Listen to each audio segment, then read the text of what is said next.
decades, college rugby has been built not in stadiums, but on long bus rides, early mornings, and moments no one else sees. No fanfare, no shortcuts, just pride. But once a year, every year, the best come together, not just to play, but to prove something on the game's brightest stage. To their teammates, to their schools, to themselves. This isn't just another tournament. This is where seasons are defined, where legends are made, where you put it all on the line. This is the 2020.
We are live.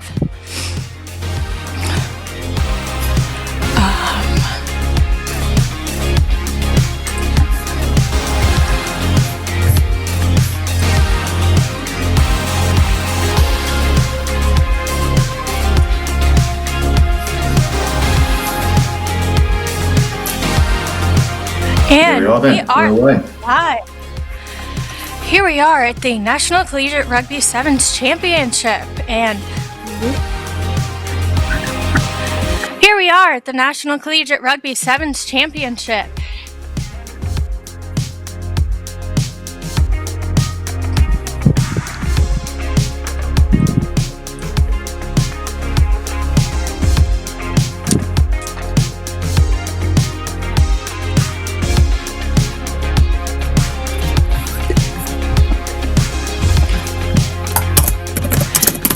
And we are here with Richmond versus Providence.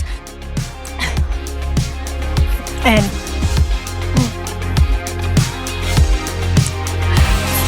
Richmond is selected as the number 1 seed for Division III. And right now we are in the first half at 6 minutes to go. And we will have a line out. It looks like from it's Richmond Bull. Richmond Bull, just outside the 22. Richmond in blue. Perfect. Richmond ball just outside the 22. Richmond line out. And Richmond secured the line out as they're passing it down through the line. Oh, he's going to make a break for it. Wonderful tackle by Providence. And here we go. Richmond is getting close. And here we go. Will they get it? Will they get it? And Richmond touched it down. Number 13 on Richmond. It's a great try. It's a great try by Alice Maskey, the number 13. Richmond have had all the ball so far, been putting on the pressure as befits the number 1 seed. And Luke Ridgemil holding the ball well, just keeping it available. Good offload to Maskey under the post. And the conversion over for a 7-0 lead. Looks like the score was by Alec Mascabi. Number 13 by Richmond. He is from San Carlos, California, coming from St. Francis High School. And he will be one to look out for. Fast, powerful center. He broke through the line. And here we go. Richmond has the kickoff again. Providence, not secure the ball. Looks like Richmond has the ball back again. And they look strong. They look powerful. Missed ball again. Can Providence capitalize on that? Nope. Here's Richmond.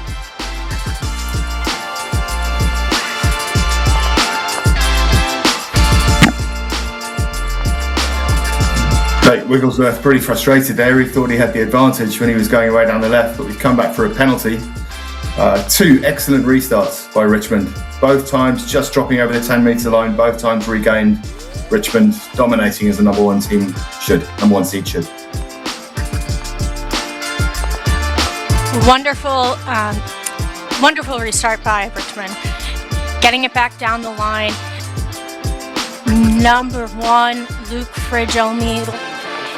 He's strong, he's powerful. Prop, 225 pounds. Oh, here we go again. Richmond, did they dot it down? They're very close. They're so close. Richmond, they need to pull through one more time. Oh, that was a loose ball. It looks like could have been. And did they get it? They got it. Richmond got the try. Wonderful try. Teamwork. They really pushed it together. They did not want to come out of that 22. Yeah, Richmond are keeping the ball alive very well, and you can already see that Providence is starting to get tired in defence. The line speed a little bit less than it was at the start, and yeah, it was a penalty just before the try. You thought that might be a penalty try, but it's clearly not. But did he miss that? He did. He's missed a kick in front of the posts. That's going to be interesting at the post-tournament finals.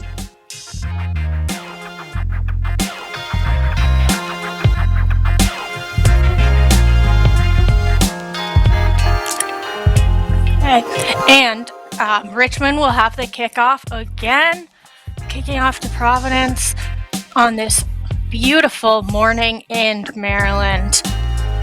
Providence has the ball again. Can they keep a hold on to it? They are already looking a little tired as we approach the 2-minute mark in the first half. Providence has the ball again. Can they get through? Providence has the numbers there, but Richmond is very strong. They have strong tacklers, and the ball is potentially lost. Providence has the ball again.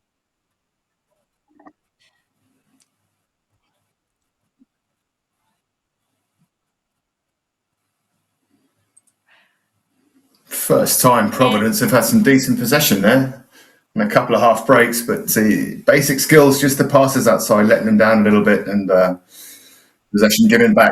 Now the next task, make it through to half time without conceding again, because I think if they concede one more try, it's going to be very hard for them to come back in the second half.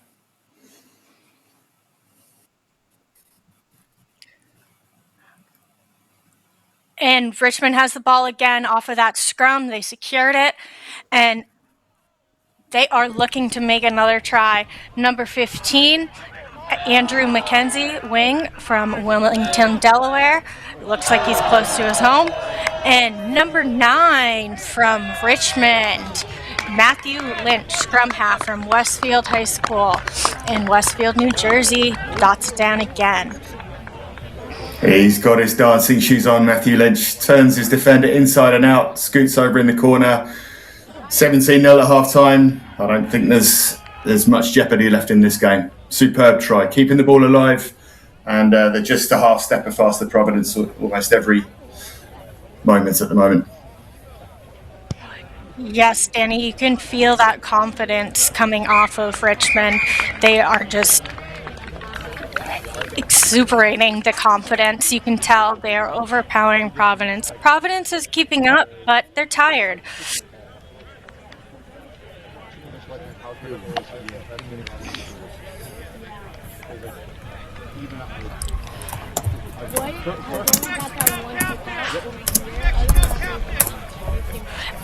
And here we are at the halftime.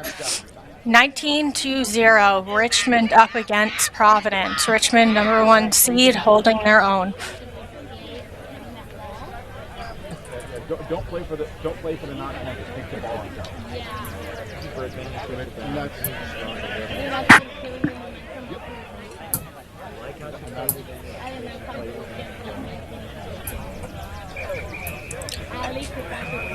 good verbal. And generally, good verbal on because concussion is so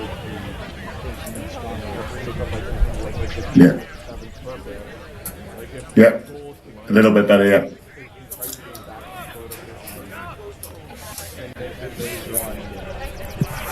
Thanks, bud. Thanks.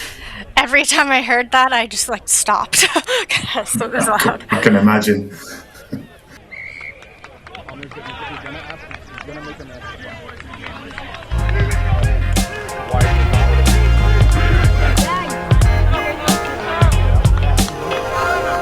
got the next game, so I wanted to make sure he was on that side for the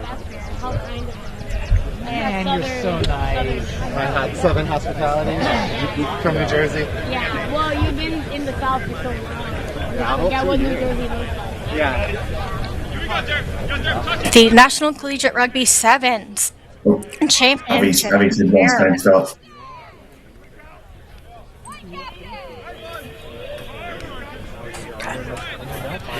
And Providence will have the kickoff again. We will start the half with Richmond 19, Providence 0.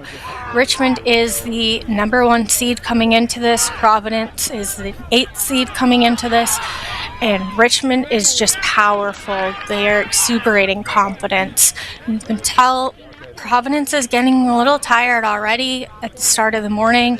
Richmond just has that confidence over them.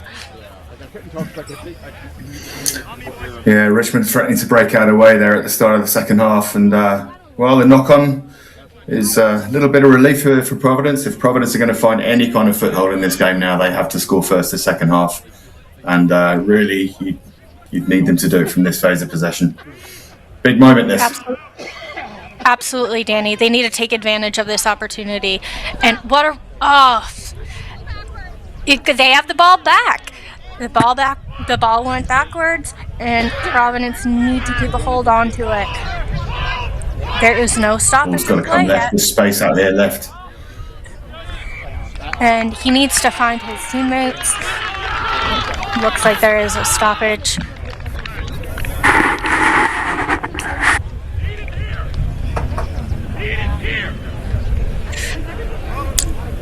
Yeah, they didn't really look out left.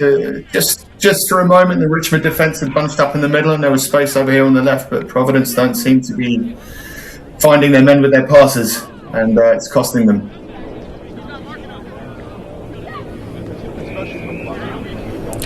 And Richmond have the ball again. Oh, look at how fast and powerful. Outstanding.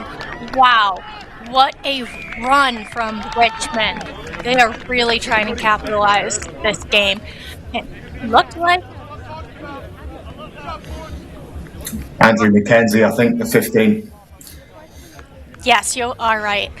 And Andrew McKenzie, wing, Wilmington Friends School from Wilmington, Delaware. Looks like he is close to his hometown right here in Maryland. Yeah, superb line on the switch in the middle, and Providence's defence just wasn't covering anymore. And 24-0 now. I think that this is starting to become a bit of a procession. Agreed, Danny. I think Richmond, they know they have it. They're coming in with that number 1 seed. First game, they're starting extremely powerful, extremely confident. I think this might be a hit to Providence confidence. They are also a good team, but it doesn't seem like they're a good match for Richmond. Well, right now, number 3 on Providence. What a nice run. Getting it to his teammate, scrum half, number 22. And can Providence capitalize on this? See, it is out wide there. Providence still have the ball. They need to find their friends and teammates. And, they are getting close to that 22. And here we go again. Providence, can you score? Can you score, Providence? And Fantastic! Number 6 on Providence, Carl Pickerno, North Providence High School from North Providence, Rhode Island. What a try! Providence really needed to get those 5 points on the board. Yeah, it may be in a losing cause, but that was the try of the game. 3 or 4 phases of procession, a quick penalty, good hands using the overlap on the left. Excellent play by Providence. And as you say, a little bit of confidence there for their matches in the next rounds. Yes, I think that try will help their confidence immensely. That was wonderfully executed. I think Richmond's defense did not capitalize on that, but that's okay. Providence really needed it, and I think that helped. And we are 2 minutes and 40 seconds into the second, or left in the second half. And Providence had the kickoff. Richmond secured the ball, and Richmond's ball. Can they get it through the half line? Can they get another try? Let's see. Oh, here we go. Here we go. What a tackle from Providence. Nice work, Providence, on your defense. It Magnificent cover tackle. That's a big fella running towards him. One-on-one, took the challenge head on and knocked him down and forced a knock on. Still fighting. That was a wonderful tackle. I think Providence, that try helped. But let's see what Richmond can do after this. They're not going to want to come down without a fight either. Okay.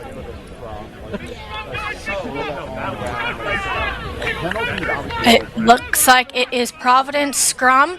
Can they capitalize on this? Nope, scrum lost. And it is Richmond's ball. Can Providence take this, or is Richmond going to capitalize? And Richmond has the ball. They are starting to break away. Providence needs to line up their defense tight. And Richmond, they found that gap. Oh, and the ball was pushed forward. It appears to be a knock-on. The referee's called a penalty, possibly for a high tackle, I think. They can get back, but Jake Wigglesworth, who had the ball, he was the one high tackle, but he absolutely butchered an overlap before that. 2 men over in the clear. He tried to go himself. Just getting a little overconfident now. And as I say that, they go and score the 5th. There we go, Richmond. They did capitalize on that. They took advantage of that opportunity, that penalty, and they capitalized on it. And you can see Providence is tired. Oh, and we secured the 2 points. So it is now Richmond 31, Providence 5, coming down to the last 20 seconds in the second half of the game. Oh my God. And Richmond doesn't look too tired right here. They seem like they have plenty of energy to keep going. I got you. Yeah. Danny, what do you think? Last Do you play of think the they game keep coming going up. all day? Oh, they look fit. They look fast. We haven't seen much from Providence. There'll be stiffer tests than this one. It's obviously first seed against 8th seed here, but no, this looks like a team that's well drilled. They're playing well together, and they should be able to kick on. That's not gone 10 either, so there's still a couple of basic errors slipping in here. Free kick to Providence in the middle. Okay. And it is the time, but we're going to keep finishing the play. And can Providence return that back? Number 15 on Providence. Oh no, Richmond has the ball back. But Providence is not going to let them go. Can Providence hold on? And they did Well, they've secure stolen the that penalty. ball. Wow, fantastic steal. And they are close to that line, Providence, but does not look like it And was that's the end. touched down. And that's the end of the game. Well, fantastic game. Richmond obviously very dominant, confident, fit, powerful. Providence didn't seem to match that, but that try that they did have was fantastic. Top 3 things you would ask for the Yeah, good game, good performance from Richmond. Confident progress through to the next round. That's one. That's one. You're hard critic for this. Okay, That's all. I would say probably her positioning on Possibly. Okay. No. advantage, yeah. I think some of the advantage is a little longer than necessary. Give me Two the clean three. balls and then that's it. Yeah, give me the 3 positives.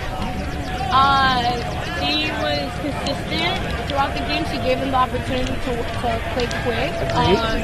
She didn't give any speeches. She was quick to the point, quick to the mark. Right. That's it. Three. And consistent throughout. And her work she wasn't blowing the whistle for a drive at 22 meters. She was doing it down. You can do the job. You're a coach. Come to the dark side. I could consider it. I like commentating and I like watching. I am gonna go watch. Trust me. I'm gonna go watch my alma mater play them, so I'll broadcast their games. Yeah, referees are we're the worst critics. Who's your alma mater? You Albany? That's right. Yeah, we don't have a women's team anymore though, but I'll go support the men's and watch them play. I don't think they've made it to this level in a really long time. How do you say Loya? Oh, we're live. Okay, here we are live at the National Collegiate Rugby Sevens Championship, and this is our second game against New Mexico Tech versus Loyola. Loyola is from Maryland, and they are in green. New Mexico Tech is our blue and white stripes. Fourth seed against fifth seed. This should be the closest game of the bracket on paper. And Loyola with a win over second seed Slippery Rock 3 weeks ago. They could be good for an upset. Looking forward to this match. I feel like this will be a pretty evenly matched game. And the men in green look ready to go. They look fit. They look confident. Let's see what they can give us. Asking the questions.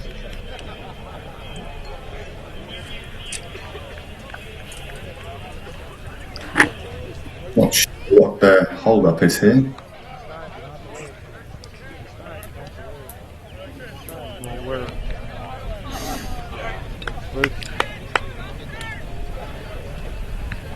You can start early. You just can't start late. The Red Hawks doing something. I know. Tom's doing something. What's up? Tom's doing something. Yeah. New Mexico, the team known as the Miners. Or nicknamed as the Miners. Maybe they can dig out a couple of nuggets of gold today. I love that, Danny. That's wonderful.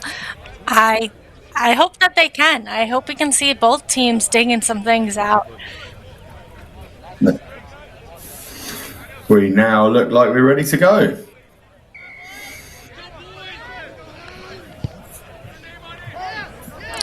All right, here we go. And it was Loyola's kickoff, and New Mexico Tech has secured the ball, and they are pushing forward. They are across the half, going across the field, down the line. Are they going to get it wide? Yes, they are. New Mexico Tech has gotten it wide, but Loyola is securing their defense.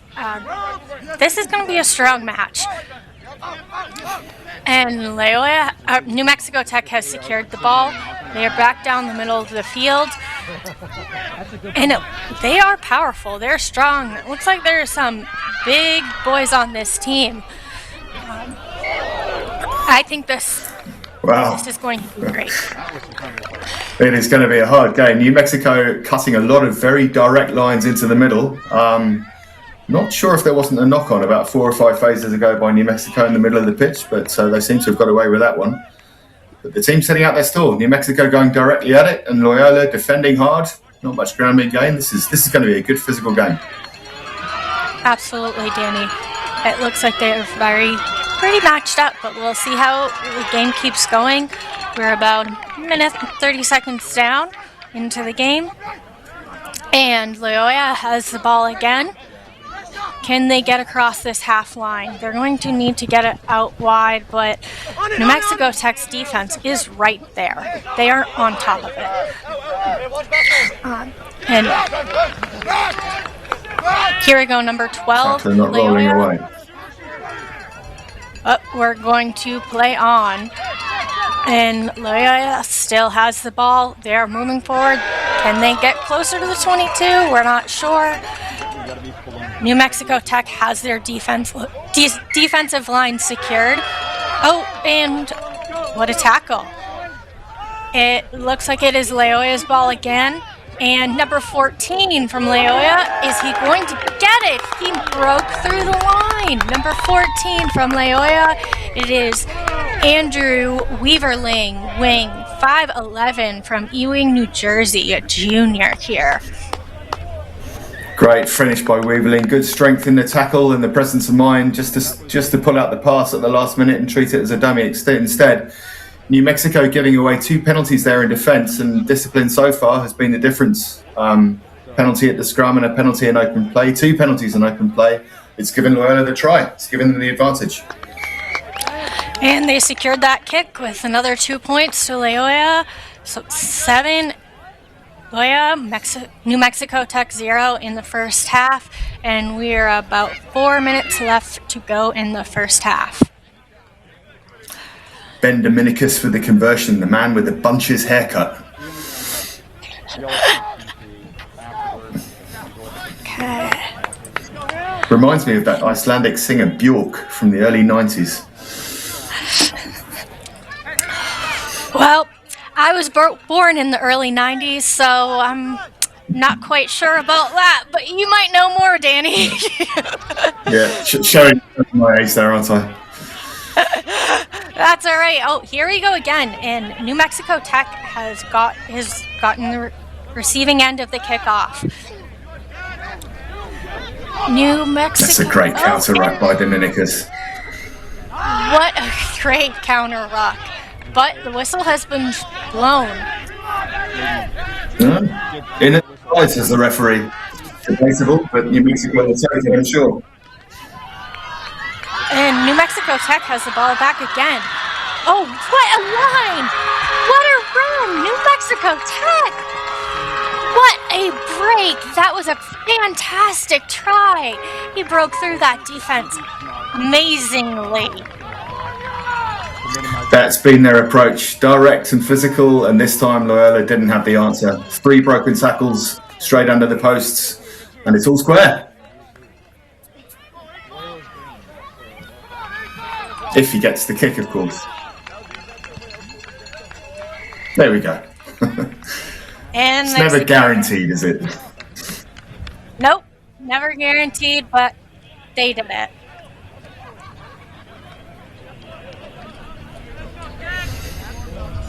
This is shaping up to be a nice game. You've got Loyola moving the ball side to side. You've got New Mexico putting in a few big hits. This is shaping up to be a very nice game.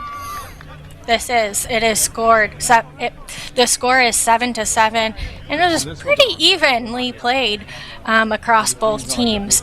We have just under 2 minutes to go in the first half, and New Mexico Tech has the ball first, and the ball has gone out. It is New Mexico Tech's throw in. Oh, that was a quick one. I do not think that will suffice for the ref. Let's have a proper line out. Yeah, took his time over that one. Took a little bit too much time. Good job too, because the early defender who tackled him was a mile offside if it had been. Quite a bit. Quite a bit there, Danny. So let's see what they can do. Can they capitalize on this? Can New Mexico Tech bring it back into Loyola's 22 again? No! Loyola is still the line out. And here we go, Loyola. Oh, what a break! What a break! Wonderful! Awesome! And he is going to touch it down. Loyola touched it down for 5 more points. What a wonderful breakaway. That's the guy, Ben Dominicus. the man with the bunches haircut, but he's a big fella, and he got through and just about had the pace to make it all the way to the post. Is that Jeopardy in the front kick again? Let's see if he can nail this one. It should give him a 14-7 lead at the break. There we go. Oh, he has made it. Just off the post. Never guaranteed, like I said. Never guaranteed, but that one he did get off of the post.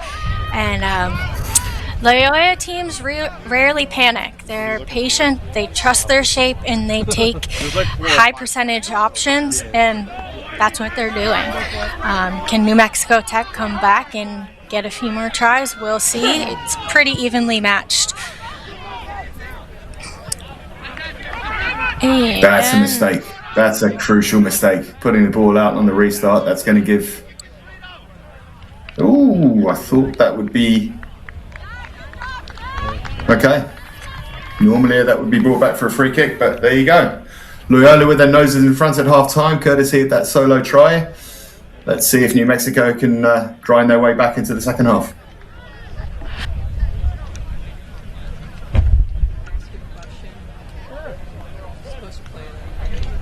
Was it a free kick? Yes. You just went?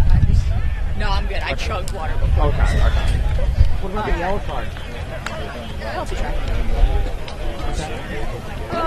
Well, he actually. Are you? The yellow card was there. Right? Yeah. The yellow card was there. He played it down to that late hit. Yep. Oh, there's no kick. It's a penalty. But did he give the penalty? No. So Try to score. Conversion kick. and then you start with the penalty. which did not happen. Sorry, I haven't had a second coffee yet today. The brain. I haven't even had one. I'm going on like 4 hours of sleep. I haven't even had one. I like. We got in it. We got to the hotel at 12:30 last night. Yeah. So we are arriving.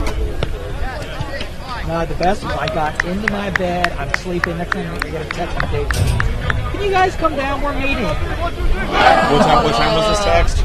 Like 10 o'clock.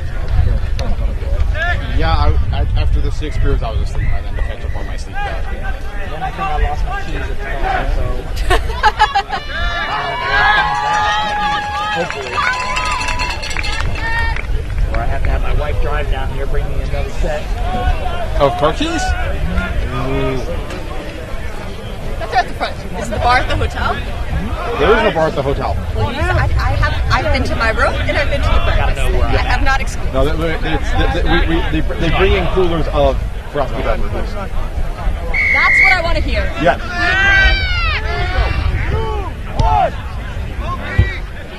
Mexico Tech has the restart, and looks like they have secured the ball. And New Mexico Tech will want collisions and front ball. Loyola will want width, tempo, and clean decision making. And are they going to capitalize on these clean decision makings? Loyola, New Mexico Tech has that strong defense as well. This is quite a match. I'm very curious to see how the scoreline will end up at the final minutes. And we are in Loyola's 22, and open ball. Can New Mexico Tech capitalize on that? We got a tackle from Loyola, and New Mexico Tech, he's looking for his friends. Where are his teammates? Here they are, and they are going to get wide to the wing. Oh, and it was a knock-on before the try. He's not secure. Why did he go inside? He's got 15 meters of space. He's got a head start on the speed. He's got to turn his defender. He could have gone for the corner. And he goes inside and he gets himself stuck in the physical confrontation and loses the ball. That's a crucial error. And in a tight game, that could be an error that costs New Mexico. Yes, absolutely. He was wide open on the outside. I'm not really sure why he went in, but this is these teams' first game of the tournament. Hopefully they will learn from these mistakes. But let's see if New Mexico Tech can capitalize on this and keep it in Loyola's 22. They are going to need to add points up to catch up to Loyola, but Loyola has the ball, and they are out wide. Oh, what a tackle from New Mexico Tech, and it looks like he is taking that out of touch. And brilliant tackle, brilliant cover tackle, because for all the world that Loyola winger looked like he was away, but he made those yards back and smashed him into touch. That's a super piece of cover by the New Mexico defense. And Loyola would do well to just make sure they get their hands on the ball and just keep it for a couple of minutes here, keep possession and wind the clock down, and I think that way they'll see out the win. If they get too frantic, they're going to give it away. Absolutely. They need to stay calm and collected. They need to keep that ball. If they could get another try, that would be fantastic, but let's see what they can do. New Mexico Tech does have very strong defense, and they are powerful. They want collisions, they want the front ball, and it looks like they have it. Oh, what a break from New Mexico Tech! Wonderful try. Oh, and he touched it down. Outstanding from New Mexico Tech, adding another 5 points to the ball. Gives a little dance into the camera after the score there, but that's exactly what I said. A careless offload in the middle of the park by Ben Dominicus. That man again, picked up by the opposition and running 60 metres to the score. If you are noses in front in sevens, you've got to keep your hands on the ball. Just calm the game down to your pace, or you run the risk of giving it away. And New Mexico can equalise here. Absolutely, and it looks like that kick was not good. Or have they made the 2 minutes. Have they? 2 points with 3 minutes to go. This is going to be an epic finish. Yes, this is. Let's see who can take a hold of that scoreline. I mean, currently, Loyola is 2 points ahead of New Mexico Tech, but this is a very evenly matched up game. Number 4th and 5th seed, and they both are hungry. Neither of them look really tired either. You could see the fatigue getting into the players in the first game, but neither of these teams look tired. They want it. And Loyola has the ball again. Man taken out off the ball, I think, but that was a beautiful... Oh, he's got a yellow card. That was for a tackle off the ball, I would assume. Taking the man out before he caught it under the restart, and that is going to leave New Mexico a man down for almost all of the rest of this game. Ooh, this is going to be a tough one for New Mexico Tech. They have to capitalize. They have to secure these balls. They have to capitalize on their defense. It's going to be a tough one with one player down for the next 2 minutes. Can Loyola take advantage of this? They do need to get at least one more try to feel a little more secure. But they are in their 22, in their own 22. Let's see if New Mexico... They were doing it right there, Loyola. They'd gone side to side. They came inside. They kept the ball. They're running the clock down, and then that's a terrible error, knocking the ball back at the back of the ruck, and knocking the ball on at the back of the ruck. Sorry, New Mexico had a huge chance. A man down, but possession on the opposition 22. That's gold dust in sevens. This is the critical moment of the game here. Yes, this will be critical. This is New Mexico scrum. Let's see if they can keep a hold of it. And they did secure that. Oh! It appears it could have been a knock-on. Looks like it was a knock-on from New Mexico, and that's going to be a tough one from them. They also have someone in the sin bin with a yellow card. They are a man down. If you were Loyola, you would take every second possible to set up this scrum, wind the clock down as long as you can, because you're 1 minute away from a surprise win over a higher seed to get into the next round. Absolutely. They need to take advantage of this. Oh, what a tackle from the scrum half. And I thought he might be a little bit offside, and he was. Good effort, but you can't be too risky in these moments. These minutes and seconds are precious, and this is not helping. This is a good decision as well. Take the scrum, run the clock down, get the ball back, kick it out. Loyola are in control here. Yep, we have about 20 seconds left with Loyola 2 points up from New Mexico Tech. New Mexico Tech still has that yellow card, but we are in Loyola's 22. Oh, and they are getting it wide. Let's see if they can keep getting it wide. I would not recommend going onto the inside. It's a penalty. It's a penalty. New Mexico, last roll of the dice. Come on, New Mexico. Let's see if you can get it. Let's make this space. Oh, and the ball was lost. Loyola has kicked it out, and it is game. Wow, that was a great match. Loyola wins 14-12 against New Mexico Tech. That yellow card did not help that. It didn't help, no, and a frantic ending, but Loyola just had that little bit of extra cool under pressure, good thinking under pressure to see the game home, and on the balance of it, deservedly into the next round. Yep, they have more games to go. They will learn from these mistakes and hopefully can learn from them.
Okay, and we are live at the National Collegiate Rugby Sevens Championship.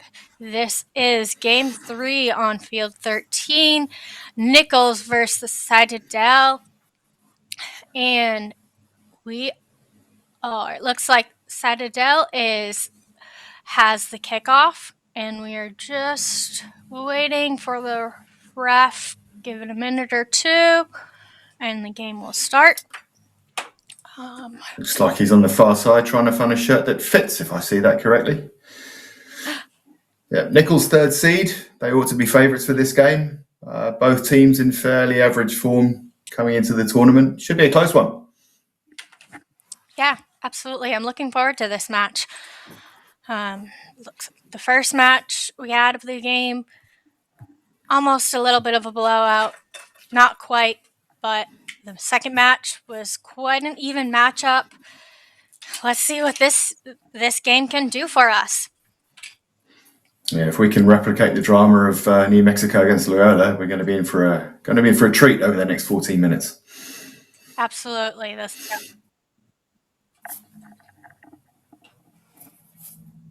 Yay.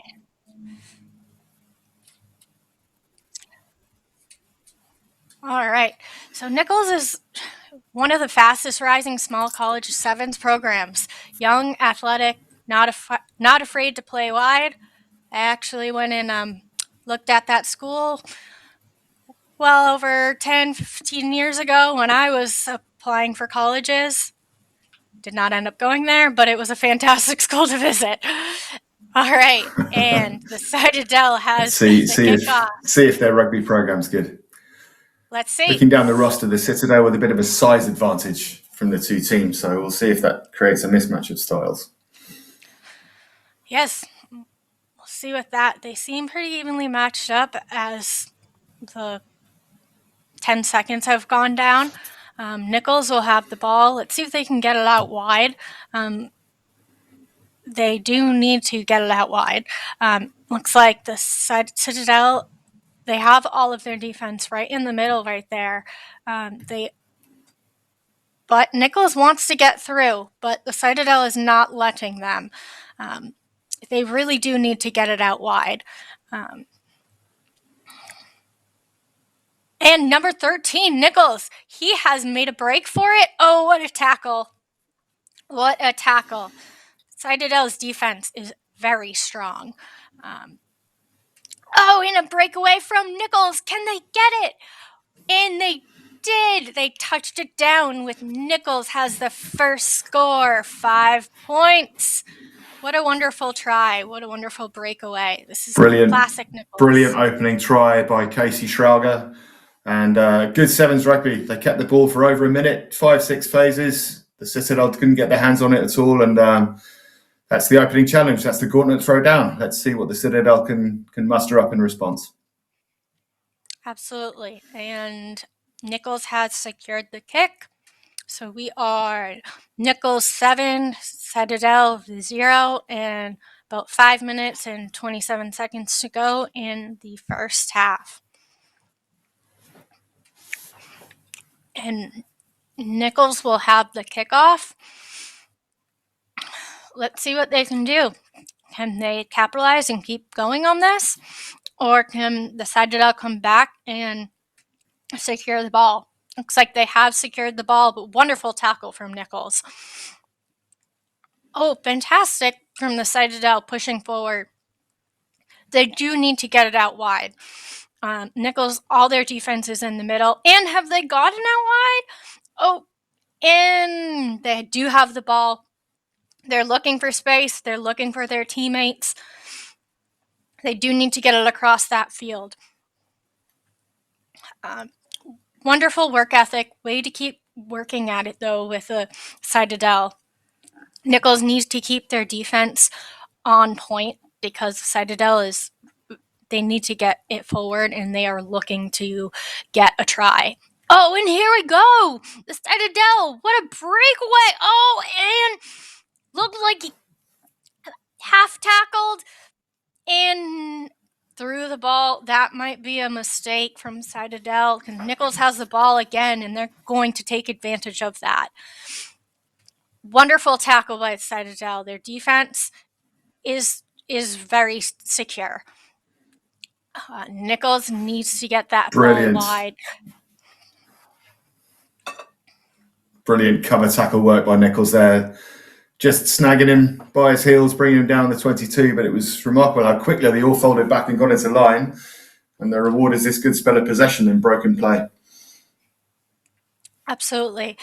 Nichols, this is a program that leans into youth and confidence. They want to run and they want to attack. And that's what they're doing.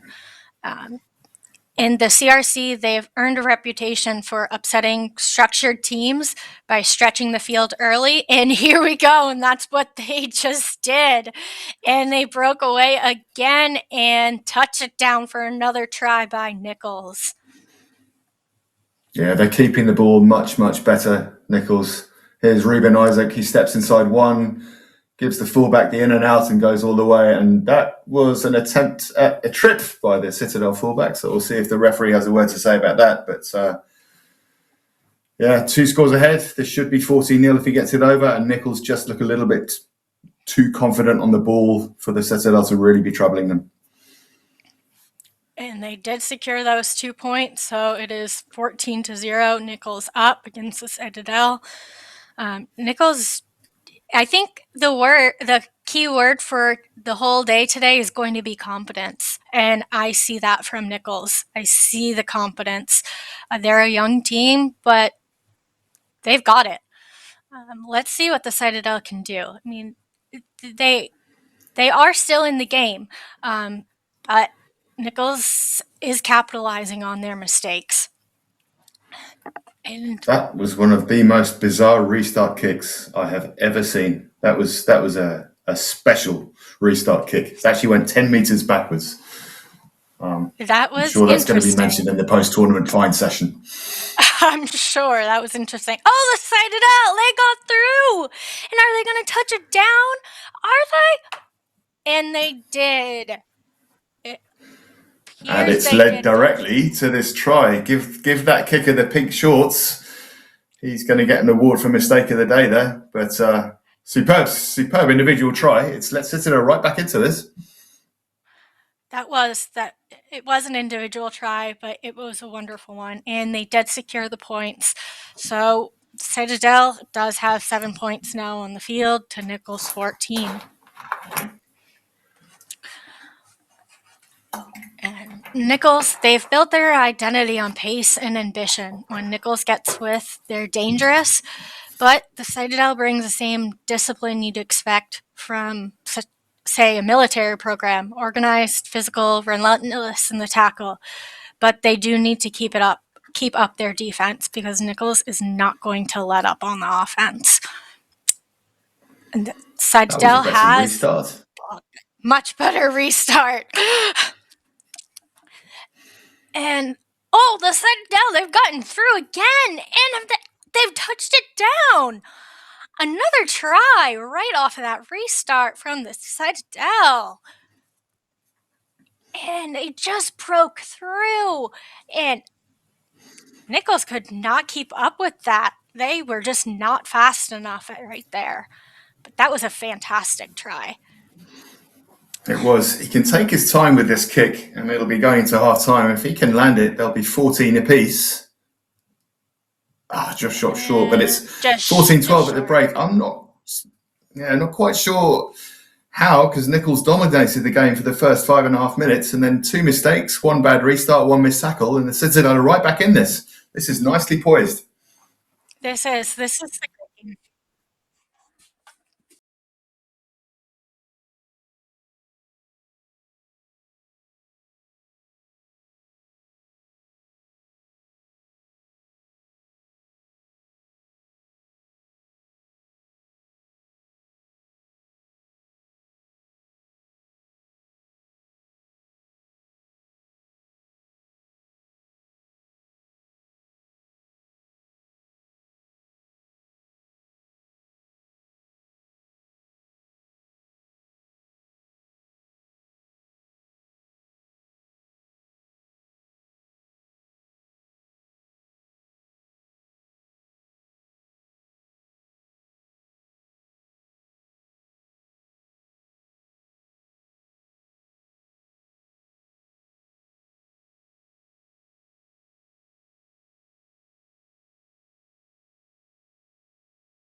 Thank you. All right, we are back live at the Rugby Sevens National Collegiate Rugby Sevens Championship, and Nichols had the kickoff, but Citadel has secured it, and Citadel, and it was just knocked out of touch. It's another restart gone wrong by the Nichols fly half, Ben Kanadek.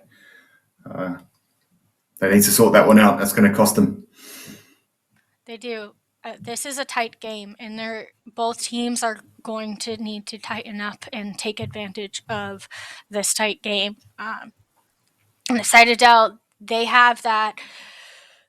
I think they have the physicality and the physical presence on the field. Nichols is a bit smaller, younger, but they have that energy and that pace. They have a strong defense. The Citadel is trying to get that forward. They do need to get more points on the field. And Nichols just need to do the basics right. The Citadel are not offering much beyond some big carries, and they're making meters every time. But as soon as Nichols get their hands on the ball, keep it, wait for the gaps to come. They look like they've got a bit of speed. They look like got the nimbleness, the fleet-footedness. But they've got to stop throwing wild passes and making mistakes at restarts. Yeah, exactly.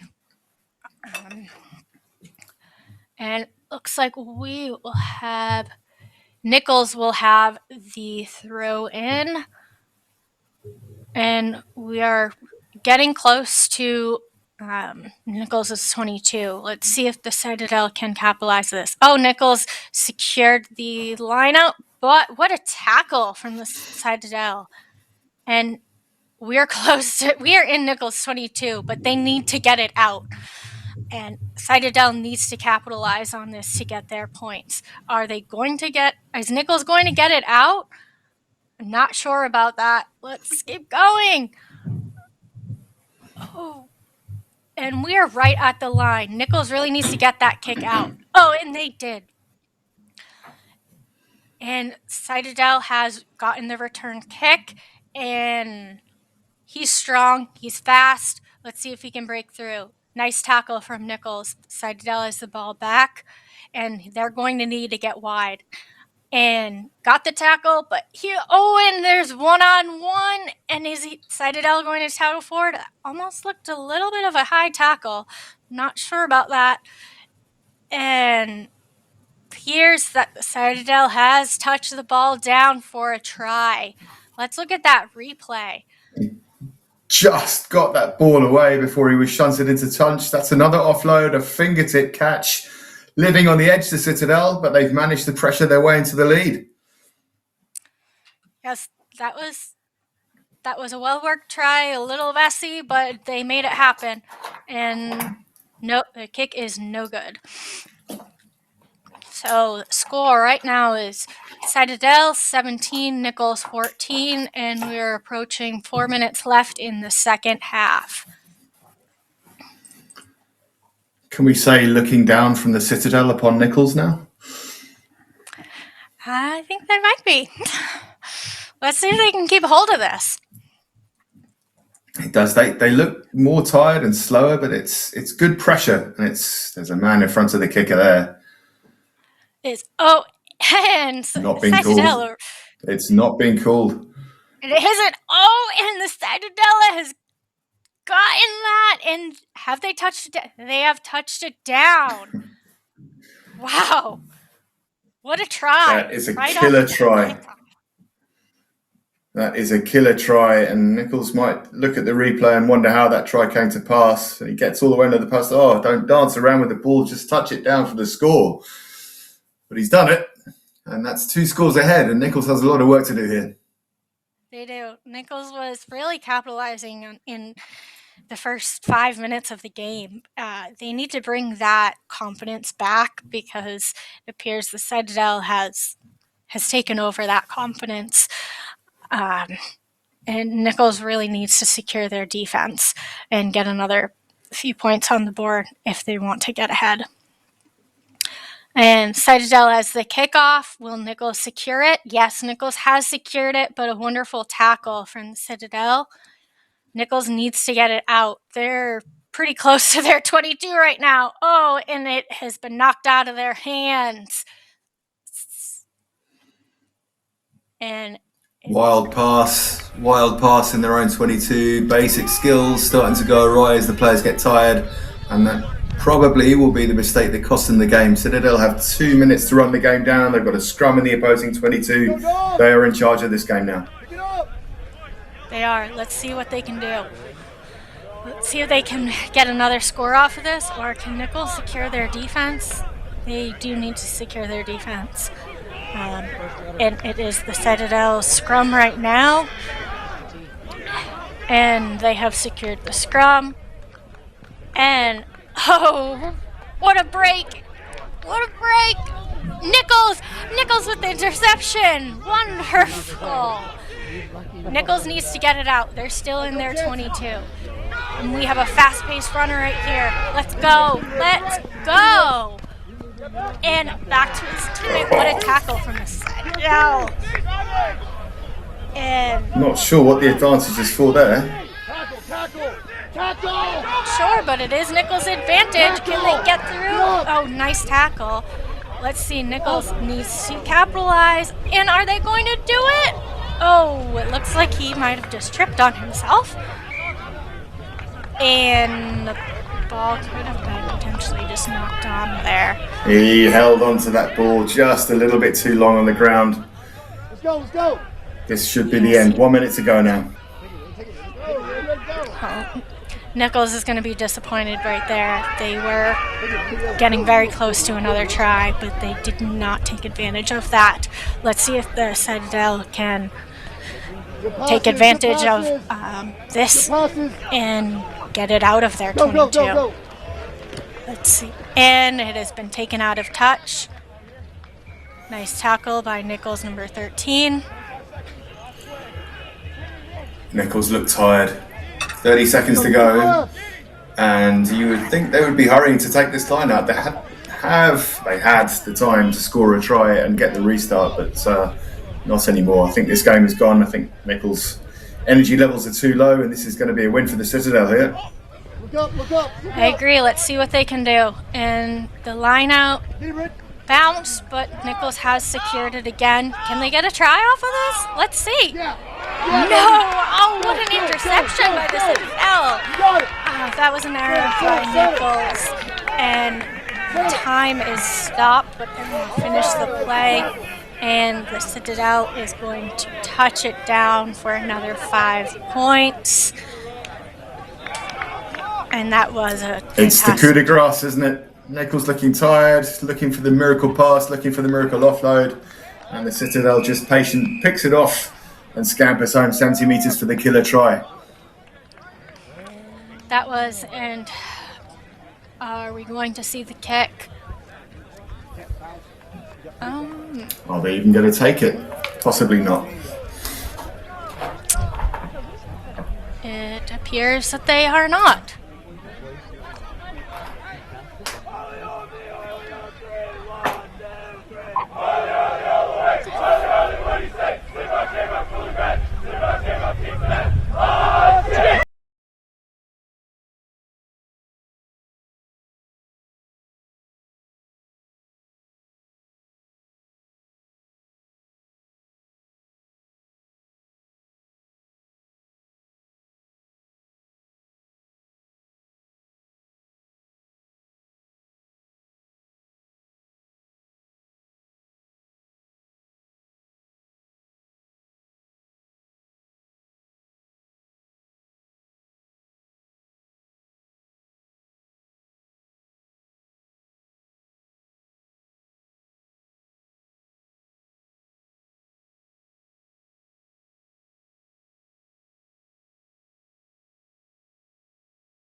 Okay.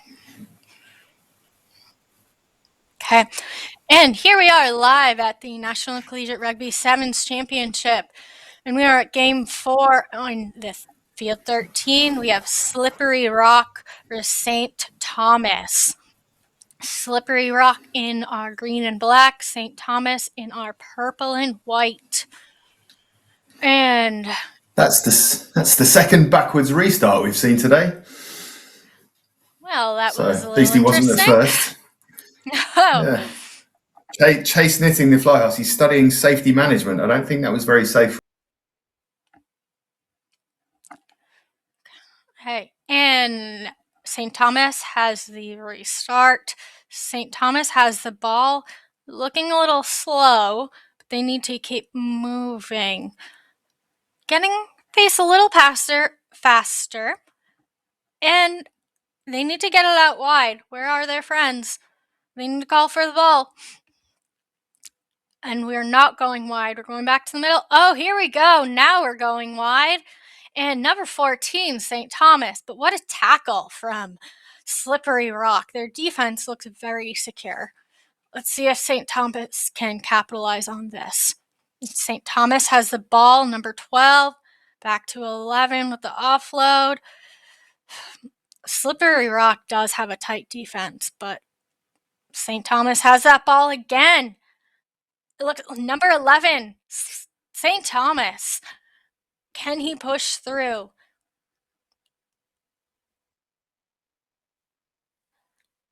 Okay. All right. St. Thomas has the ball again. Can they get it? Oh, yes, number 7, St. Thomas. What a run. And he dots it down on the try line. Number 7, Alec Harbison. Number 8, 6'2", from Corapopolis, Pennsylvania. No, it was not a try. I apologize. Slippery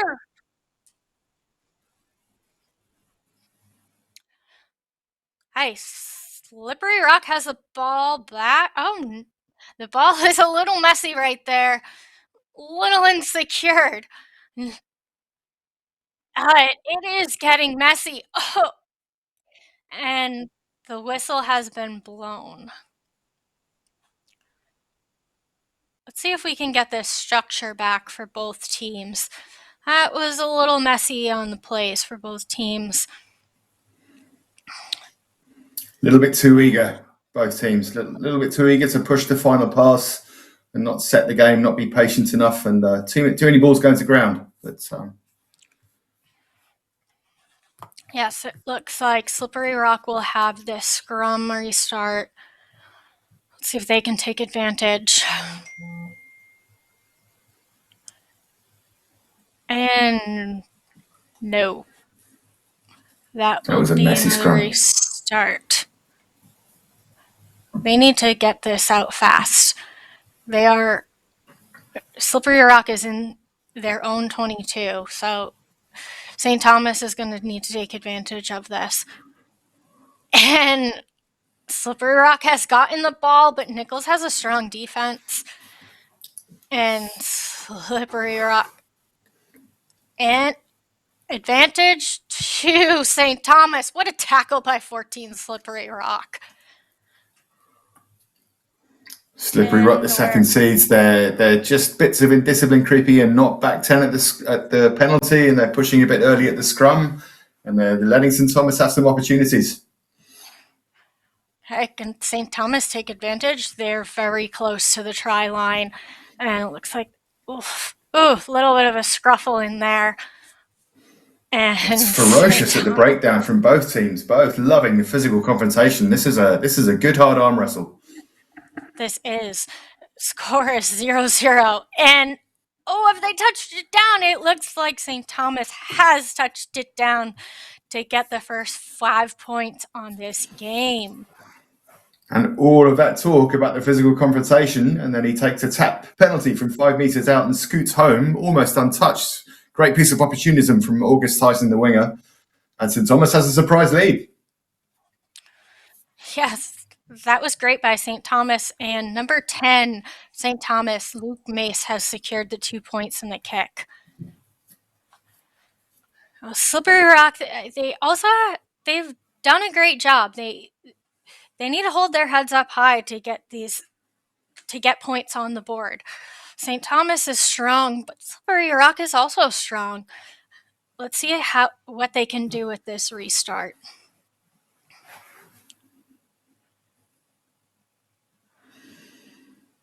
I wonder if this restart will go forward. I hope so. Also not guaranteed so far in this tournament, is it? Nothing's guaranteed. And that one's better, though. That's a very good one, actually. That was great. And Slippery Rock has the ball right now, trying to push through that strong defense from St. Thomas. Number 14 on this wing, on the outside, he wants this ball, you can tell. He's ready to go. Another big competition at the breakdown. And Slippery Rock has the ball again. Oh, they look so strong. Oh, what a tackle, though. And Slippery Rock has the ball again. And another tackle. Fantastic tackle, but nice offload as well. They're getting very close to the try line. And Slippery Rock has it again. Can they get through? And they did. They touched it down. Slippery Rock has 5 points on the board now. Such good cover defense by St. Thomas. 3 breaks, 3 offloads, and each time you thought he was away, and each time there was a couple of tackler back, but then the ball came wide, and he had his dancing feet on to get past the final defenders, and the rest, they were just a little bit gassed from all the cover, and we are level at 7. This is a great matchup between these two. There's about 20 seconds left in the first half. Let's see what they can do. And Slippery Rock will have the restart. Let's hope this restart goes forward like the last one. He has a chance to redeem himself here, doesn't he? Chase Neaton. Let's see what he's got. Slippery Rock. Not quite. Oh. Again, nothing guaranteed. Okay, we're going to bring it back to the middle. That's a free kick from the middle, and this will be the last play of the first half. Yes, it will. And he decides to tap and pass. Let's see. Oh, what a line break from number 11 at St. Thomas. But it appears to be knocked on, and the ball is taken out of touch. He had his jet shoes on there, August Tyson. He was the guy who scored their first try. Got all the way outside, made the break, and then didn't seem quite sure what to do with it when he got there. But he's their danger man. And St. Thomas are right in this at 7-7. Yes, and we are at halftime right now.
All right.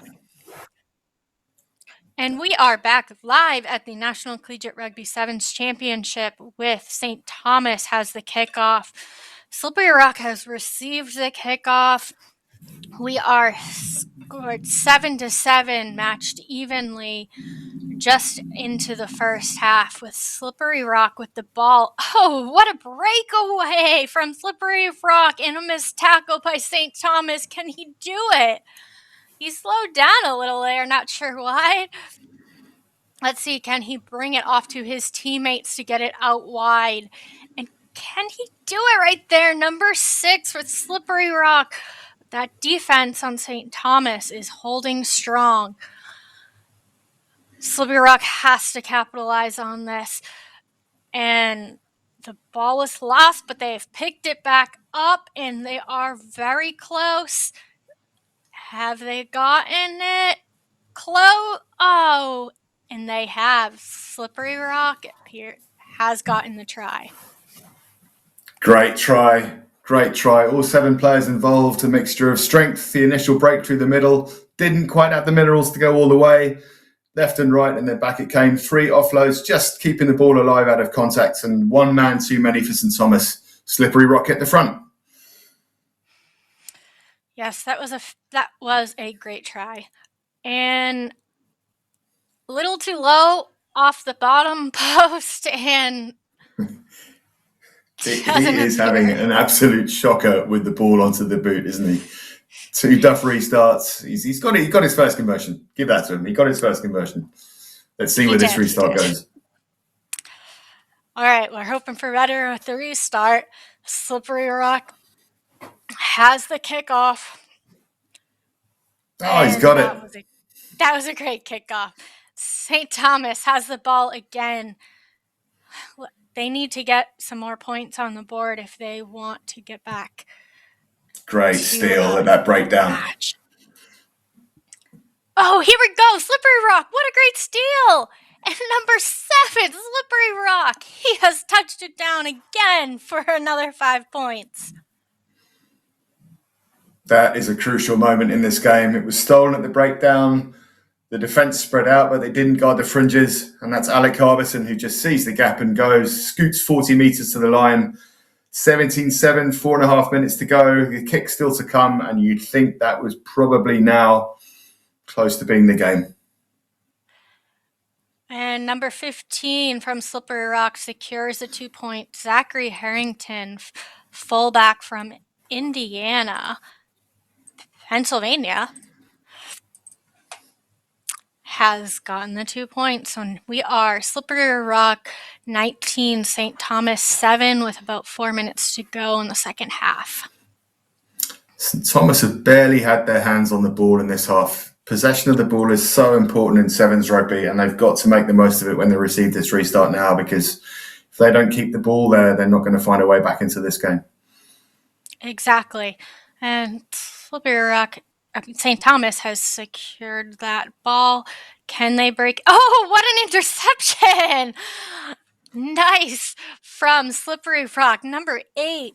He is a strong, powerful guy.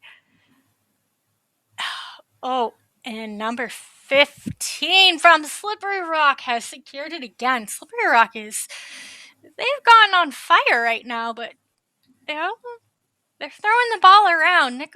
St. Thomas really needs to capitalize on this, and they've gotten the ball back. And can they get it out wide? Oh, what a kick! What a kick, and it has gone out of touch. There'll be a time off for an injury here. He was down and holding his shoulder in pain for a long time. That St. Thomas player. Probably just give them a minute. Yes. But there you saw again the importance of keeping the ball. I mean, 2 passes and then the ball was picked off by Cameron Krishalak, number 8, and then Slippery Rock have been much, much better at taking the ball into contact, finding a teammate, or being able to recycle it and get it through to the next phase. From 4 minutes now, we're down to 2:48. They've run another minute off the clock just by keeping the ball alive well. And it's getting harder and harder for St. Thomas to see a way back into this game now. It is. And they are very well coached. but they need to keep that discipline for St. Thomas. They tend to be patient and organized, and they take high percentage options, but they need to keep on top of this because Slippery Rock, they want to win the collisions and show the rhythm, and that they have done. And It's Slippery two Rock quick has lineouts to the front. secured the ball. Yes, Slippery Rock has the ball again. Oh, and it was a little bobbled, but we're going to keep it in play. And Slippery Rock has Surprised gotten that it wasn't out a knock-on. wide. It doesn't appear it was called as a knock-on, no. St. Thomas has secured their defense. Let's see if they can stop this hard-running Slippery Rock team. Hard running they are. What a nice little switch pass. Oh, what a tackle from St. Thomas. But Slippery Rock has kept the ball alive. Let's see if they can get it just a little bit further into their 22. And number 18, Slippery Rock with the ball. Strong, powerful team. Great counter ruck. Fantastic counter rock.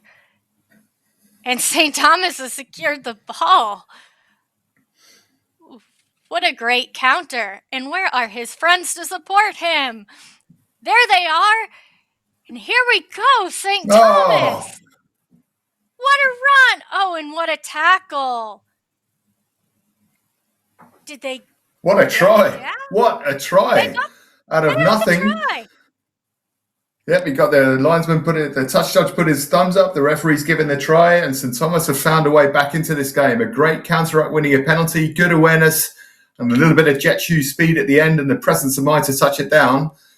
Kick goes.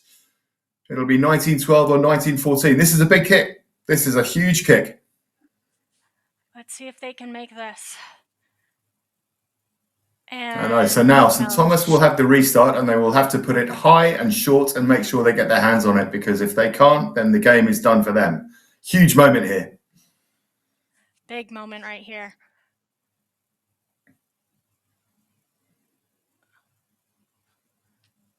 Okay. And St. Thomas will have the restart. Have to regather. Have to regather. Big hard chase. It's not going to happen. Number 8 on Slippery Rock. He is big. He is powerful. He has secured that ball to his friends. And they are going to go down the wing. Here he is again, number 8, Slippery Rock. What a guy. Nice little offload to his teammate, number 7. Back to him, number 8. And he's going to do it. Is he going to touch it down? And he's going all the way to the middle of the post. He better touch it down. Little bit of showboating at the end. He's like the runaway elephant from a stampede, isn't he, Cameron Christiat? But he's got the killer try. And again, just keeping the ball, keeping it alive in contact, recycling sensibly. And it's been the difference between the two sides. Okay. All right. Final kick of the game by Zach Harrington is over, and Slippery Rock have beaten St. Thomas by 26 points to 12.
Cheers. Good luck, Ken. All right, and we are about to get started with our next match here on Field 13. It is going to be Springfield out of Springfield, Massachusetts against St. Edwards from Austin, Texas. You see Springfield on your right, on the right of your screen here in the red and white, and St. Edwards in the purple and white on your left. Springfield favourites for this game. They've been in good form coming into the tournament and deserving number 2 seed. But it's not been plain sailing for the high seeds, as we saw in the last game when Slippery Rock almost gave them a cropper before coming through late in the game. So, hoping for a good contest. As we all are, it's early here this weekend at NCR. Springfield were last year's runner-up, and they've been near the mountaintop a couple of times in this tournament, but have not yet captured that title here in the Division III bracket. They'll be looking to get over the top here today for the first time. One thing I'm looking forward to, I'm looking at these rosters here, Danny. You got number 23 on Springfield. You don't normally see size of this kind in sevens, but that's a 260-pounder Evan Simonet. I hope he gets in there. We see some big rumbling, bumbling, and stumbling from him. Yeah, there's been a few big guys. We saw that guy, that Cameron Krushelyak in the last game. I think the phrase used was like the runaway elephant in a stampede. So looking forward to see what 260 pounds of pace and muscle can bring. Definitely a good option. Absolutely. It looks like we're about to get started here. It will be Springfield kicking away. And we have seen some interesting restarts. It'll be number 11, Nathan Master, getting us going. And it is high and short. Good contest, but well claimed by St. Edwards. But that ball is immediately spilled down to the dirt, and Springfield have possession. Good quick over there hands to out Jacob wide. Mello. Mello brings it to the near side. Kyle McLaughlin. McLaughlin breaks a couple of tackles, spins around, and is brought down. Has some support here. Springfield retained on the offensive half. Swung over to the far side, dragging some of his tacklers forward. The offload not available just yet, but Springfield quick in the breakdown, driving forward again. This one's brought in again. That's Mello bringing it all the way out to the near side. Kyle McLaughlin docking a couple of tackles. Number 4, Ryan Fontes is going to be the first one to take it to the house for Springfield. That is a very, very classy start by the number 1 seeds. Side to side, 5 or 6 phases, couple of broken tackles, but most importantly, it's the getting it out to the edges, looking inside, and then the offload from the players running the inside line. And if they keep doing that all game, this is going to be a comfortable cruise. And Edwards needs to find an answer. And Nathan Masters with the conversion there out of Watertown, Massachusetts. It is 7-0 Springfield.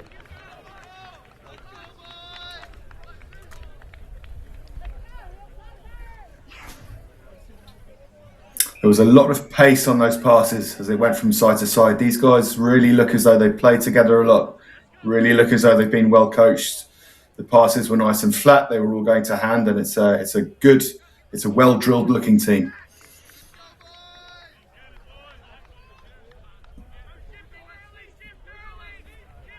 And on Masters' boot again, he does restart. Another contested restart, but that one is going to be dumped down to the dirt.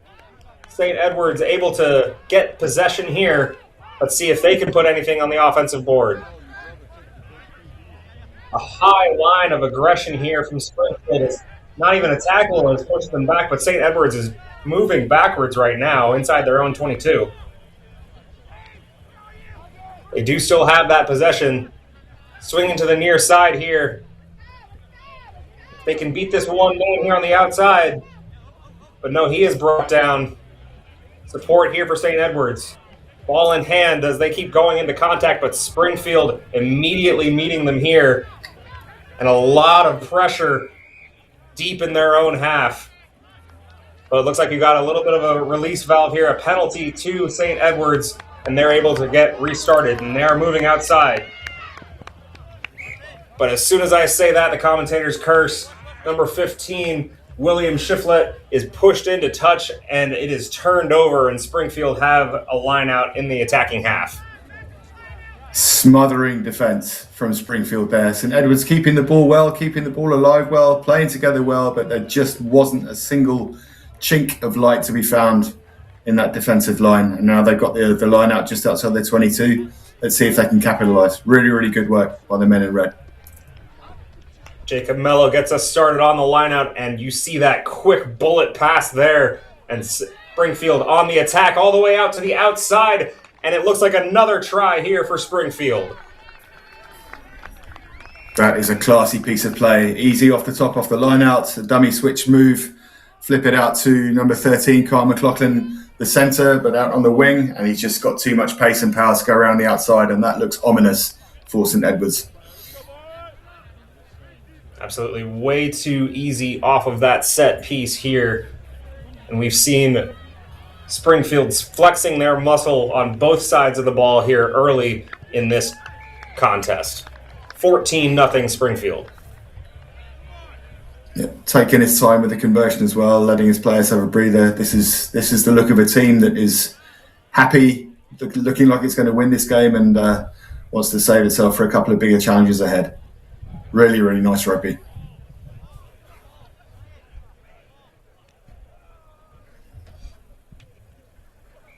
It's the second time we've seen that ball in kick from that sideline go a little bit astray over there. He'll have plenty of practice throughout the day to get that one better. Yeah.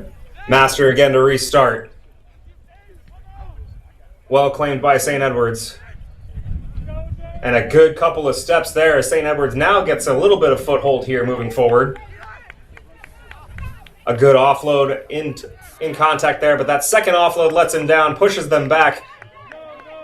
And now St. Edwards looking to recover. They bring that one in. That is number 15, William Shiflett again. Ball being brought forward, but it's an interception right there. Springfield with the pick six. Just reading that pass there, and that one is nice and easy. A good highlight reel there, a try for Springfield. Yeah, it's going to end up being a pick 7 because he's gone up under the post, and that's how they played this whole first half. Patient defence, smothering defence, wait for the opportunities, and force the opposition into the errors. Should be 21-0 with the kick, and Springfield are well in charge.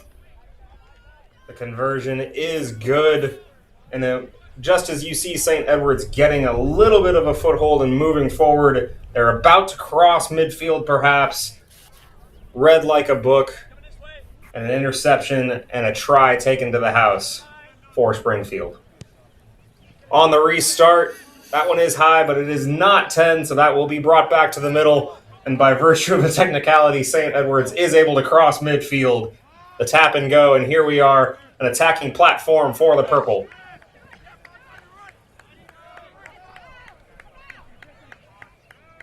Good tackling here by Springfield. It's already being pushed back.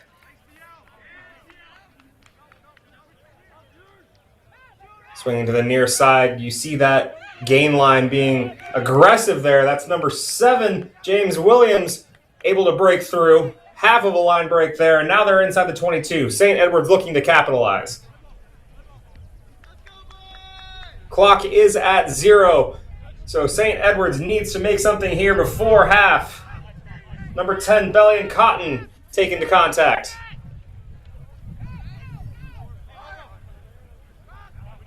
Held up and stopped there. He needs to get the ground. That one's out. St. Edwards on the attack here on the near side. There's William Shiflett. But no support there, and it is stolen. Springfield are able to get that ball in their own 22, and they're not looking to kick this ball out. They're looking for more points in their own half here. But it's going to bite them there as a penalty here, and St. Edwards get this ball right back. A hard step there. That was number 9, Henry Dunn. James Williams on the far side. That ball on the deck, though. And St. Edwards not able to push forward here. But another line break right there. It looks like St. Edwards are going to get on the board.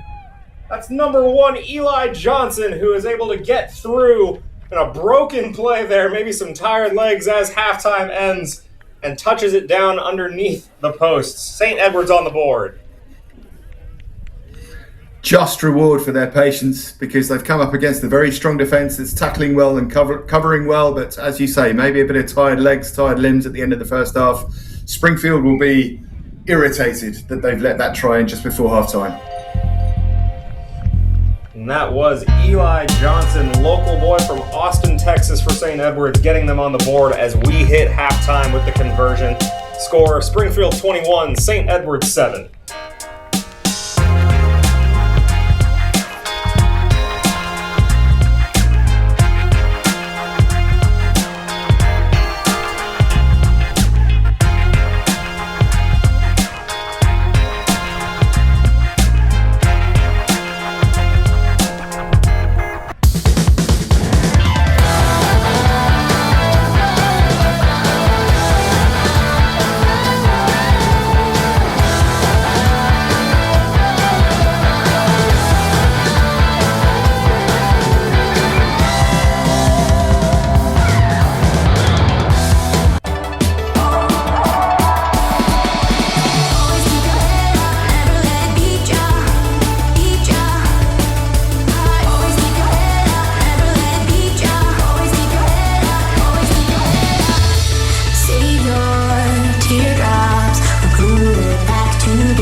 Okay. All right, on the restart here, number 23, William Perrins gets us started for St. Edwards. A good high kick, contested, but it is going to be a penalty to Springfield. It's a knock-on, I think. It was a great chase by the St. Edwards chaser on that restart. They're fighting in this. I think that try before half-time just giving them a little confidence boost. If they could get one more early part of this second half, this could be an interesting finish. We'll see our first scrum of the match here. Springfield in their own 22. St. Edwards definitely looking to turn this one over. And the referee not seeing something that she didn't quite like there. No penalty on it, just a talking to, make sure everyone's going straight. Don't want any injuries or anything like that, especially this early on Friday. Just a little bit untidy, isn't it? A couple of the scrums in the other games were a couple of guys pushing early, just trying to get a little advantage at the engage. 7 scrums, always a little bit different than 15s.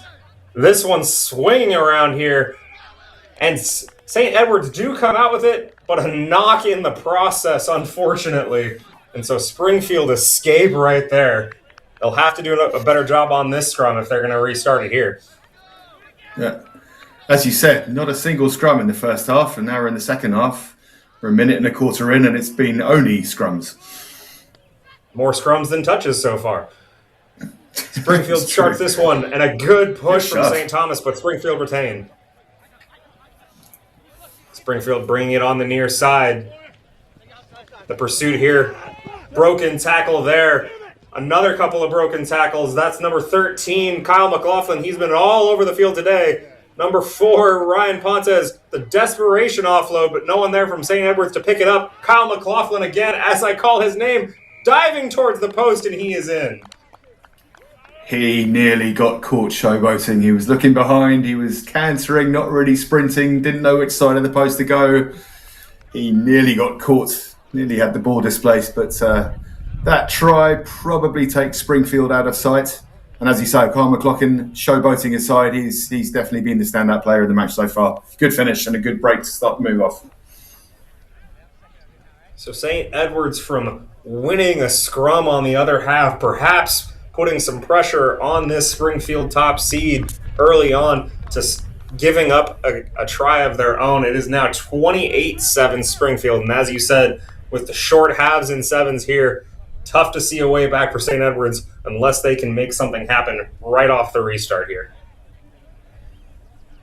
Shame. For an 8th seed against a 1st seed, they've put up a very good fight. It's been impressive how well they've battled in this game. Springfield have had to work. On the restart here, looks a little bit shorter, does not quite go 10. So this will be an attacking platform right at midfield here. A tap and go. There's your number 10, Belly and Cotton, out of Round Rock, Texas. And firing from the back, James Williams in that number 7 jersey. He's able to drive forward, but is met by a wall of red in Springfield. Coming to the near side. Even numbers here. The offload over to William Shiflett. But that one goes a little bit high and goes to ground. And now, look who it is. One more time, Springfield in there. This time, that's Nathan Master. Usually on the kicking duties, we'll get a try to his name. Trying to claim a bit of afters at the try scoring there, but if you hold yourself in the try scoring position and wait for the contact to come, the contact's going to come. Again, superb defence by Springfield. They shifted across, the line integrity was excellent, just waited for the mistake, and then one loose pass is mercilessly picked off. Springfield looking very good.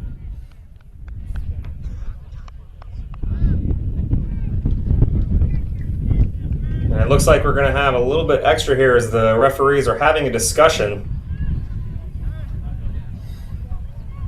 And I see a card coming out, perhaps.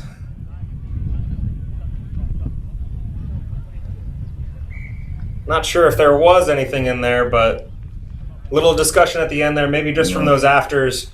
But the conversion is good. Springfield up 35-7.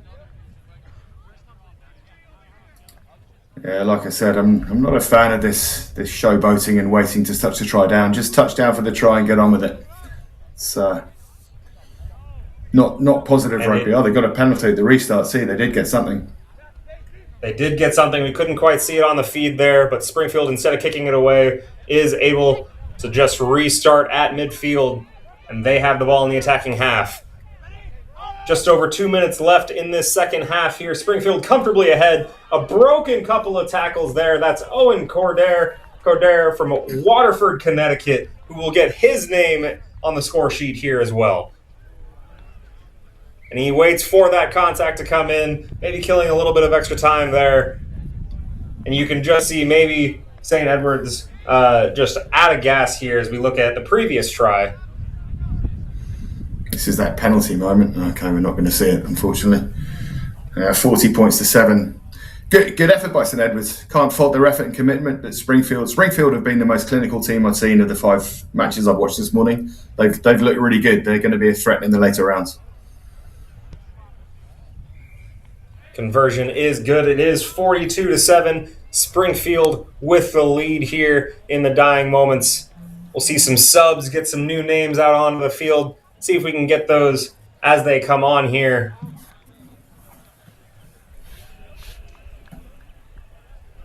And I believe that's going to be Jacob Mello out of Westfield, Massachusetts, taking over the kicking duties to restart. A low kick. That one's going to go deep into territory for St. Edwards.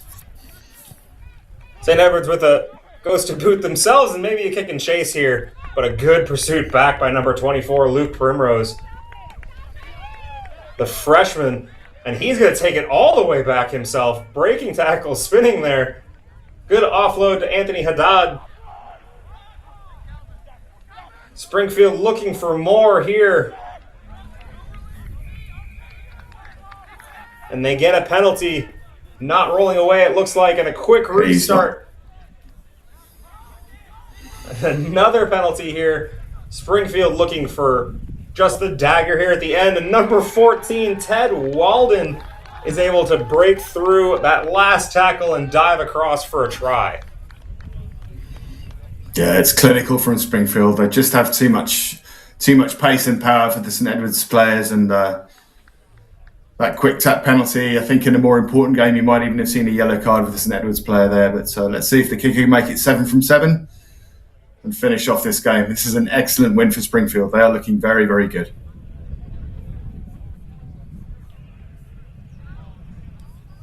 And as the clock goes red, one last conversion attempt here. It is up, and it is good. Perfect 7 for 7 on tries and conversions. Our final here on field 13 going to be Springfield 49, St. Edwards 7. A good opening match for the number 1 seed here in Division 3. Okay. And hello, this is Katie, and I am joining you for the second half of this game. Yeah, we do have that restart. Looks like we're going to be playing one more phase here. But this game well and truly over. St. Edwards looking for pride at this point. But that ball is dropped, going to be knocked forward.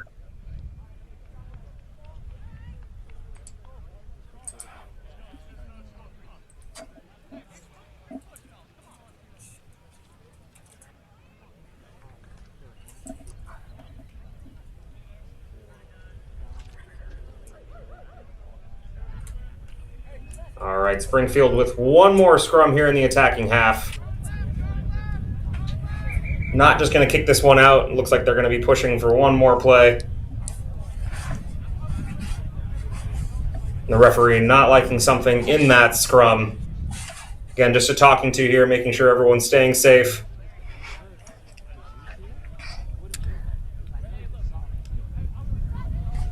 And it looks like Springfield will have that restart of the scrum and not safe again. And it's past the clock time, but they are going to finish the play.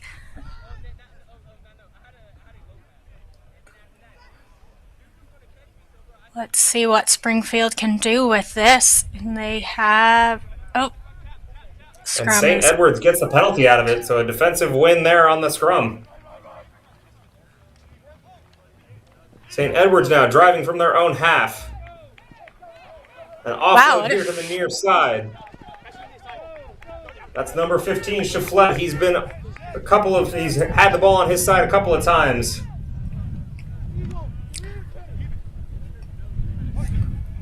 Number 22, that's Chris Flores, the international out of Mexico. St. Edwards in the attacking half, and they win a penalty. Wow, what a fantastic end. Here he goes. Maybe one last attacking platform here for St. Edwards. And can they offload? That's number 1, Eli Johnson. Johnson dropped down, but he just spills the ball out. Desperation offload as he went down to contact, and now Springfield on the attack one more time. And finally, Springfield electing to kick it out, and that will do it. That is our final here at Springfield and St. Edwards. It is still 49-7, maybe a little bit later than I had originally anticipated. But that will be a win for Springfield, the number 1 seed in this half of the bracket.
And in college rugby sevens fashion, we are right into the next game, about to get started here. It's going to be the Virginia Military Institute, the Keydets, my favorite nickname of the day, Keydets, not Cadets, the Keydets, with their mascot Mo the Kangaroo. That's your camo on the left here.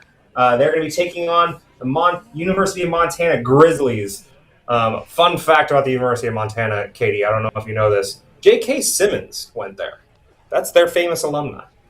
Wow, I did not know that. Learn something new every day. Thanks for that. We're here to help educate. Yes, we are. And they are all ready right, to VMI go. will be kicking off from the left here. And we'll do our best in these games here to get names and hometowns and shout out your players here as best we can. We do have the one feed, so it'll be tough to see some numbers there, but forgive us while we find those for you. We'll get it as best as we can. VMI, UMT, this is the 4-5 matchup here in this half of the bracket, so it'll be a tough one. Yes, I'm looking forward to this game. They all look like they're ready to go. And VMI, they're disciplined, structured, system-driven, strong defensive organization, efficient around the breakdown.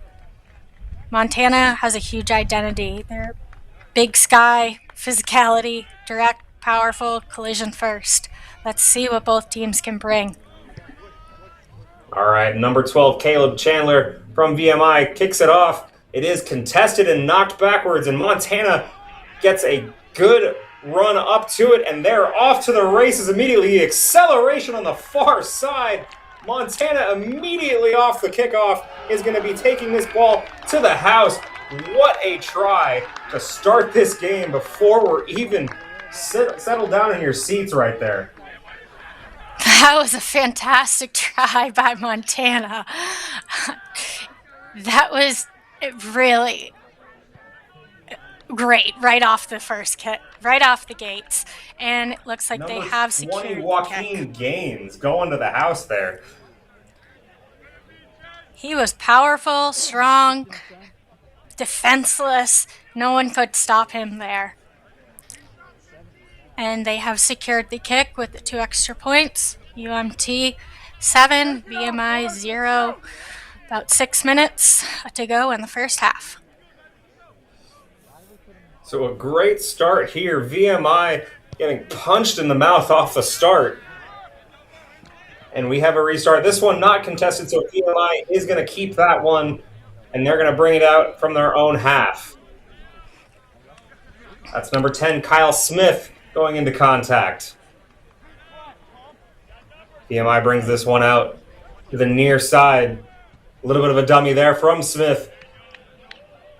And the contact there, but a knock forward, and it's going to be a turnover in the attacking half. And Montana will have an opportunity here for our first, looks like the scrum of the day for this matchup. Yes, it is. And Montana, they're not afraid of contact. They lean into it. But VMI, very disciplined, very structured program that prides itself on defense. But right off the start, VMI turns this ball over, and they're able to move forward. That's number 13, Aiden Wood, out of Kenton, Ohio. He is able to get a penalty here. Attempted quick restart there, but it's brought back. So now VMI in the attacking half. And this one's taken to contact, middle of the field here. VMI getting their feet under them after that hard start to the game. Good support in the breakdown. A little bit slow out of the breakdown, though, so Montana able to get back. An attempted nifty offload backhand there, but that one is poached down. And let's see if the referee is going to his pocket. He is. That is going to be an intentional knockdown there on number 10, Patrick Brennan out of Newington, Connecticut. So UMT will be down a man here with the yellow card. That's going to be a tough one for UMT to take a hold of this. VMI is going to need to capitalize on this yellow card from UMT. There will be 2 minutes in the sin bin for UMT, and let's see what VMI can do with this. As you mentioned, have to capitalize, especially in sevens. Losing a man is going to be hard to defend. So 7-on-6 here for a little bit. And VMI immediately on the attack inside the 22. Quick out of the breakdown there. Obviously, they'll have numbers if they choose to. Onto this near side. One man to beat. That is Aiden Wood. He is brought down. Kyle Smith brought down right at the try line. And it looks like that is going to be a penalty. Montana holds up right there at the death. Staunch defense here from the Grizzlies. That was fantastic defense, and it will be kicked out again by Montana. Or UMT. Attempted quick kick out there. Doesn't go nearly as far as Montana's hoping. We're still in their 22. Let's see what VMI can do with this. They have a man up on UMT. Can they get it? Can they get it past the try line and touch down? They need to get those points on the board if they want to capitalize on this yellow card. Line out for Montana. That does go long. Montana is able to retain that possession. They have it in their own half. They're looking to kill some of this clock off so that they don't have to play down 2 on defense. So they'll be throwing it around here deep in their own half. VMI looking to pursue aggressively on defense, and they immediately get the turnover. Penalty for not releasing. And here comes VMI. Keydet's attacking, and it looks like they're going to be through for their first try on the far side of the field. What a wonderful team try from VMI. They definitely did capitalize on that yellow card. And they want to keep going because they have a little bit of time left with that yellow card. But what a wonderful try. They did take advantage, and they worked it out. Let's see if they can make this kick to tie up the game 7-7.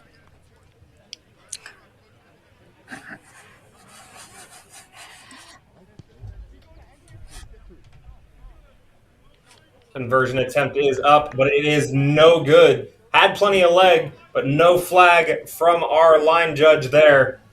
So it'll stay 5-7 here. VMI down 2 early to Montana. Yellow card still in effect. Montana still 1 man down.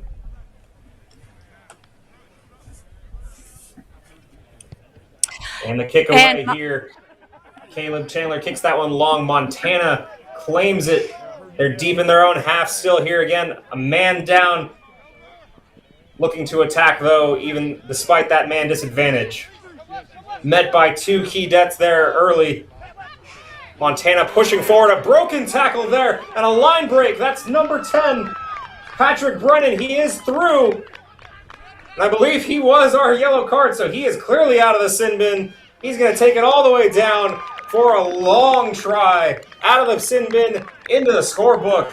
Montana with another try right before half. That was a fantastic breakaway from number 10, Patrick Brennan in Montana. He definitely wanted to make up for that yellow card earlier, and he did. He got those 5 points on the board that they needed. Let's see if they can make that kick. And it does look like that kick did go through, and it is going to be 14-5, and we are at halftime here. Montana leading with a surprise try right before halftime. The Grizzlies up 14-5 on the Keydets. We will take a quick break as we hit half. Yeah, I think it might be the end of that.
And we are about to get restarted here. Montana will be kicking away.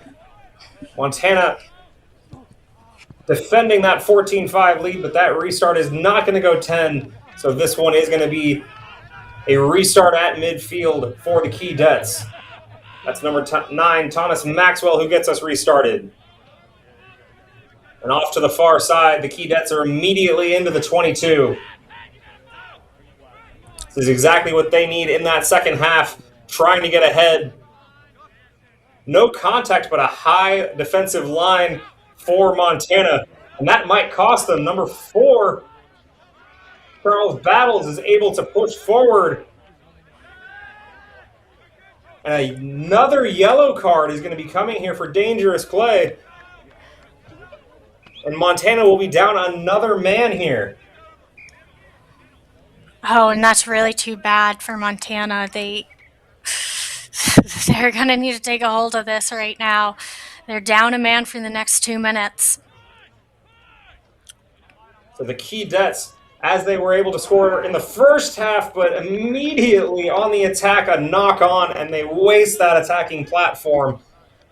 Maybe a little bit of a let-off there after another yellow card. So ill discipline from both sides, one resulting in a yellow card for Montana and a turnover from VMI, and we'll have a scrum for the Grizzlies in their own half.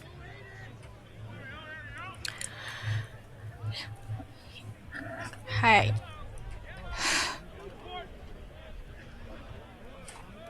There is that scrum, and it is going all sorts of directions other than straight. And VMI are able to take that ball and turn it back over. A good slick offload during contact, and VMI in for a try. Great try from VMI, taking advantage of that yellow card being one man up on UMT. And he was just able to break through and touch it down pretty close to the middle of the post. Not quite, but pretty close. And let's see if they made that kick. He did make that kick. I did see flags go up, so it is going to be 12-14. VMI cuts into this lead. It is now just a 2-point lead here in the second half. We've got a cracker finish here on the books for us. Montana still a man down with that yellow card. Yes, if VMI slows Montana's carriers, they can dictate the tempo, which they have started to do. And looks like that kick won't go 10. Well, that's just from the sideline. I haven't had a restart just yet. So here we go. There's the actual kick. Okay, my bad. That one does go deep, and Montana has it. That's number 16, Rowan Sierra for Montana.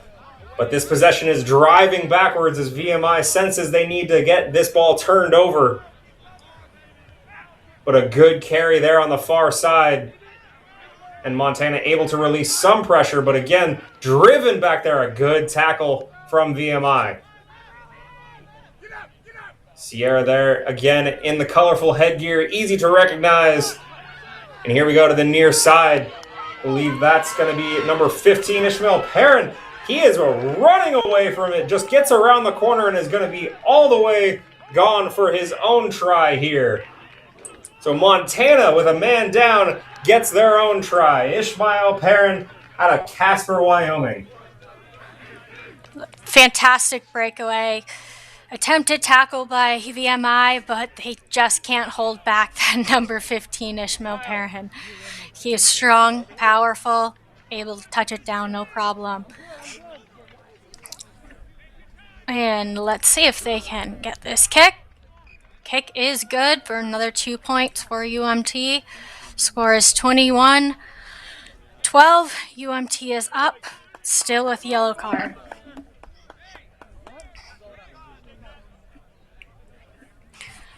And UMT definitely not going to be rushing to get back here. That clock still ticking away. They will kick this ball away. and VMI needs to get on the attacking front immediately. A good contestable kick. That one is knocked towards Montana, and Montana has the ball. Grizzlies on the attack in the opening in their half. A good offload in contact there. Good support from Montana. Another backhanded offload as Montana looking slick in the attack. And a not releasing or on a penalty here for Montana. They tap and go. Going to be brought forward. That's Rowan Sierra. He's going to get around the corner. He's going for his own try. Brought down. No signal yet from either side. Referee's discussing. Sierra thinks he's in for sure. And the try is awarded. Montana gets another one in the corner. That was a great try from Montana. And restarts are everything in sevens. And if you win those, you can control the rhythm. And that's what Montana is doing right now. And the acceleration around the corners here from Montana, doing in the key debts. VMI just not able to have that last man seal off the edge. You can see on the replay there, it was obviously going to be a question of whether that ball got down before they flew out of bounds there. The conversion is not good. 26-12, though. Montana will definitely take that lead with just about a minute left to go in this match. Yes, absolutely. This is the way Montana plays rugby. Power through the middle, support on the shoulders, and they are earning that with physicality and front foot ball. VMI needs to up their defense if they want to stop this Montana team going forward. Likely not enough time for VMI to get back here. A deep kick, not a clean take on the restart, but VMI able to retain. They're going to need something right out of the gate here. Montana with a heavy pursuit here. And VMI gets to the breakdown, able to get over that ball. Good offload into contact there on the far side of the field. Clock on your screen has gone red, but VMI will keep pushing here. Perhaps for pride, perhaps for more points of their own.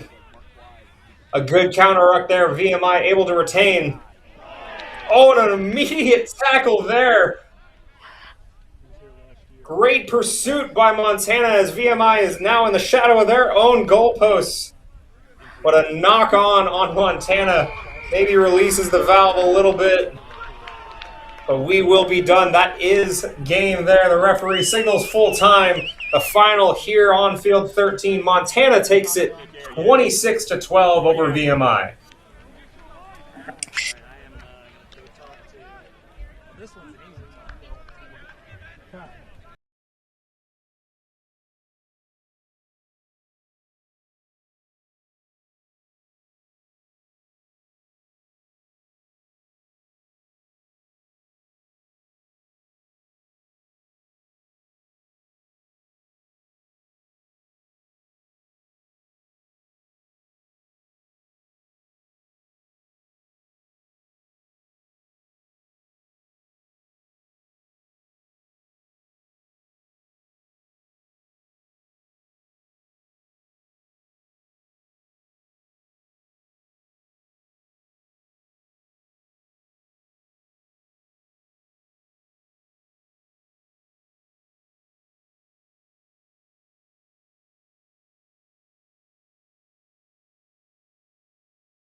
We've got our next match here at Field 13. Duke taking on Endicott. Endicott in the dark blue jerseys on your right. Duke in the white. On the start here, Endicott gets it off the bounce. Endicott on the attack. And the Gulls looking to push immediately here off the start. A lot of energy as soon as this one matches. We've got a penalty here for Endicott. They're going to go forward. That's number 12. That's going to be Jaden Carnevale there, and he breaks through, and he's going to score our first try of the match. What a wonderful touchdown from Endicott. They got their first points on the match, and they're looking to capitalize on Duke's defense that just let them break through right there, and he was able to touch it down right in the middle of the post. Let's see if they can secure this kick for the next 2 points. Not even sure you'd classify that as a broken tackle. Maybe just a wave as he ran through that half gap there. And Endicott does secure the conversion. It is 7-0 early on here for the Gulls out of Beverly, Massachusetts. Yes, it is. And number 10, Owen Swanson with that kick, and he will take the restart.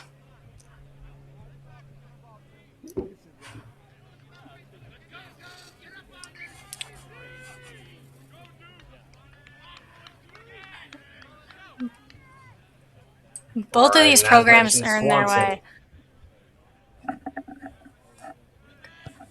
Swanson with the kick. It is high and it is short. This is going to be contested again. Knocked backwards by Endicott, and the Gulls have it again. Duke yet to get anything going on the offensive side. But an immediate turnover there. That was a great attacking turnover, and Duke is able to move forward here. Number 13, Conrad Sharp out of Wellington, New Zealand, is going to be pushing forward here. Harvey Bracken-Smith knocks that one up and over. It's going to be pursued, but it's going to be taken by Endicott. Endicott does defend. So that first attack from Duke is snuffed out here, but they'll be looking to turn that ball right over in Endicott's own half. A quick go there by Scott Turner.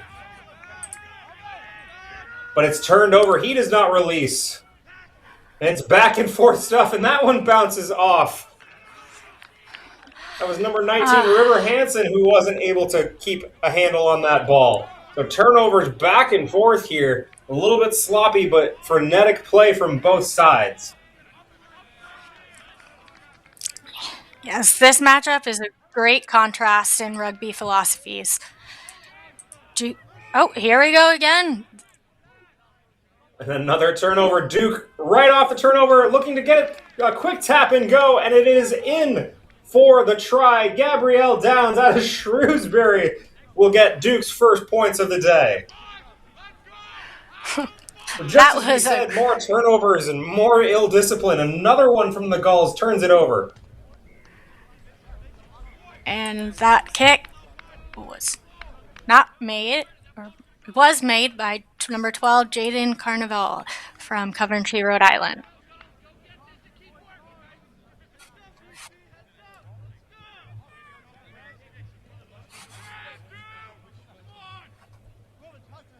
So Duke on the board here in the first half. Couple of quick strikes from both sides of completely different varieties. And we've got a tie game. On the restart, Duke immediately gets it going. Just on the fly, no contest. They just catch it out of the air and drive forward. That's number 15, Brock Doherty. He's going to release that. Off to number 8, Georges Gave. Doherty again. Getting pushed forward there. He's got support from Janisek. And then a little support there from Henry Gave. Janisek there. Did he get that ball in? He did. Another try for Duke. That was great teamwork from Duke. Number 7 really pushing that forward with the offense and just popping it off to number 5, right? Or number 6, I apologize, right there. And kick is No good on the not conversion good. right there. So it'll stay 12-7. The Blue Devils now in the lead there. A little bit of a lack of pursuit from the defensive side for the Gulls. 3 Blue Devils against 2 Gulls. That math does not work in Endicott's favor. And the Duke takes the lead off of the great restart. Reed claiming that ball out of the air cleanly. Yes, let's see if Duke can capitalize on this. They have... Oh, here we go again with the restart with Duke. Well claimed this time by Endicott. That one is caught cleanly. The Gulls now looking to get their own offensive possession there, but that one is loose. Somehow claimed there, and the Gulls retain there. Carl Robinson out of China was actually in pursuit there for Duke. Endicott now in their own half, looking to settle things down. There's been a lot of back and forth, a lot of turnovers lately. They need to clean this one up here. Looks to be clean so far. A broken tackle there, and no one in front of him. He can run away from this one. That's number 8, Christopher Freeman, but he is finally chased down. Number 10, Owen Swanson now with the ball. He is met by 2 Blue Devils there. So almost a long-range try there. Number 20, Fionn Aaron there out of Cork, Massachusetts. Number 13, Will Savage going to the corner. He is going to be through, and he dots the ball down for a try.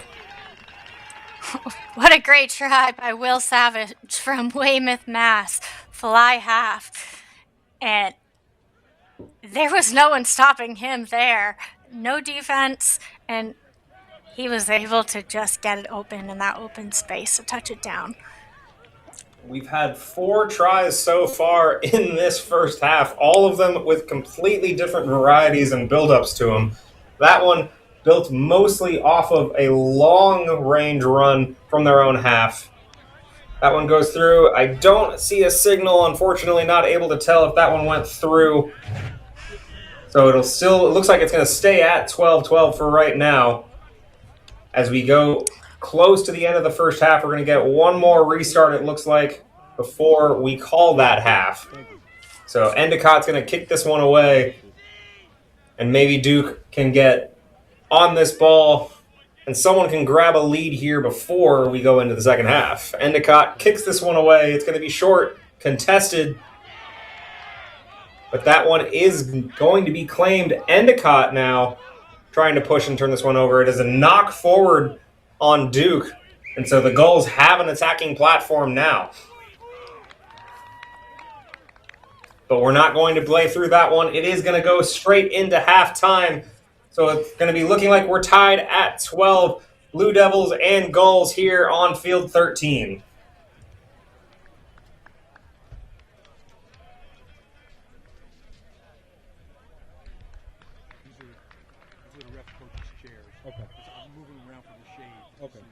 Okay. No one just left him here. Okay, hey, I got you. We'll put him back later.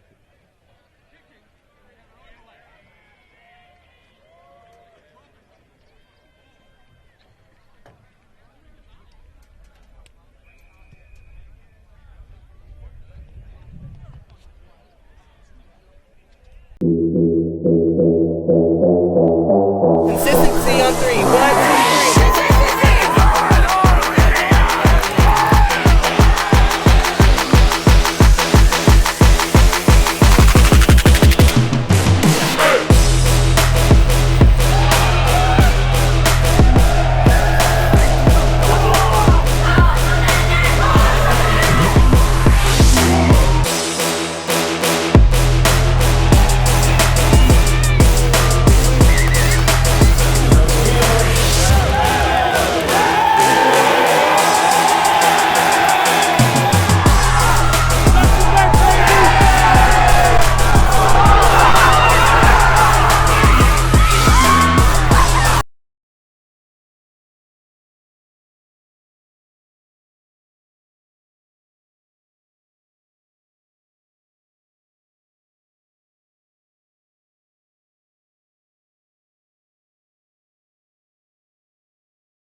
We are on the restart here. Duke kicking that ball away. But a penalty to Endicott here early. And so Endicott is able to get their own attacking platform here to start the second half. It is 12-12. All to play for here in the second half as the Gulls take on the Blue Devils. A crunching tackle there by number 19 on Duke, River Hansen out of Atlanta, Georgia. And it looks like Duke has earned a penalty here and is going to take over possession. Are we going to see our first scrum? I think looks like it. We are going to get a scrum here in the attacking half. The Blue Devils to put that ball in. Scrums in sevens, always very fun to watch, Katie. They are. They're quick, and they need to get that ball out quick. Endicott needs to take advantage of this opportunity. They're pretty close. Duke does get this. And it is going to be out to the far side. That's number 4, Luke Foster. But that ball does get the deck. Duke recovers out to the far side. One man to beat out there. He cuts back inside, breaking a couple of tackles, not brought down yet. Oh, but that ball does spill out, a knock forward. And the Gulls get a little bit of a break there as a couple of broken tackles from their defense ends up resulting in an accidental knock-on there. And Duke will be kicking themselves for not taking advantage there. Yes, they will. We are in Endicott's 22, so let's see if Endicott can break it out. Another scrum here. Endicott does retain. And they've got the ball in hand, but that one is knocked loose. Number 12, Jaden Carnevale, your try scorer from earlier, not able to keep a handle on that ball. And so from no scrums to now scrum after scrum after scrum, Duke with one deep in Gulls territory. So far, it's been the attacking teams that have retained their scrum advantage each time. Duke definitely hoping that trend continues. Blue Devils enter the ball in. That one's out quick. And there we go. That is River Hansen. But it looks like we're going to be a penalty here to Endicott. Maybe obstruction there. And the Gulls, again, escaping another deep territory attack from the Blue Devils. Absolutely. That's a tone setter right there. Endicott loves moments like this. Duke do need to settle themselves. So that one is kicked out for territory. Endicott will have a line out here on the near side. That's number 10, Owen Swanson, who will throw this ball in. Again, if you're a fan of 15s, 7s, lineouts, and scrums, all very different. Who knows where this ball is going? Contested. Duke gets it, though. Well read. Long limbs there in the hands of the Blue Devils. High stepping over there. That's number 23, Gabriel Downs. Bringing it out to the near side, Swanson. That's Harvey Bracken-Smith. Number 7, Henri Gave. Number 5, Robin Janisek out of the Czech Republic. The counter ruck does not come in time. The Gulls turn it over. That's number 20, Aaron going forward. He needs some support there. No one in support, but a good ruck just at the last second. The Gulls do retain right there. Owen Swanson driving forward. Now the Gulls on the attack. First time they've had the attack in the second half. On that far side, I think that's going to be number 25, Kevin Lunsford, if I'm not mistaken. And number 15 breaks through. That's Jack Lewis. And he's got a try under the goalposts. What great work from Endicott. They wanted to look for width, and they found the open space. Number 15, Jack Lewis from Clinton, Mass., a junior wing, setting it right down in the middle. Great work from Endicott to get that 5 points. Rugby players dream of having tries where they get to swan dive in like that, especially critical tries like that as the conversion goes through. It is 19-12. The Gulls now lead in the dying minutes here of the second half.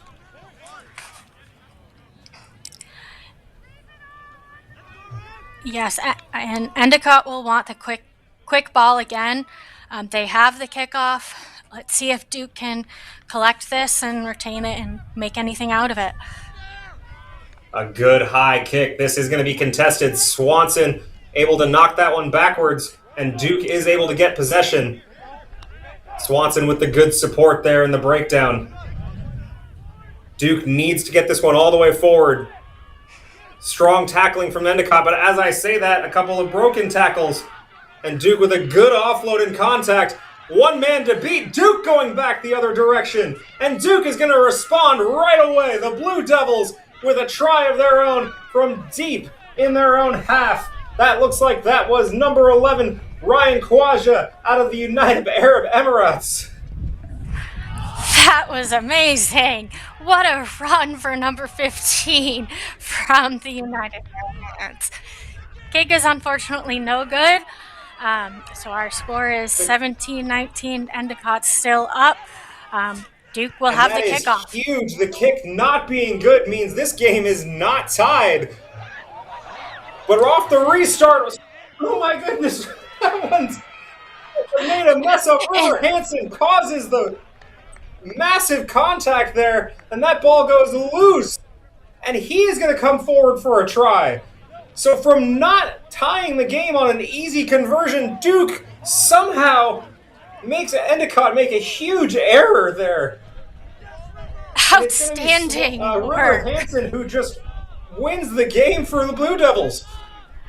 That was outstanding work by River Hansen. He made Endicott really break down. And capitalized on that, and that will be the game. The kick was not good. Heartbreaking loss there for Endicott. They looked like they had survived. Look at this. Hansen right there with 2 goals just knocks them both over. No one gets hands on the ball, and Hansen goes in with the game winner. Duke survives. 22-19 is your final here on field 13.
Pioneers! Come on, DU!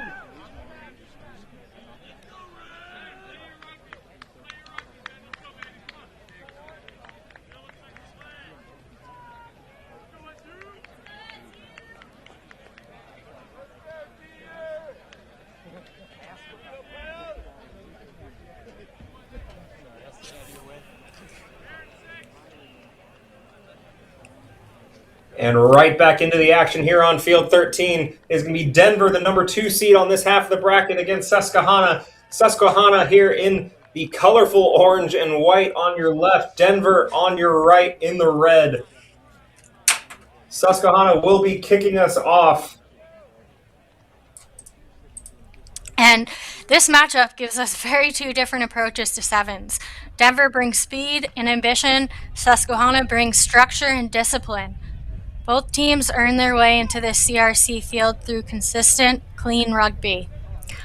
Expect tempo from Denver and control from Susquehanna. Whoever dictates rhythm will take this early charge. And this is a classic CRC contrast. Absolutely. And one player to watch for sure on Denver. He's made a name for himself a couple of times at this tournament. That's number 6, Anthony Rice. I believe he was the top scorer from last year's tournament, looking to make his stamp early in this game here as well. Yeah, I'm excited to see what he can give us and what he's going to show us. Denver, they're athletic, fast, confident in space. But Susquehanna, they're structured, discipline, and fundamentals first.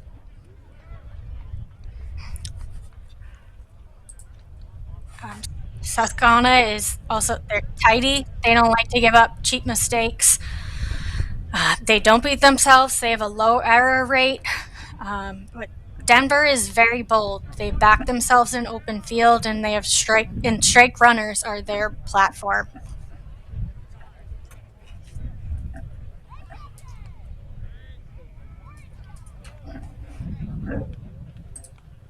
And the ref ready to go. Susquehanna will be kicking us off, and we are away here. A deep kick. That one is going to go all the way towards the try zone. So Denver quickly all the way into their own 22 will have to carry that ball a long way for their first attack.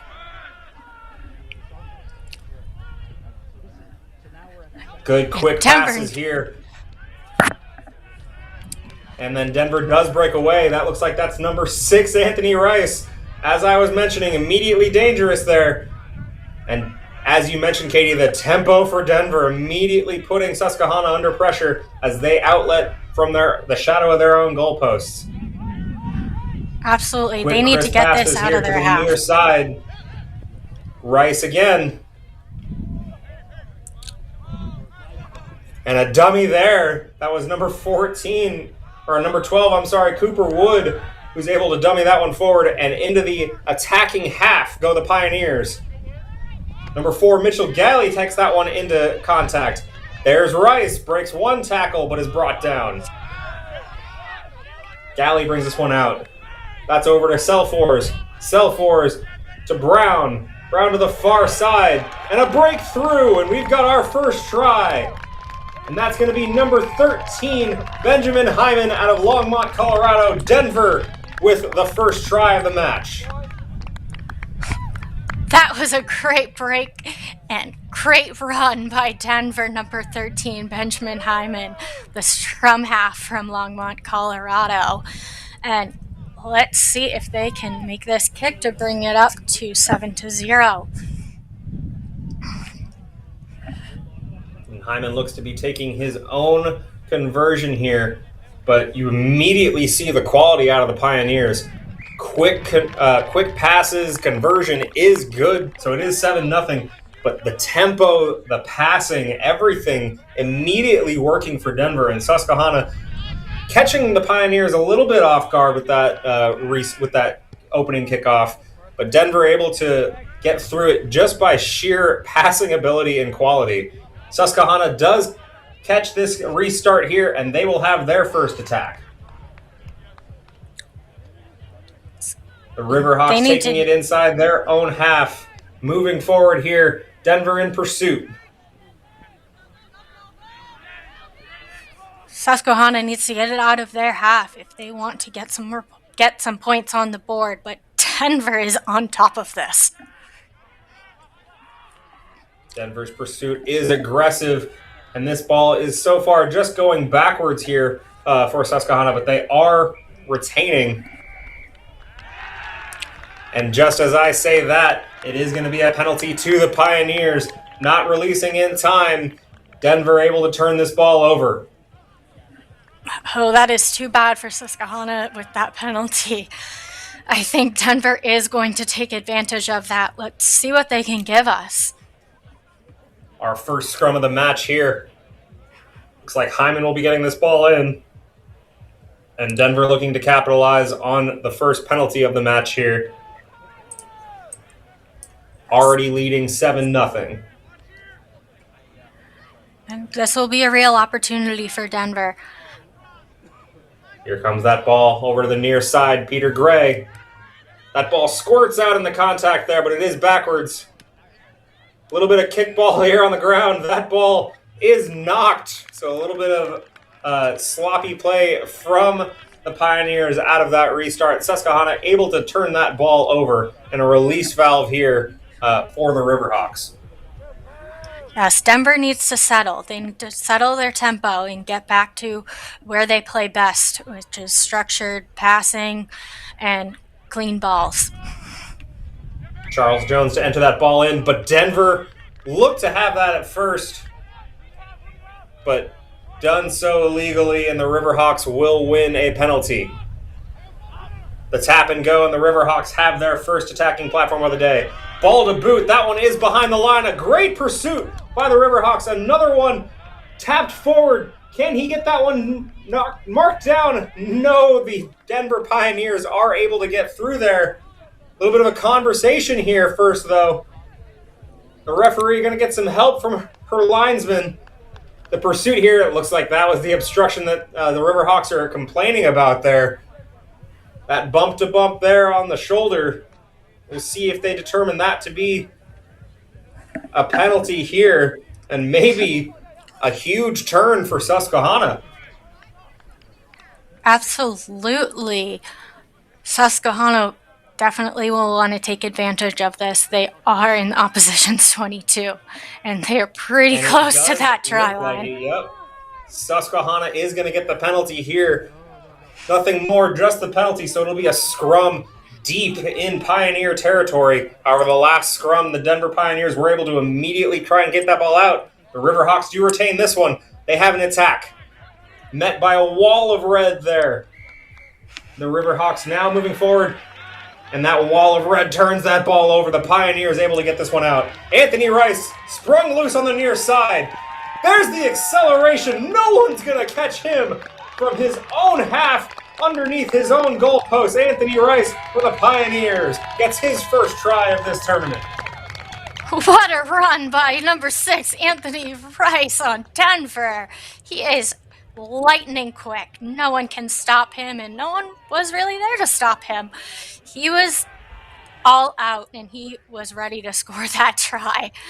What a run, and what great offensive work from like Denver. That, you've got to get him involved, and as soon as they had the penalty, they wanted to go as quickly as they could to get that ball into his hands, and you can see why. Steubenville, Ohio's own Anthony Rice with another long-range try. On the conversion, it just goes wide. That one is not going to be good for Benjamin Hyman, so it stays at 12-0. Susquehanna from an attacking platform inside the Pioneer 22 to giving up another try, a dagger here in the first half.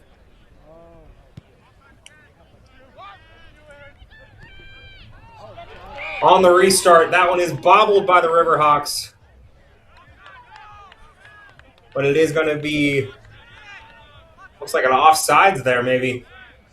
So a little too aggressive on the pursuit for the Pioneers, and this will come back to center field. The Riverhawks get another attack here. They need to get something here before the half ends. And another penalty here. The Riverhawks not able to get anything going, and it looks like we are going to be calling half here as well. Remember, that score bug is just an estimation of that time here. So we are at halftime. 12-0 the Pioneers lead off of 2 long-range tries. One that you're probably going to see all over the internet from Anthony Rice here late in the first half. Yes.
We're about to get this second half started. Denver in the red on your left, kicking away. The Susquehanna Riverhawks. High, deep kick claimed, and that good tackle there. And I think that was Anthony Rice again, not just the fastest try scorer you're ever going to see, but a great tackler of the ball carrier as well. Riverhawks on the offensive here. Slower in the breakdown, though. The Riverhawks don't quite get that ball out, so Denver able to line up their defense. The Riverhawks get this ball out, coming to the near side. All-important man to beat, driven into touch. Benjamin Hyman drives his man all the way out into touch. That was number 12, Jacob Torok, on the wrong end of that tackle. Great work from Hyman as he shows off his defensive prowess. The two try scorers for the Pioneers. Great defensive work by Denver, and they will secure that line out. Uncontested there, and the Pioneers able to get this ball back into their hands on the attacking half. Seeing a little bit of slower pursuit from the Riverhawks in this second half. The athleticism of the Pioneers, and they're going to earn a penalty for themselves again. Hyman wanted to go quick, but he's going to stop this one for right now. Let his team get organized. Listen, Denver's tempo has really been the difference. They've played fast, they've played confident, and they take the 12-0 lead heading into the second half, and now we're approaching 5 minutes left. Susquehanna needs to turn this into a structured contest to claw back into it. Denver taking some more time off the clock, choosing to go with the scrum here rather than the fast tap and go. So we'll see their first attacking scrum of the second half. Some subs coming in here as well. That ball won well. Hyman breaks one tackle. And this ball is back out. Pioneers driving forward. Half gap there. Anthony Rice in support, and here he is with his second try.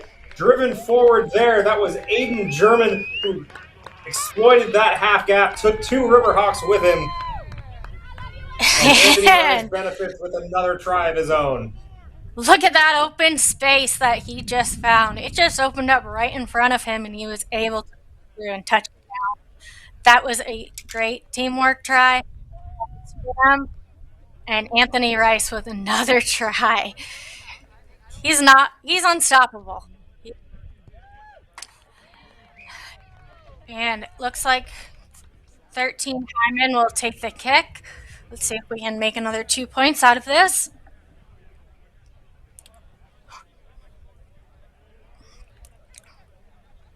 Hyman's kick is up and is good. 19-0 here.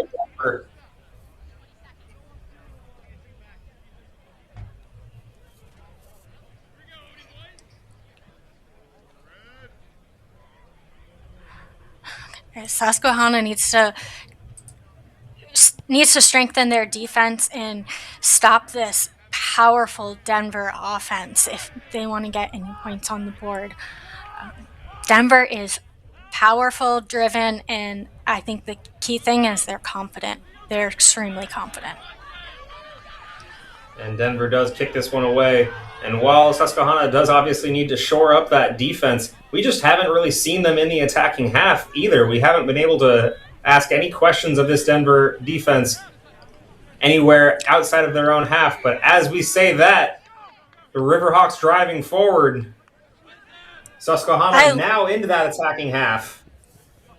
That was Jason Renock, the number 5 there, towering above the rest in that pile. Susquehanna looking to push forward, but that one, it looks like it was stolen, but not quite fairly. And the Riverhawks with a quick restart. No support, nobody over there with him, but no one able to bring him down either. And a penalty for Denver. Or, excuse me, a penalty for Susquehanna there. Susquehanna now driving into the 22.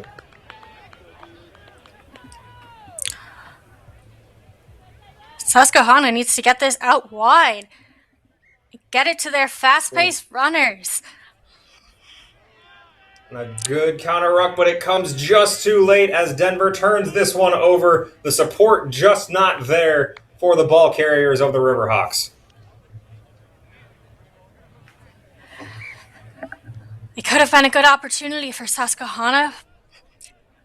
Let's see if they can still make anything out of this. We have 1 minute, 40 seconds to go. Looks like some subs are coming off, getting the replacement swapped out. And Denver will start. Denver's going to kick this one out to touch. A great distance on it, but it does not get all the way out to touch. So this one is going to be retained by Susquehanna. The Riverhawks now on the attack. One broken tackle there. Oh, a hand in there, and that one's knocked forward. And the Pioneers know immediately. He didn't even have to wait for that card. He was already headed over to the sin bin. That'll be his game done there as we're in the last 2 minutes. Now Susquehanna has a chance with a man advantage here. They tap and go, and they will need to go fast. Dragging the ball carrier down. A gang tackle there by the Pioneers. Good soft hands as that one almost hits the deck. And the Riverhawks keep moving in there. These offloads, though, are coming a little bit too late. Not really asking questions. That one gets around the corner. Susquehanna almost driven out. And he is pushed out into touch. Desperate defense from the Pioneers. A great effort there by Denver to force the turnover mere meters from their own try zone. That was great defense from Denver, and they're going to keep trying to run the clock. Susquehanna, great effort with the offloads. Got a little bit messy, and Denver took advantage of that. Their defense is so strong. They showed their offense is strong, but they're also showing their defense is strong as well. And Denver will take the throw-in. Great athleticism from the Pioneers. They're able to get this ball out off the line out. And again, forcing the issue, the dummy there, and the over pursuit by the Riverhawks. This one goes to the deck, and now we have a pursuit here. Number 12 from Denver, Cooper Wood, pushing this ball all the way back. No support for the Riverhawks. You see the ball carrier throw his hand up there as he didn't have any help. Even though they're a man up, a heavy hit there. Well done, Denver, able to turn that ball over. I believe that was number 10, Henry Brown, who just took the hard lick right there. And with the penalty one, that ball is kicked out. Denver will finish this one 19-0. They earn the shutout, and they open their NCR Sevens with a win against Susquehanna, the number 2 seed, moving on.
Fine, eh?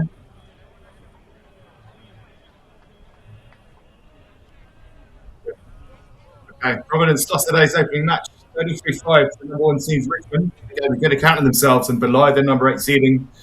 New Mexico saw a strong physical effort undermined by some unforced errors in a 14-12 defeat to Loyola. They bring a more direct and hard-running game to the mix, whereas Providence are playing a more classic all-alive sevens game. Just waiting for the referee to check with the captains to see if we're ready. New Mexico are in the blue and white stripes. Playing from right to left, you look at it, Providence in the dark blue. Nice, deep hanging restart, and straight away Providence are on the attack. And it's a surging run down the left wing. It takes 3 New Mexico players to bring him down. Ball comes wide and Providence have got men across the park here. But this one goes back inside. A little bit of hot stepping up to halfway and a good offload and out to the left wing. Providence, one more pass.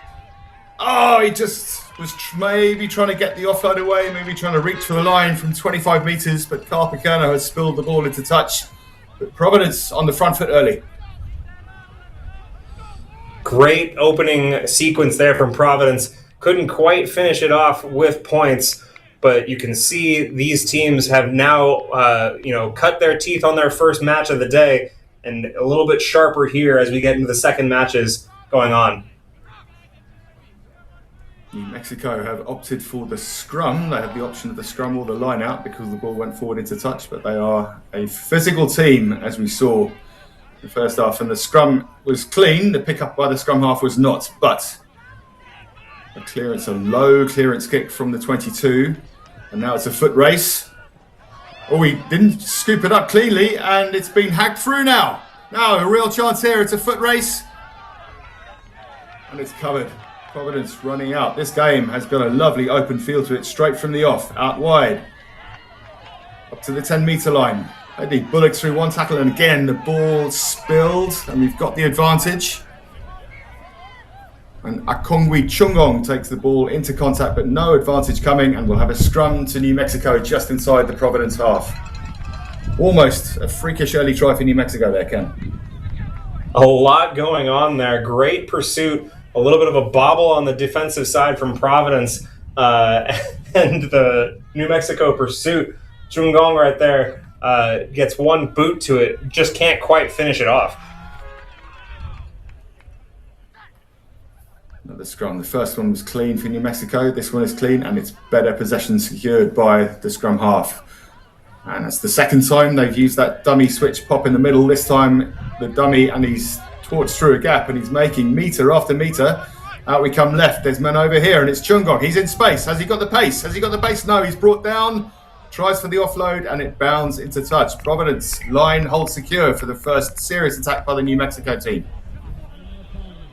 Was not a comfortable look there as Chungong goes down awkwardly there. Looks like they'll retain on the line out though, so we'll see our first line out in the 22 for New Mexico Tech. It would appear to have flicked off a Providence player before it rebounded into touch.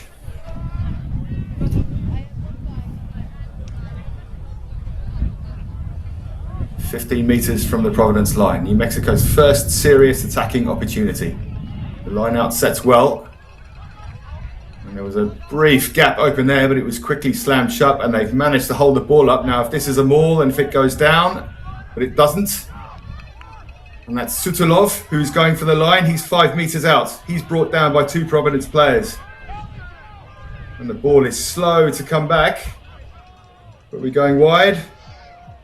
And that is Samuel Medvay through. He's 2 metres out from the post, and it's an easy gap, and it's an easy try there. I believe that is Theodore Shearer. I can't see the number from here, but New Mexico reap the reward from their direct approach and score the opening try of the game. Yeah, and you can see that here.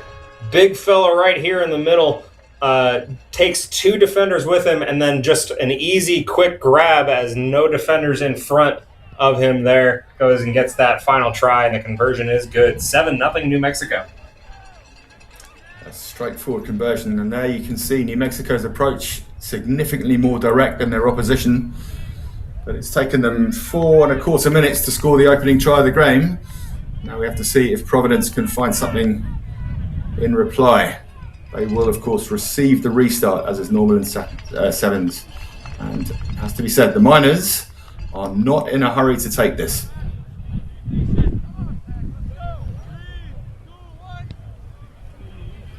And when they do, it is a lovely high hanging restart, which, it's a couple of centimetres short of the 10. And so we will have a free kick to Providence on halfway, which is probably the best outcome they could have wished for. Gonna need an electron microscope to see if that one was actually short of 10 right there. That was right on the line. You reckon the referee has one of those in their equipment these days? That's a good offload. And look at this. We've got Patrick Minihane going down the wing. He is rumbled into touch about 10 metres out from the New Mexico line. Great pursuit by New Mexico defensively.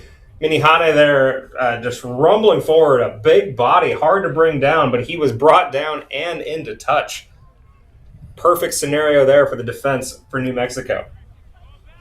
It's a big pair of teams. These are two of the bigger teams who lost in the first round of the DIII Cup. New Mexico, that's another good line out. Ball goes off the top. There's a surge through the middle, and he's kept the ball alive well in contact there. Chance to keep the ball, keep possession, and keep themselves 7-0 ahead. And they've created an overlap, and that's a great dummy, and he's through. Now, has he got the pace? Has he got the step? He hasn't. Chungong kicks it again. Will he get a bit more lucky this time? The ball bounces very, very awkwardly. Borst is brought down, and it's been blown, and we can't quite see for what because the referee is out of shot, but there is a head injury here, and it looks like it has the potential to be a nasty one. The vagaries of the bouncing rugby ball game. Yeah, Pacheco on the pursuit there. It looked like a little aggressive on it. Maybe got an elbow or a shoulder to the face as he was trying to make that tackle on the ball carrier there. Immediately grabbed to his face after he went down to the ground. It could just have been a clash of heads as they... there's been a yellow card. I can't see who's been sent from the field, but one of the Providence players has been yellow carded, I believe. And the referee is talking to their players now and explaining what it's for. His actions would suggest that the yellow card was for diving in. We'll try and work out who it is who's been yellow carded. Could have been on the advice from the touch judge.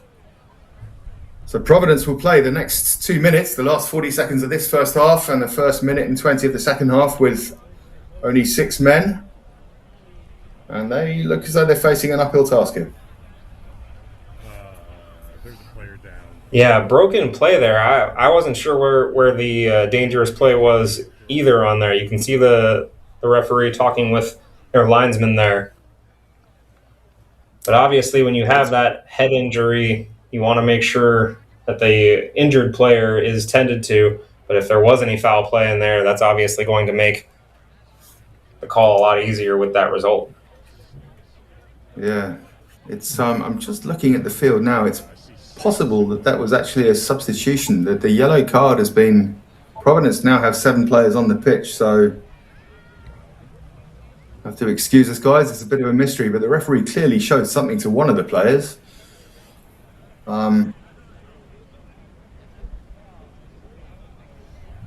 Okay, then maybe the referee was just signalling for a substitution. Our apologies.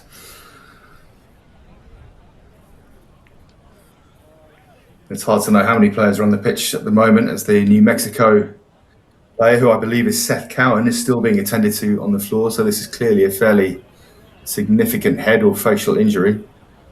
But so Providence still 7-on-7. Providence are coached by Mark Simpson-Daniel, who is the brother of former England's national James Simpson-Daniel and a former pro himself for Sale Sharks. And you could see evidence they didn't win their first game in the first round, but you could see evidence that they like to stretch their opposition across the pitch. And it's a question New Mexico are going to have to answer in the second half as they chase down this deficit.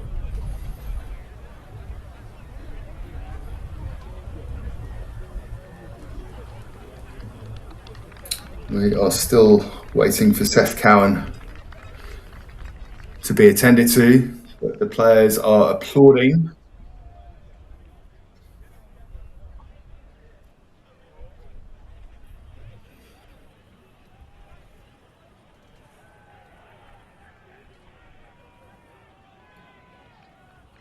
And Seth Cowan It leaves looks the like field. that's actually number 20 there, Danny. That's Adam Pacheco, who's coming off here. Oh, good. Thanks for the ID. Obviously, you have better eyes than I. Should be a referee, Ken, with eyes that good. You know, I feel like I've been told that a couple of times. The last name laws and rugby laws and everything like that. I don't know if I could deal with the jokes. Yeah, it was in my script to say, here's the laws of the game, but I haven't used it yet. You beat me to it. I'm sure you'll get another chance. I will. Everyone's ready for it now. We'll have to wait for the next game. It is a penalty to Providence after all of that. That was a dummy up and under and a surge through the middle and a step, and he's still going. Can he get the offload away? Yes, he can. It's just stalled, going across the pitch. That's good. Quick hands. And we got Crowley. He had a man outside. He had Begarin outside, but he didn't find him. And New Mexico have pilfered it. That's a crucial steal in these final seconds of the first half. Bit of pinball in the middle. Not sure who's got that. And the referee brings proceedings to a halt, calls a knock-on by Providence, and calls half-time. New Mexico 7-0 ahead. A tight game, still anyone's.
Providence ready to start the second half, chasing a 7-point deficit. Where do you think the chinks are on the New Mexico armor, Ken? I mean, so far we've seen a lot of back and forth here. Not a ton to really separate the two teams. The one try coming from an advanced penalty position in there. So really, I think Providence needs to just clean up the play a little bit. It's a nice restart, and they definitely cleaned up that restart. They've reclaimed it. Strong counter-ruck has made a mess of the ball at the back. Too strong a counter-ruck. It's been penalised. And the referee calls the quick tap, presumably for it being taken from the wrong place. Emmett Darby with the ball in hand. Steps, looks for a gap, puts it out wide, and it's kicked ahead by Ronan, who went for it and couldn't quite get there, and the ball goes dead.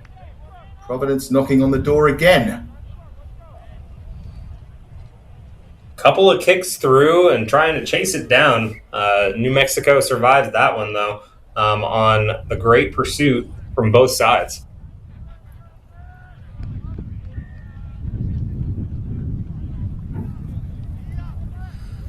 we've received confirmation that it is in fact New Mexico who are down to 6 men after the injury to New Mexico fly half Seth Cowan at the end of the first half. Not a lot of clarity on who it is for. Providence making a couple of changes. And despite the close scoreline and a bit of tension in the air, this game is not really totally got going yet. But it is a Providence scrum, and they are 5 meters from the New Mexico line on the right-hand side of the pitch. An ideal attacking opportunity.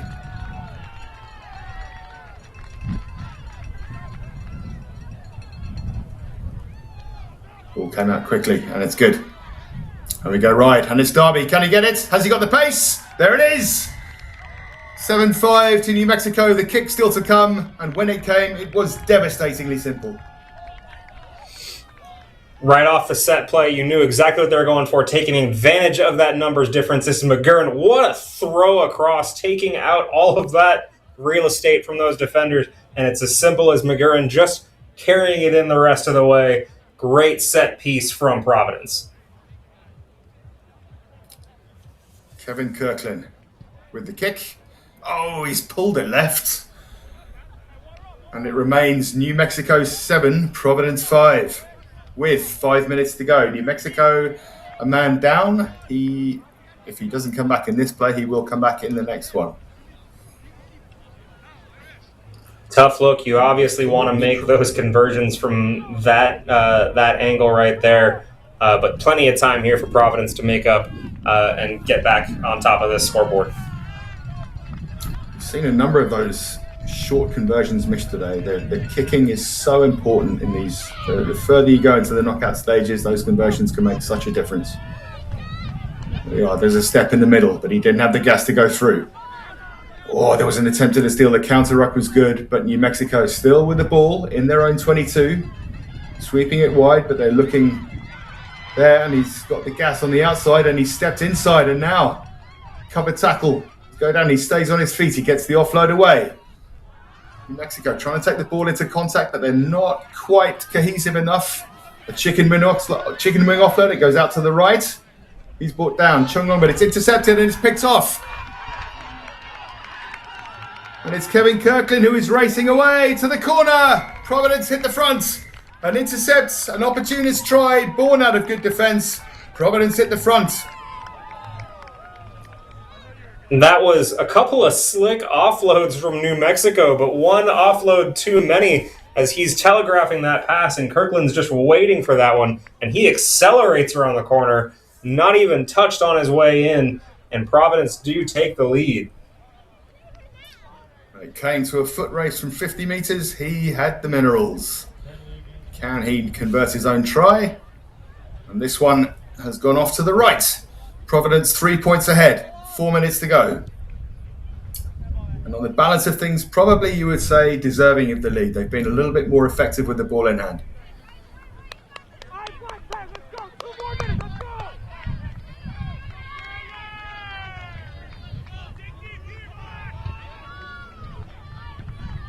Kirkland with the restart. This one understandably goes a little bit deeper. Challenge New Mexico now to find the try, find the answer from 80 metres rather than 60.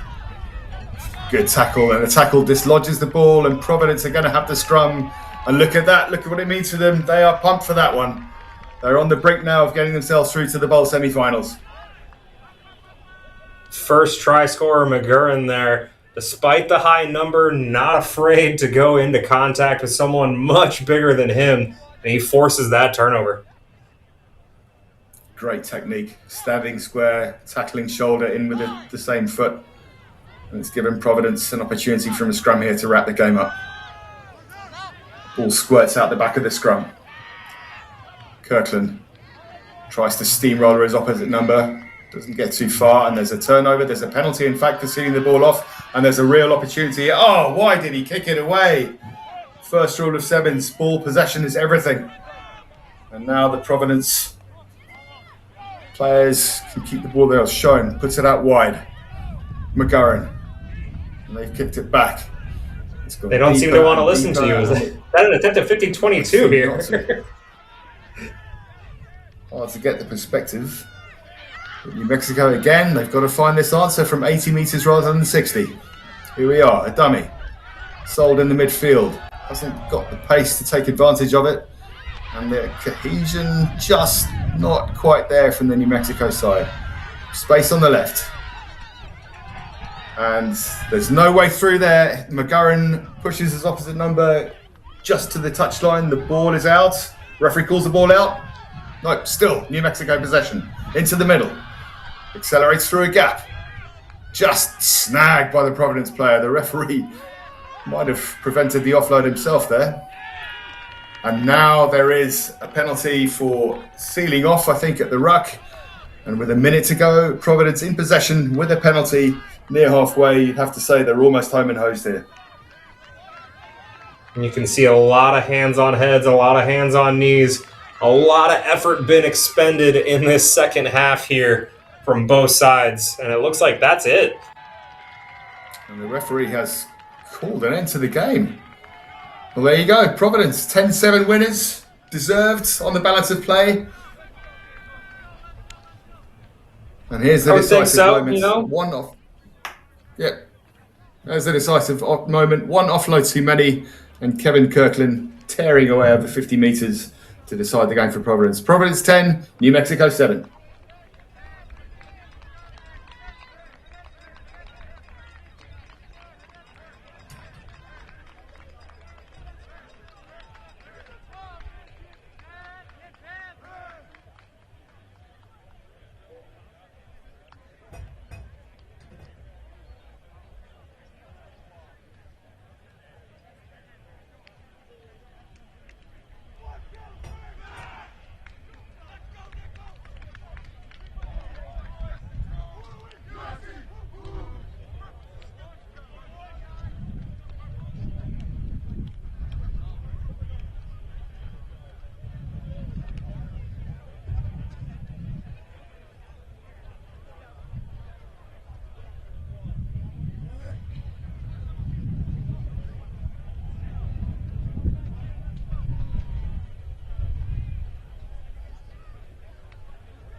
And welcome back. We've got Nichols next up after they suffered a bruising 24-14 loss to a physical Citadel team in the first round.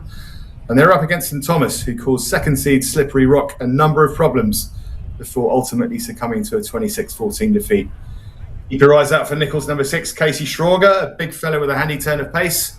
And for St Thomas, South African Nigel Monguiro has the jet shoes on the wing, and Luke Mace is the man to steer the ball out to him from fly half. Kenneth, what are you expecting from this one? Well, I'm expecting heavy hits from our guy right here in the foreground, number 3, Tyler Davis. I have him listed here at 290. It's not typically your sevens size, but I've got a feeling if he's starting in this sevens one, and he's all the way out here on the wing too, I expect him to be fleet of foot and surprise us on this one a little bit.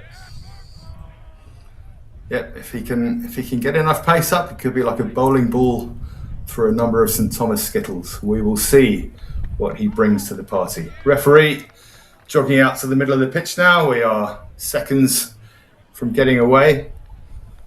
And St Thomas, well, they were in the lead for a while against Slippery Rock, firmly below their number 7 seed position, and they have a good opportunity. I would perhaps tip them slightly for the win in this game, but we will see.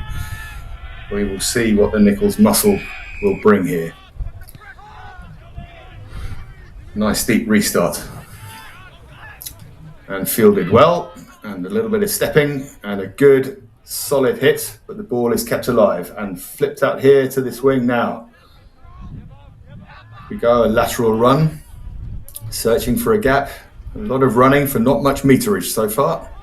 Flips it out to the white, bit of space out there, good handoff. And a heck of a turn of pace, and he's gone all the way. He has gone all the way. This is going to be a brilliant solo try from St. Thomas flanker Tate Peterson. St. Thomas hit the front. The pride of Minneapolis wearing the purple of Prince, and he just blows through it like no one's there. Wide open door, thank you very much. I will take that. St. Thomas strike first. The acceleration when he saw that gap, just a little handoff, and everyone, the rest of them were just dinosaurs. He's going to convert his own try, which he does with almost nonchalance, and it's 7-0 to St. Thomas. Exactly how you want to draw it up for the team in purple.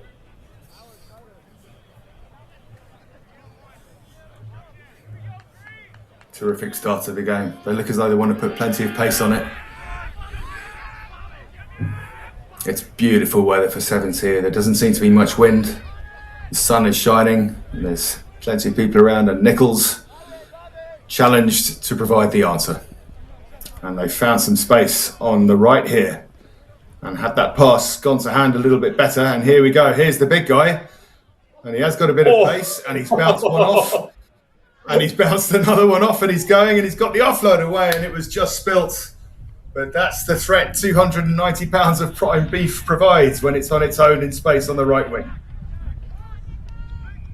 Tyler Davis showing that size can be everything here. No one can bring him down. He's got soft hands. Look at this offload. It's a glorious sight to see. A prop in full motion. And he's probably going to make a mess of this scrum, too. He has. He absolutely has. They went a couple of metres backward and stopped. And Thomas still with possession. And a little bit of dancing feet in midfield. And then it's opt for the clearance by Luke Mace, who's put it a good long way downfield. And the chase is hard. But the bounce was kind to the Nichols fullback. And he gets his way out of his own 22. And he gets the pass away. And the dummy is sold, and he's got to run. He's got to run. Noah Howard, he's going to go all the way to the line. Has he got the speed? Yes, he has.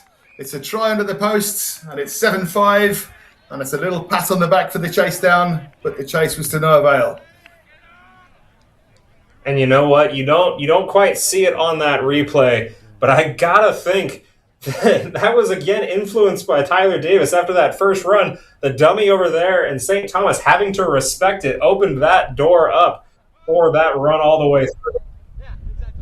Look at this. There's the dummy, and you see him just go right through. No one wants to tackle Davis. They don't want to let him get ahead of speed. So he just runs right by. Thank you very much. You saw Davis celebrate as the try scorer got through. Obviously, Davis didn't want to run the 40 metres with the ball either.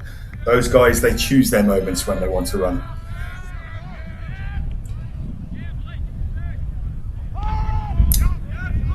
The restart. Down to the St. Thomas 22. A good contest in the air and no knock-on, so St. Thomas will have the chance to build. Ball snaps out to the right and snap back inside, and that's a little bit loose, but it's tidied up well by Peterson. And that was going to be an attempt at a grubber, but he was tackled in the moment of making it, and Nichols will have a scrum on the St. Thomas 10-metre line. 2.5 minutes to go, tied at 7. It's anyone's game. A little bit of a sloppy play there from St. Thomas as they try to go forward. Maybe caught in between dummy and pass and grubber all at the same time. That's too many things to think about when you're on the rugby pitch in sevens. Is that caught in three minds? Interesting to note, Tyler Davis is not in this scrum, so presumably the ball will be going out to him at some point. That had the look of a rehearsed move, went wrong, but it's worked out well. It's Josh Cullivan who's got through. He's still got the ball, still looking for options. He gets the offload away and it's spilled. Another chance goes begging for Nichols, but they are slowly starting to win the arm wrestle here. Yeah, and it looks like they're giving Davis a little bit of a breather here. He's not on the pitch from what I can tell. Obviously, influencing that first try and that long run, you do pay a little bit of a penalty for being the size he is, but I'm sure we haven't seen the last of him today. Neither am I. Contribution to the game is to knock over 4 people and then be the guy that everyone thought was getting the ball. The dummy, St Thomas, again having to work out of their own 22. The ball is shipped out to the left well. He didn't have the courage to go outside. This is Mace trying to keep the ball alive, and he ended up popping up off the ground. And it will be a penalty to St Thomas, presumably for the high tackle. But I apologise to Scrum for a knock-on in the tackle. I didn't think the tackle was that bad.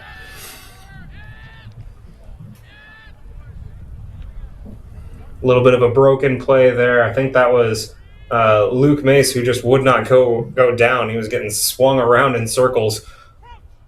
Wouldn't be surprised if he needs a breather just to get everything straight and on the right plane again. Steady scrum, St Thomas. Nichols going at it, but it's no avail. Mace out wide. It was a scooped offload, but it's worked out okay. That one's flipped back inside, and that looked like a knock-on. It is a knock-on. August Tyson thought he was away for a couple of seconds, but he is not. And Nichols have the scrum. Back near the St Thomas 22, and this will be the last play of the first half. Ever since that St. Thomas try, been mostly Nichols here as they've just put the pressure on and kind of asserted themselves both defensively and offensively in the opponent's half. Yeah, the defence is doing a very good job of containing, and the scrum is putting pressure on. They're finding these little points of competition and they're winning them. That was a nice steady scrum. That's a good surge into the line from Ruben Isaac. Good counter ruck.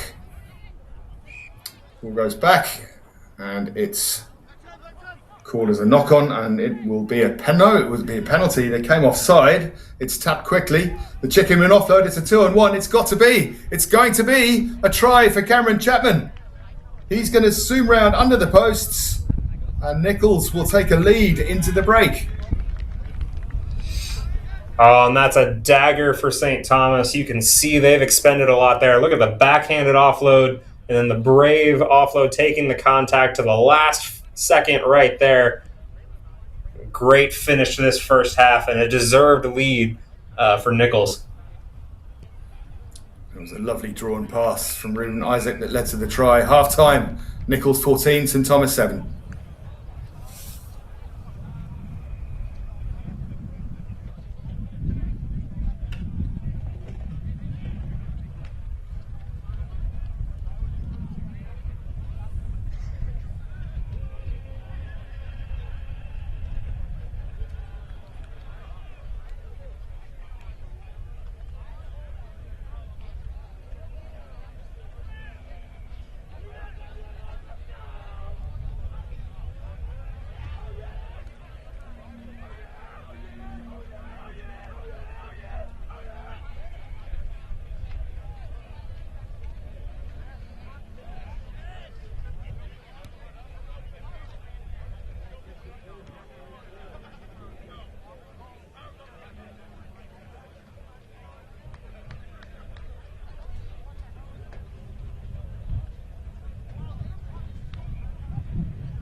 Second half, it is a warm day in Maryland, and fitness will be surely a decisive factor. St Thomas with the restart, pushing it nice and deep, and they are chasing a 7-point deficit.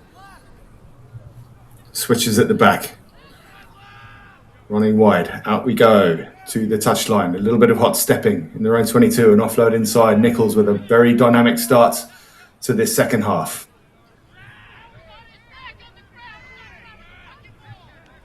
Good scrap for possession, and it was very well scrapped for possession. St Thomas earned the penalty for holding on.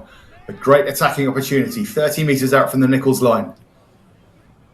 A little bit of indecision. No indecision from Jonathan Corp. He charges into contact. Out to Mace. Mace steps, offloads out the back door. Through to Howard, out wide. Here is Wanasiku. Wanasiku steps inside, cuts inside and gets under the post. And Thomas straight at the opening of the second half get the try that pulls them back into the game. Just offload after offload here. A couple of speculative ones there. The push pass and then 3 defenders sent to the shop for milk. Ridiculous step there from Wanasiku. Off the way, he held the ball up high. A threatening stepping stance before he cut inside, but he was fast off the mark. The conversion goes over. We are tied at 14.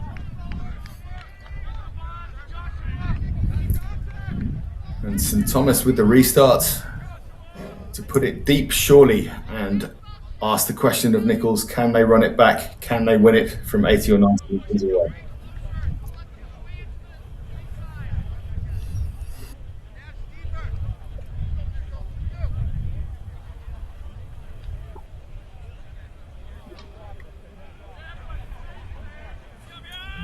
Mace with the restart.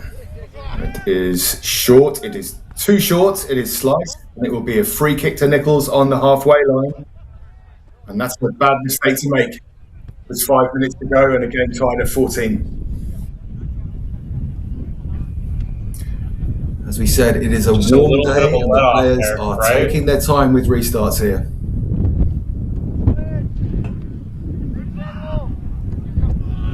That's a 3-way switch.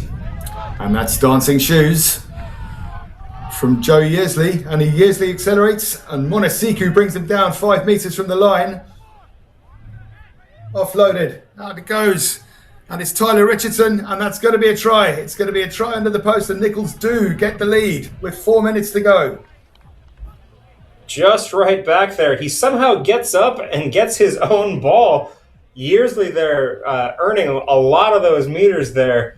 And then it's Richardson to put the stamp on it in the end and get Nichols back ahead, possibly against the run of play here. But that's all it takes in sevens is one opening right there. Conversion is skewed and not good.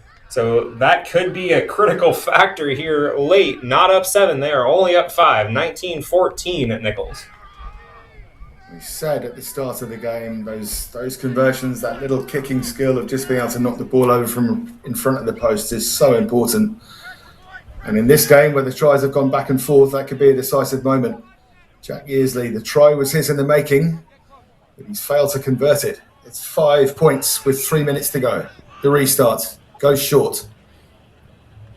And it looks as though they've been penalised for having men in front of the ball from the restart. You wait for the camera to catch us up. And it's true, men in front of the kicker. So St Thomas have that opportunity. From the halfway. Peterson out wide left. Plenty of stepping and running in the middle, but he was caught in 2 minds and the ball has drifted forward from the attempted pass. Referee stops the game and calls the forward pass, and Nichols have a scrum just inside their own 10-metre line. 2.5 minutes to go. 5-point advantage. Nichols with the ball. Can they close the game out from here? Nichols trying to give the opportunity for St. Thomas to get back in this match immediately, but then St. Thomas not able to capitalize immediately off of it. Just a moment of indecision from August Tyson. Didn't quite work out who to pass to inside and had the ball tackled from his grasp. Scrum goes down. It will be reset and Nichols will have absolutely no problem with that. They get the free kick, in fact. And it's a tap and go by Josh Cullivan. Oh, and he's gone all the way, and Josh Cullivan, now he's being chased by Tate Peterson. Has he got the speed? Yes, he does. Try for Josh Cullivan. Nichols 24-14 ahead, 2 minutes to go, and that could be that. It's the lack of the finishing tackle right there from St. Thomas, caught flat-footed there. And again, this has been a couple of times here today where Nichols has just gotten a long-range try, breaking one tackle and making it count. And that might be the breather they need. It was Jonathan Korb who slipped off the tackle, unfortunately. For him, Joey Earsley gets the chance to make amends for the conversion he missed right in front a moment ago, and he has hooked it even further left, as if that was actually possible. But it is a 10-point lead with a minute to go, and Nichols have, harsh but fair, Nichols have 1 foot in the bowl semi-finals here.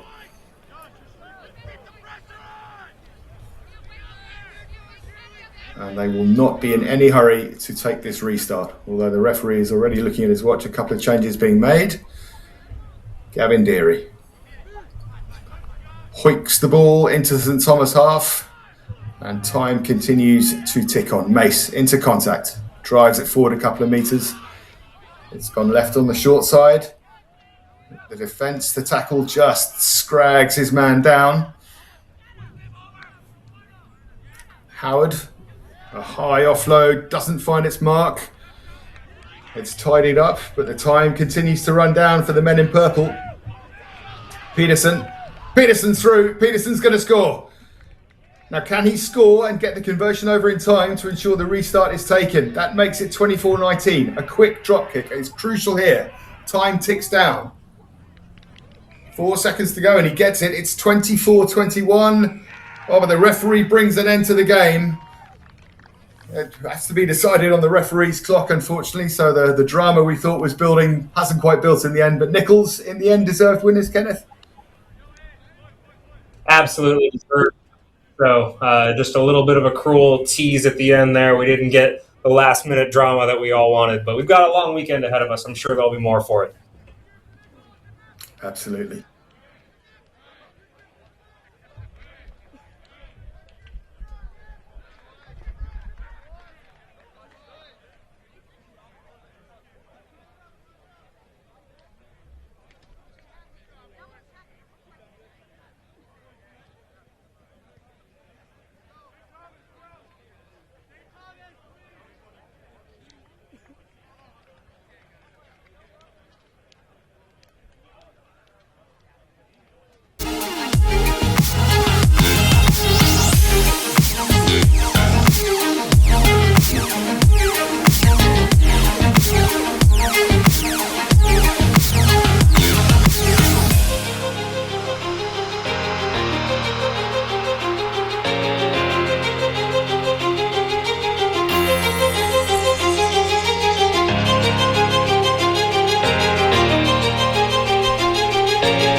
Third bowl quarterfinal is St Edwards against VMI. St Edwards, who were much better against Springfield than the 47-7 scoreline would suggest. And they'll need to keep their heads up against the VMI team that was out-muscled by Montana, but not out-spirited. Going to be an interesting game. Two mobile teams. Ball goes deep. VMI in black, playing from left to right. And they immediately start swinging the ball also from left to right across the field. And it's come out to this near wing, and the ball goes back inside, and they're getting their passing game going already. This is excellent sevens rugby. An offload, didn't quite go to hand, but it bounces backwards. Good start by VMI. Caught in contact, ball recycled, and they will go again. Lovely cross pass. Stepping in the middle, and this time he's closed down, and the St Edwards defensive line manages to sneak up and get a couple of metres of territory gained. It's another basketball pass from James Bangura. And this time there is a break. And he's still breaking, and he's got to 10, and he's got to half. And they're looking for men inside. If he can get one more pass away, this is going to be the game's opening try, perhaps. He puts it inside. This is Bangura. Bangura's going under the post. And that's one of the best tries I've seen today. Brilliant work from VMI. What a team try. I think every single player touched this ball at some point in this first sequence here. And I'm sorry, not even a single contact or tackle made here. VMI just supporting everyone running off the ball. You can't coach it better than that. Superb stuff. As you say, the kick just about sneaks over the crossbar. It's another one of those ugly, woozy ones, but they all count, and it's 7-0 to VMI. We'll just have a look at this kick again, because it really was that close to not going over. Just about. VMI with the restart, showing a lot of skill there. All the skills that Montana's physicality left them unable to really show in the first game, but that was superb rugby. A deserved lead. And we await a ball. And we await St Edwards to really show themselves. Right? They can't really play the game without it, as St Edwards just found out in the first 2 minutes of this one. It's a shame. They come up. St Edwards fought so hard against Springfield in their first game in the pool, but Springfield were superb. We're just going to look at this first try again. And these are passes, I think, 12, 13 and 14 of the move that took it. That was 5 phases of possession from 122 to the try line, left to right across the field. Couldn't ask for a better start to the game. A little bit of a sky hook on that last one, just all the way over his own head. Yeah, that had previously been the speciality of the try scorer Bangura. He'd put a couple of basketball passes in the opening sequence. We have our ball. And we're ready to go again with Caleb Chandler with the ball in hand.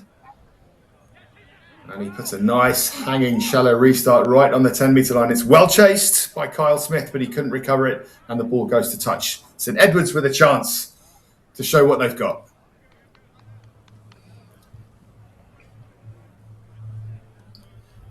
Temperatures in Maryland today predicted to hit the mid-80s, and there isn't much breeze, and we know how humid it can get.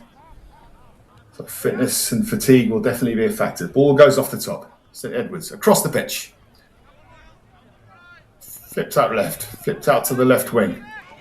And that's a great step, and he's gone. William Shiflett tried to get the offload away, but couldn't, and VMI have the ball back. There we are, there's the loaf of bread being hung out to dry. But VMI, they've got broken play here. It's gone out to Smith, and it's gone out left, and it's gone out to Maxwell. And Maxwell back inside, and here's that passing again, here's that interplay again, and he's leapt over the despairing flap of the covering tackler, and it's another brilliant VMI try. Both of these tries, VMI, the Keydets, they are feeling themselves right now. Just offload after offload, even a couple of tough catches there, and it's just, do you want it? No, I don't want it. You go ahead and take it in. It's superb stuff. The communication, the sureness of the handling. And it was John Paul Adams who was on the finishing end of that one. Now, if the last conversion was too flat, this one has gone far too high and far too left. VMI lead 12-0 after 4 minutes of the first half. Danny, you're just impossible to please with these conversions, aren't you? Well, you don't feel you're asking too much for someone to kick it over from in front of the posts.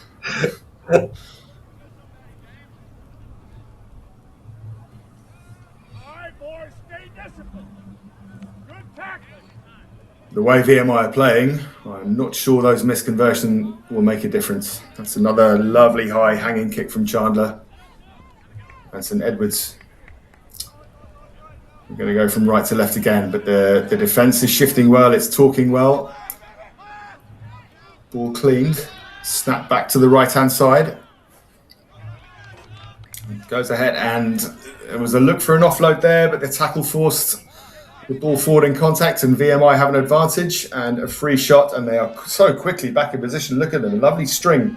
7 players across the pitch. There's one of those basketball passes. This one, unfortunately, more of a quarterback throw out to a wide receiver. So far forward it went.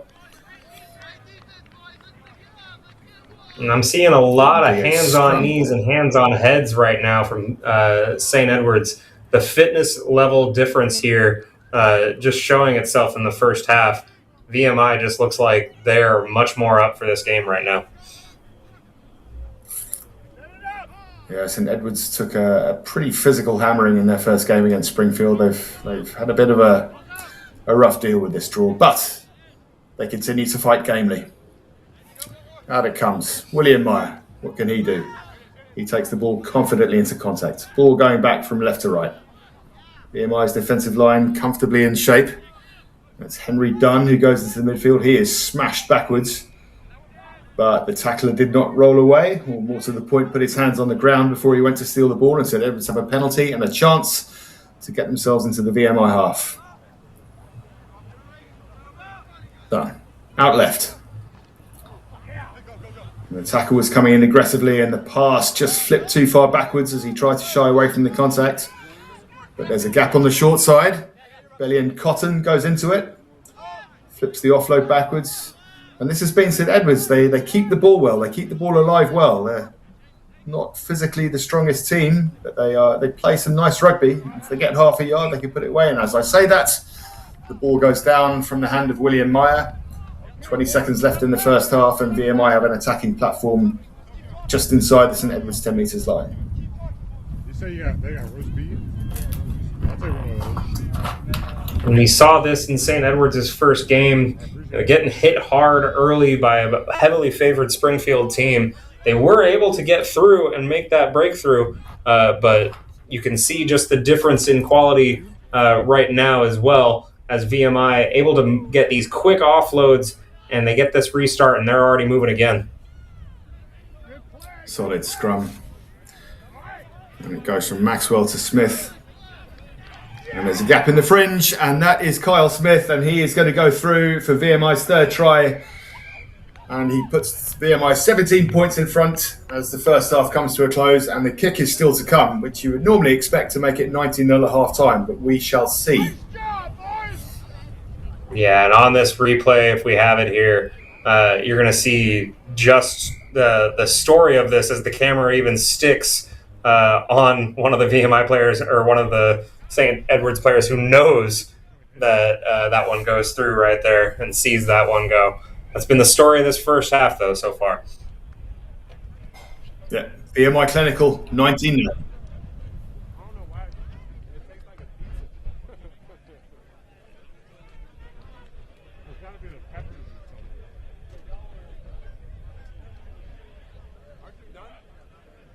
Halftime. Oh, it's behind. It's still running behind.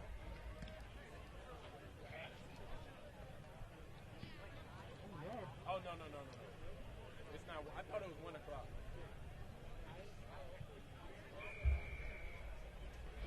There's been about, and they started like right at noon. For my first game. And then some guy was hurt for a bit during the first game.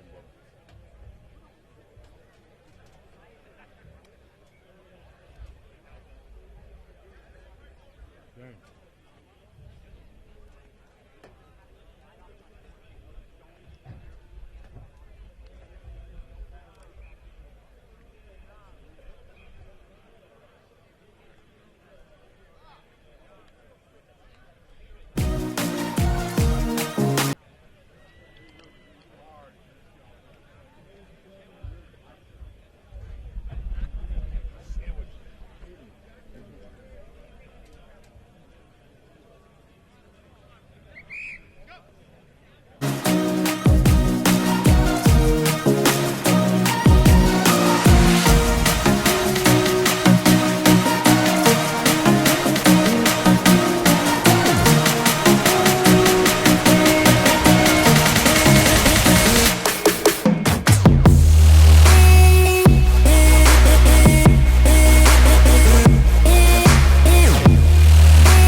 VMI ready to start the second half. Apparently their nickname is the Cadets. That's key as in car key, and then debts as in the second half of cadets. And even the team themselves does not entirely know why. Fortunately, they know a little bit more about Sevens rugby. They are playing very well. They're 19 points to the good, and they have regained their own restart to start this second half. And are playing with the comfort of a team that knows exactly what it's doing. But they are penalised for holding onto the ground. Scampering back 10 metres, and St Edwards have the first proper attacking chance of the second half.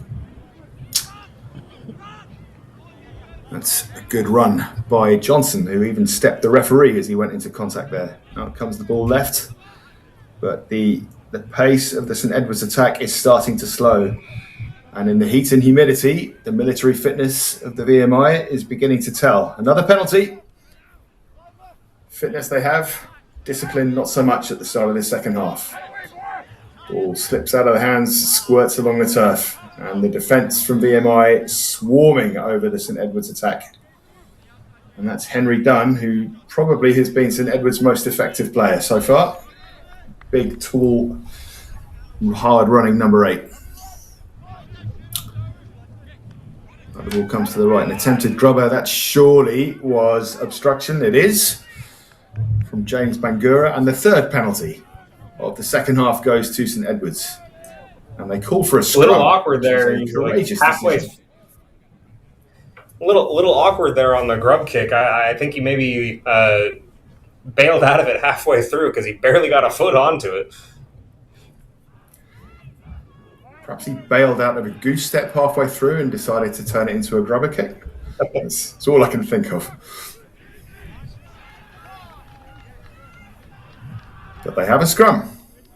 They've had the ball for almost the entirety of the 1.5 minutes of the second half, but the feed was crooked, and so VMI get a free kick just inside the St Edwards half and a chance to launch this silky attack that they have been showing. And they'll make a couple of changes first. James Bangura is going off.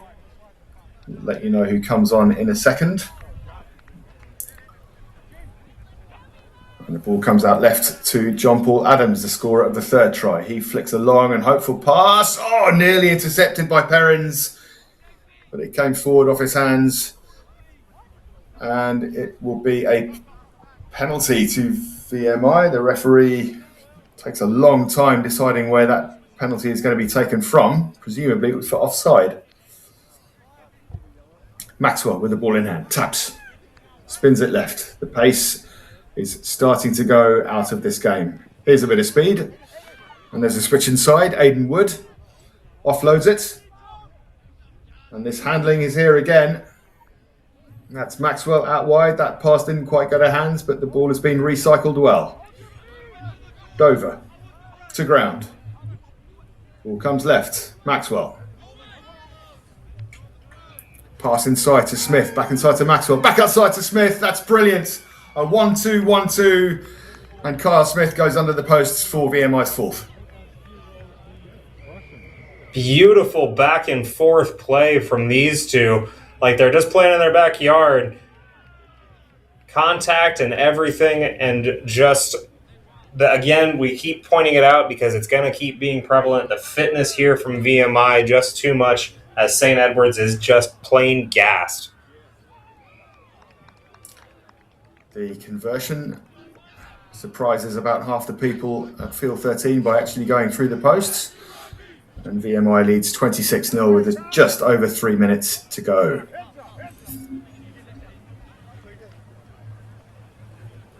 Couple more changes now being made by the military boys, by the cadets. And the clock continues to run down.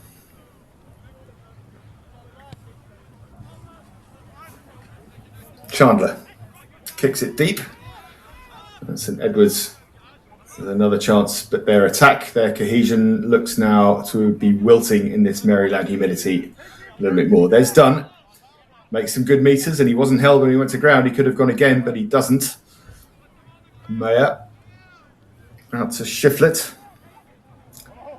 He's caught on his 10 metres line, throws the miracle offload, and it's gone up in the air and it's picked off by Charles Battles.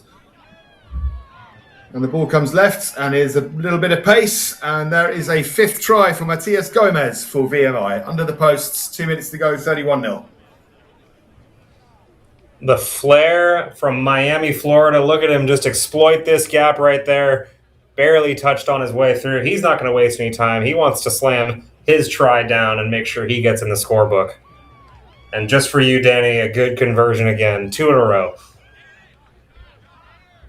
I wonder if my name was mentioned in the halftime pep talk. That's the difference, a fresh pair of legs, mates. You could see Gomez, he got the ball, fresh legs against tired legs, and he was just through half a gap with barely a finger laid on him. And it's starting to become a bit of a procession for the military boys.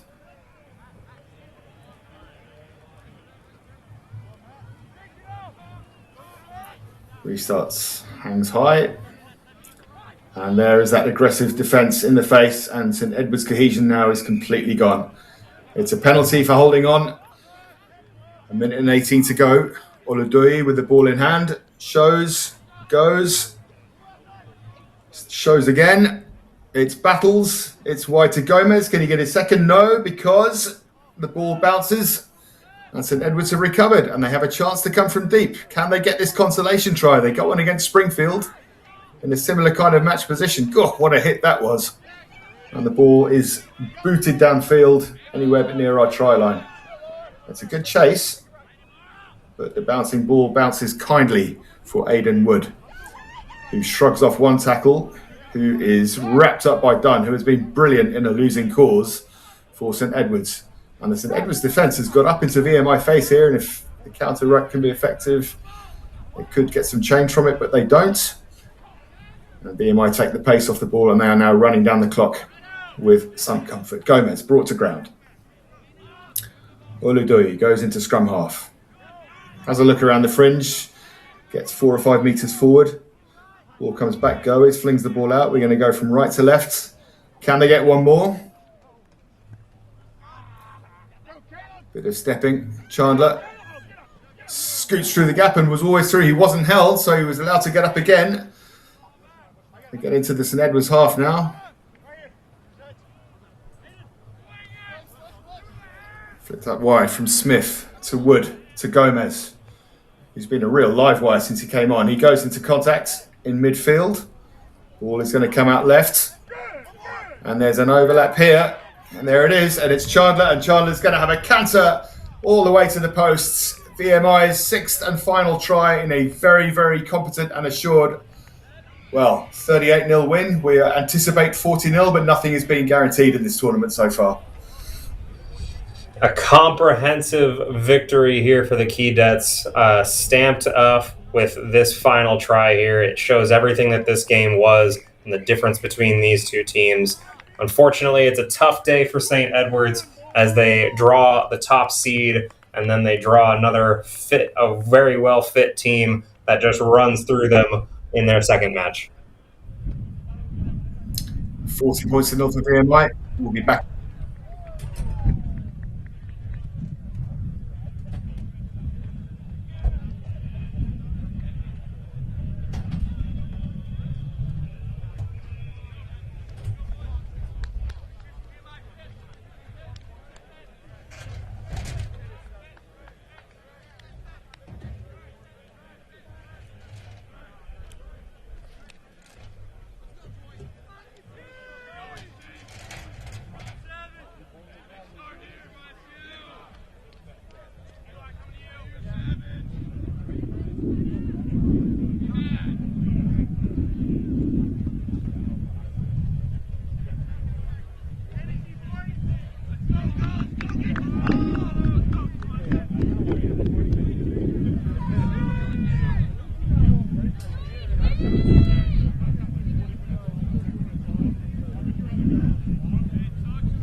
It's the final bowl quarterfinal, and we have Endicott, who suffered a heartbreaking defeat on the final play of the game to Duke in the first round.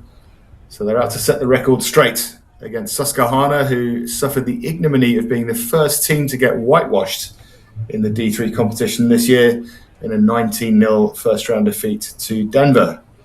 Kenneth, how do you think Endicott are going to react to that extraordinary last-minute defeat in the first round? It's been a while since I've been their age down there on the field, but I know back then I would not have taken that ending well. They've probably had a good long time to chat about it and relax their feelings a little bit. They had that win in their grasp, and then they just couldn't finish it off. So while those feelings are a little bit aggressive, luckily the way it's formatted here at NCR Sevens, you get to play again right after a tough loss like that. How long is it since you've been down on the field, Ken? Oh, I don't want to say. We'll get it out of you before this game is done. Kickoff goes high, and it's gathered by Endicott, doing exactly what they didn't do with the final play of the last game and giving themselves an attacking platform with the first phase. There's an attack around the fringe by Jaden Carnivale. He's a little bit isolated and holds onto the ball, and Susquehanna can launch a counter. Tapped and kicked a charge down, but regathered, and there's space over on the right for the Riverhawks. They brought down. Good counter ruck. But nothing comes of it. The ball a little bit sluggish in midfield, but there is it's an overlap, but it's a careless pass. And the ball comes back. And it's a penalty to Susquehanna for presumably a late hit. We'll see. The Riverhawks on the attack. Taps, goes, slithers through a gap, gets an offload and offloads to an opposition player. And there's space on the left. He surges down it, steps, pops it back. And they caught it. And again, a penalty. That's the second time the referee has been very, very quick on players not releasing the ball on the ground, and the Riverhawks get a chance to clear their lines again. And Danny, actually, Endicott got yellow there. That was for a head contact there. So yellow early on, Endicott down to 6 men. Saw it was a very quick yellow, immediate yellow. Someone over sitting on the sin bin for the goals. They spent all of the first 2 minutes in the Susquehanna half, but they get to push it home, and now they are a man down for 2 minutes. Let's Susquehanna get the scrum and seek to use this one-man overlap. Solid scrum. The defensive line was up a bit quickly, but it's not been seen. There's the man over. But that defense has shifted well, and it's another penalty. This one for a high tackle. Ball coming from left to right. There's a man over. He can get that pass away, but the hands weren't quick enough. And now we have another penalty. There's been a lot of penalties in this game so far. Couldn't see what that one was for. I believe that was an obstruction in the middle there. Okay, Endicott on the attack. A Hearn goes through. This time the referee tells the defence to leave the ball alone on the ground. Ball goes loose and it's hacked ahead. Chased down by Susquehanna. The ball bounces kindly for the chasers, but does not bounce kindly off a Susquehanna boot, and it trickles off into touch for a line out. Scrappy start to the game. This is a bit better. Hot stepping down the right-hand side of the pitch. Again, the ball goes loose in contact. It really is not a game that will go down in the history books as being one of the prettiest so far. And they're trying to test your commentary skills here, Danny. Stop, start, foul, turnover, penalty, everything you want in it in a yellow card already in this first half. I will try and rise to the occasion.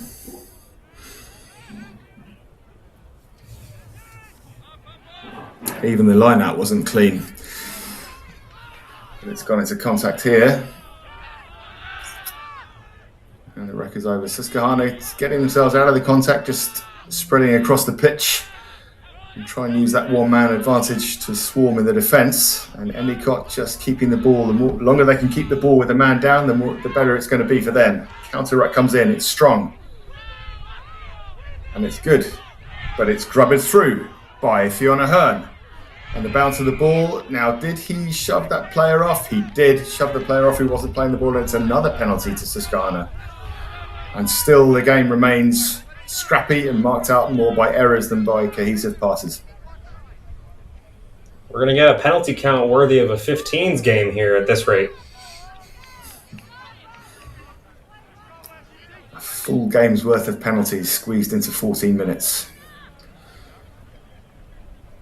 It's possible. Susquehanna have opted for the scrum, presumably to create more space for the extra man in the midfield. Let's see if the scrum can come back clean.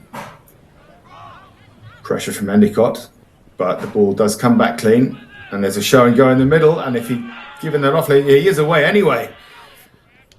This is Erin Kavanagh. He gets the ball off inside.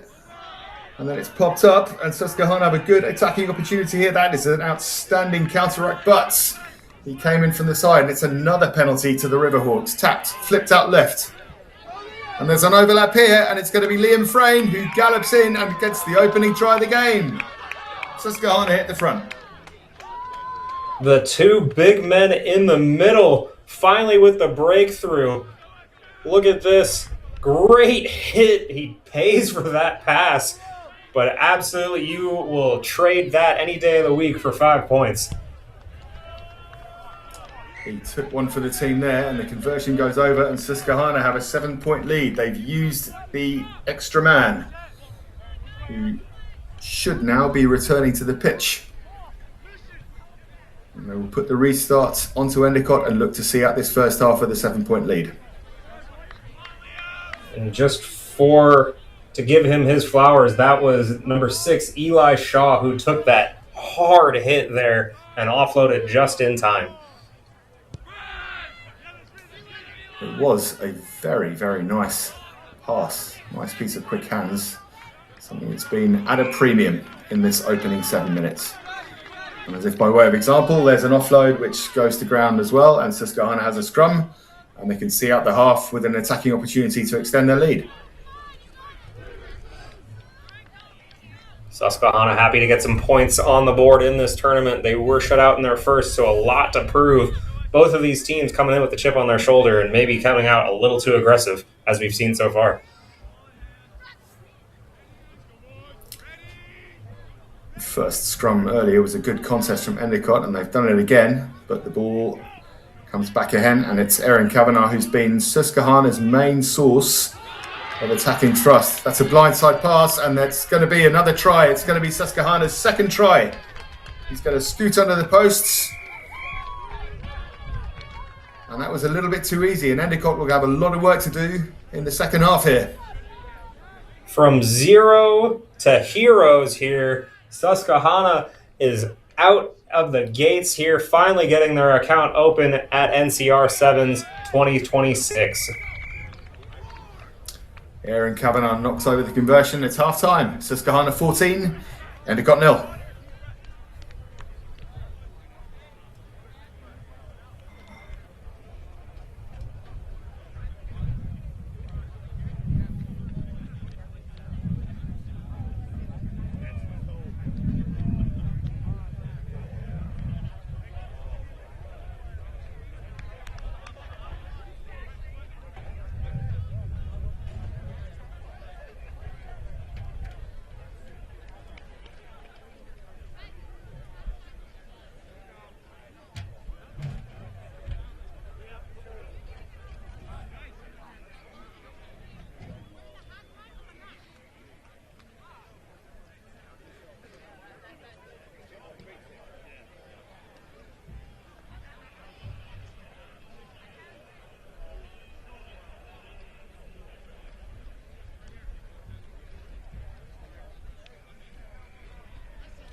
The final bowl, semi-final place up for grabs, and it's Susquehanna who have the half-time advantage, 14-0 ahead over Endicott. And having laid a goose egg in their first game, Susquehanna have got their first 2 tries on the board and are looking good value for their lead in a game that has been so far what I can only describe as scrappy.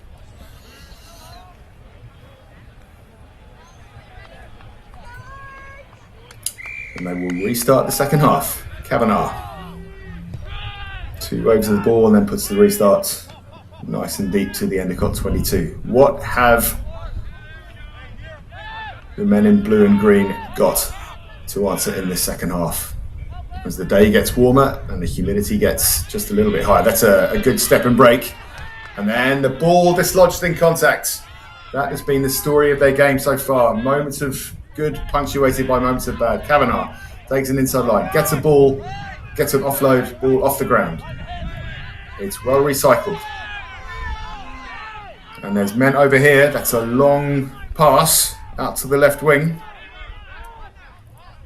from Liam Frayne. And that's Frayne again, the man who scored the opening try of the day. He's been everywhere. He's been remarkably mobile and fit for the biggest player on the team. And he's won a penalty, Susquehanna. Frayne with the ball in hand. It's easy to be everywhere when you're bigger than everyone else. The strides don't take nearly as long.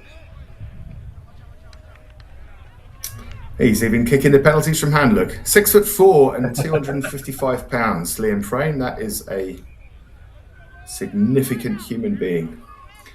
Susquehanna with the attacking line out on the Endicott 22. And you feel that another try here for the Riverhawks might be the one that is the dagger to Endicott's hopes of making the bowl semi-finals. It's a clean line out, it's off the top. And we're out into midfield with a bit of fresh legs there from Sora Koyama. And another penalty for Susquehanna. The discipline has been killing Endicott all game. And advantage is being shown. Nope, the referee said the ball went backwards rather than pointing for advantage. Excuse me. So Endicott have a chance to run from deep. And there's men over. If he could have found the pass, he's made the break. It's Jaden Carnivale who's made the break and he's got some stride and he's got men with him. He turns inside. Does he get the pass away? He does now. And Endicott, if Liam Brill can make the line, are going to open their account. And it's 14-5. One mistake and they're right back in it. Reminiscent of their first match against Duke, they were able to strike from any distance. And it was Carnivale who had a try in the first match there, and he breaks all the way through there. Luckily had some support with him with Braille, and a great way for Endicott to get back into this match here. Good support work from Braille, whose height in the official program for the tournament was listed at 4'5", which we're presuming is a small typo. He certainly was running a little bit faster than that statue would suggest. Cooper Loisel will restart. The conversion, almost amazingly, was missed from in front of the post, so Endicott are still two scores behind with 4 minutes to go. Deep restored, and Endicott's defensive line, Boyd. Oh, it's an intercept. It's been picked off, and Jack Lewis has got a clear run to the line, and Endicott have got 2 in 2 minutes, and suddenly the game is right back to level. Thank you very much, says Aaron. He's just waiting for it. I don't know if the Susquehanna player didn't see it or if he blended in with the grass, but he's right there, and it's an easy offload over to Lewis to take it the rest of the way. And we've got ourselves a match. A fatal lapse in concentration by the Riverhawk centre, and Endicott are right back in it. The conversion has been made, and so it is 14 points to 12. Susquehanna holding a 2-point lead, 3 minutes to go, and we do get the drama that we had in the game before. Oh, it's a crunching tackle by Jack Lewis. Recovered, and the ball is kicked ahead. We'll look at this one again, and good night. There we go. Superb chase, perfect timing, good technique, everything he wanted. Spirits are right up.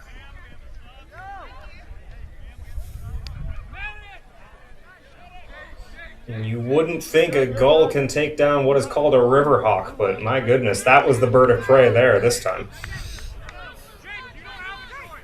It was indeed. Jack Lewis, the hit of the day so far. That's the moments of the day. We've had the run of the day from Tyler Adams. And now we've got the hit of the day from Jack Lewis. 2.5 minutes to go. 2 points in the game. Endicott coming back from 14-0 down with 2 tries in 2 minutes to get it to 14-12. Have they got a third? It's that man Carnevale who has been the danger man certainly in this second half. He didn't get much space in the first half, but he's been superb in the second. And we've got another break here. And this is Logan Hilliard. And he's taking a defender with him and with him and with him. And he's gone down to Dan. He's offloaded. Break down the right-hand side, well tackled by the cover, but Endicott have got the Riverhawk stretched, and the ball is going to come wide here. There's a dummy, and there's a man over. It's got to go. No, he's going to go all the way. It's Jack Lewis again. Endicott hit the front, and the comeback is complete. Jack Lewis just says, I'll take it myself. He sees a couple of flat-footed defenders, gets the edge there, and goes, I don't need that support. Let me do it myself.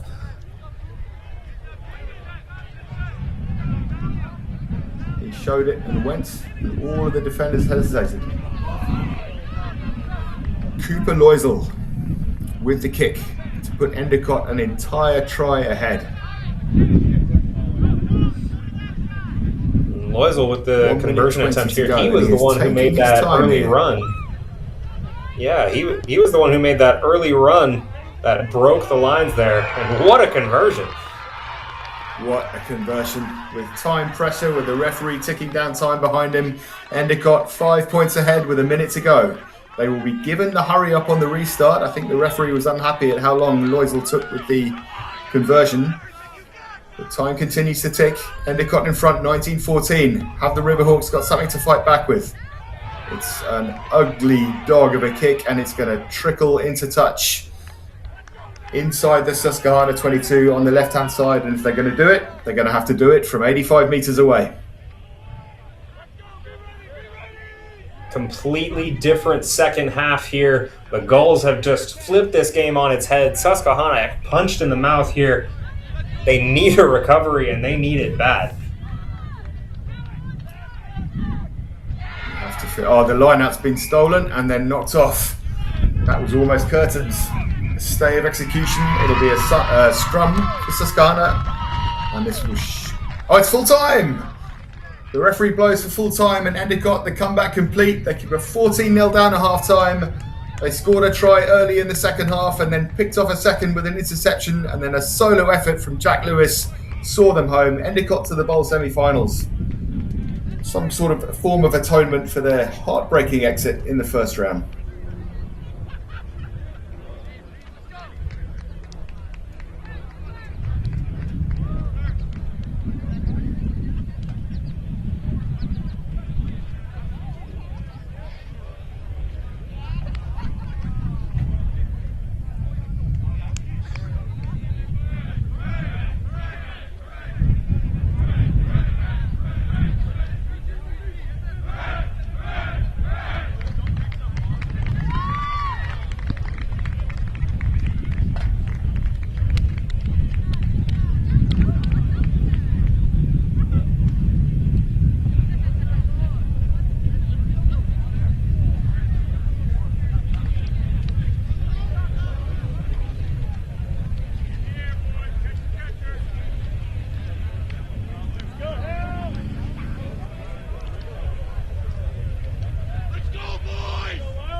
And here we are at the National Collegiate Rugby Sevens Championship. This is Richmond boys versus Loyola. And we are 10 seconds down in the first half. Richmond has the ball. Wow, what a little kick. And Richmond, oh, they can't get it. And the play will be stopped with a knock on. And Richmond earlier in the day beat Providence 33 to 5. And Loyola beat New Mexico Tech 14 to 12. I apologize. Okay, and right here will be Richmond scrum. Oh, I apologize, Loyola scrum. And we are very close into Loyola's 22. Let's see if they can get it out. They have distributed the ball. It is their ball. And they are passing it out wide. They do need to get it out wide. They're going back on the inside. Let's see what they can do with this. Richmond's defense is very, very strong. Their offense is strong too, but right now they have to stop this Loyola team. Oh, and Loyola has the ball! They are making a run for it. And the ball is passed off. Richmond has intercepted the ball. And it is thrown back. And we'll be bringing it back to, looks like a scrum for a knock-on.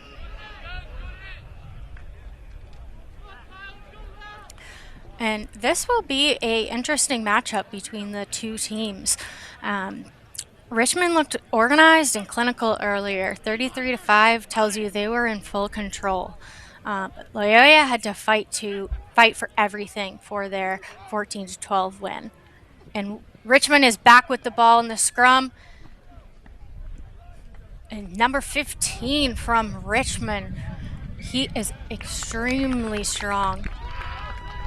And looks like it will be penalty for apologize, Loyola has the ball, and wow, what a breakaway! Loyola has touched it down! Fantastic try coming off of that penalty.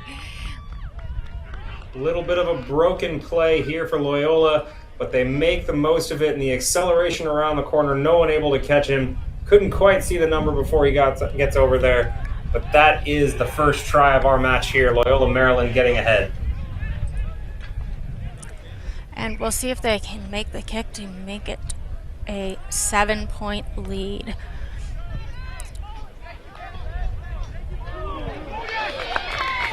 And here's the kick went through.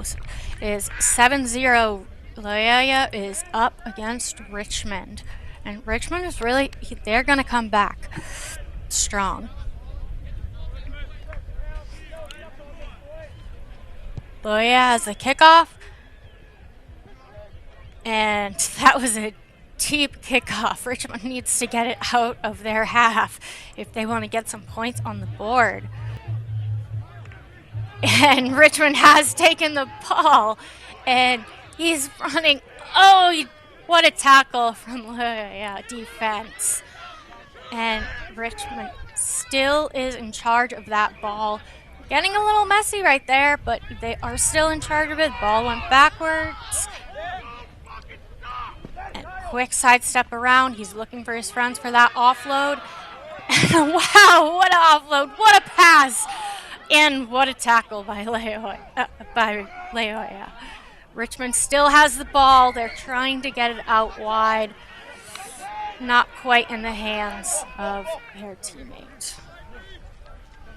Richmond looks like they had the advantage, so they'll keep going.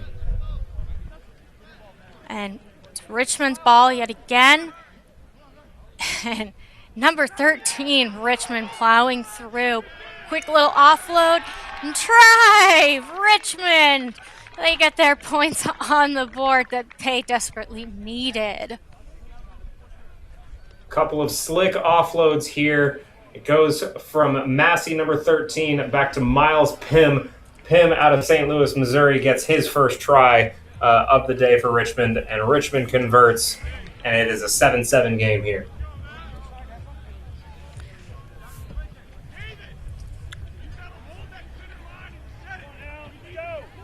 And Richmond's structure powered them into the 33-5 win earlier in the day. Loyola's discipline carried them through that 14-12 grinder. Now it's structure versus composure, and Richmond is starting off with the kickoff with Loyola receiving. Oh, and it passed backwards, a little fumble, but Richmond needs to, Loyola needs to get that ball out wide if they want to get their speedy hands on it. And Richmond has the ball again. Are they going to get it out wide? It's like, oh! It looks like it was knocked on.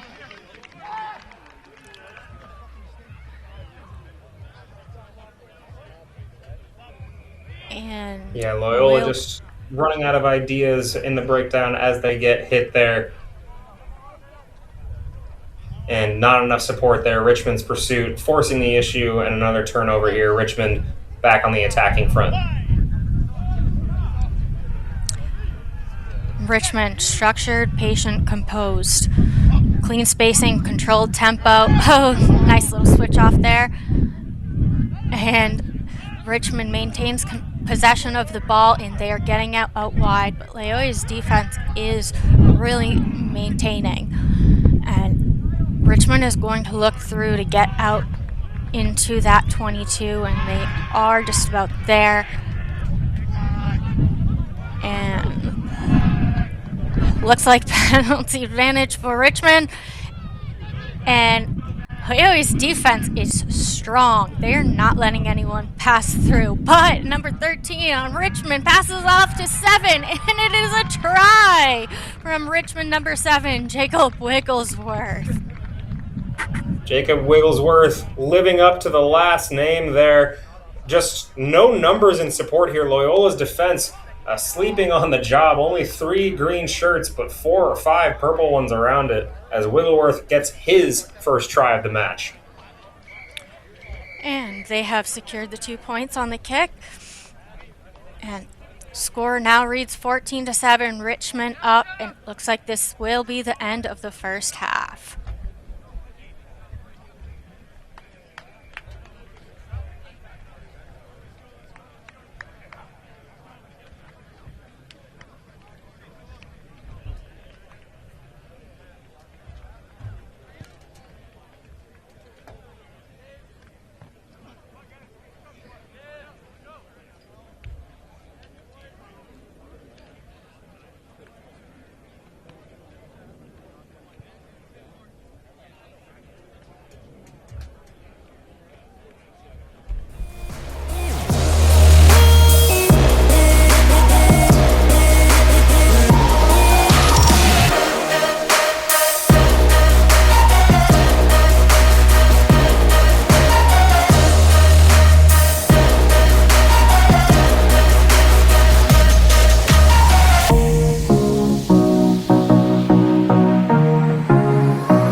And we are back live at the National Collegiate Rugby Sevens Championship, and we are beginning the second half with Richmond against Loyola.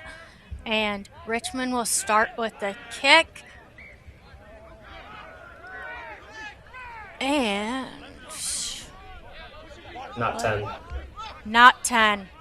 So Loyola is going to take advantage of this and take this restart. And little fumble there, but Loyola still maintains that possession. Getting a little messy there, but they are approaching the 22. Not quite there yet. Loyola getting it out wide. And it looks like Richmond has taken the ball back, but Loyola has maintained that possession, and they need to get it out of their half if they want to keep capitalizing. Nice pass back right there, and missed tackle. Oh, what a run by Loyola. Nice try, what a touchdown. Great teamwork here. Ben Dominicanis, right before this replay here, the number 12, pushing a lot of this forward, also instructing his runner forward. I believe the final finish for that one was Liam Allison, the number 9, as Loyola gets back into this one. And on the conversion there, it is also good. Dominicanis will tie this game up 14-all. And this is going to be a tight match. We're approaching just about the 5-minute mark in the second half, and the score is tied.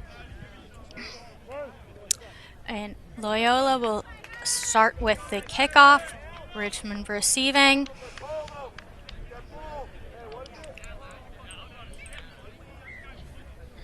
And Loyola needs to show their composure to really get these points on the board. But Richmond is so strong, and they maintain that possession from the kickoff, and they have gotten it out wide. And can he get around it? Fantastic offload. Good teamwork from number 9 on Richmond. And oh no, the ball is lost. Loyola has gotten possession yet again, and they're coming down the sideline. He's looking off for that offload. He has maintained it. They're looking to get it across the field. They're bringing it across the field. Nice kick down into that 22, and Richmond has touched it down. So interesting there from Loyola, trying to ask the question, maybe a grubber kick and a little bit of pursuit. The ball does go just a little too far, and Richmond are able to tap it down. It looks like it was a knock on there. It'll come back to a scrum.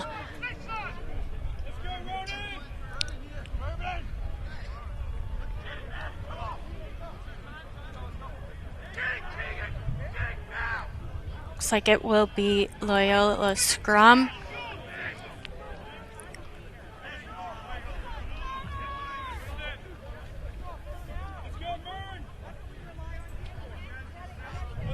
Loyola needs to maintain their technical, tidy, and composed offense and defense.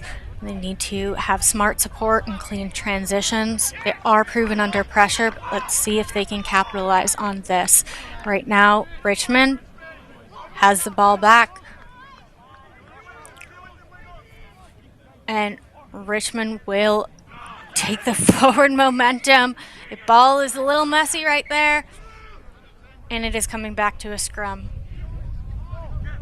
Oh, I apologize. It will be a kick for And that's going to be a Richmond. card as well. Loyola losing a man.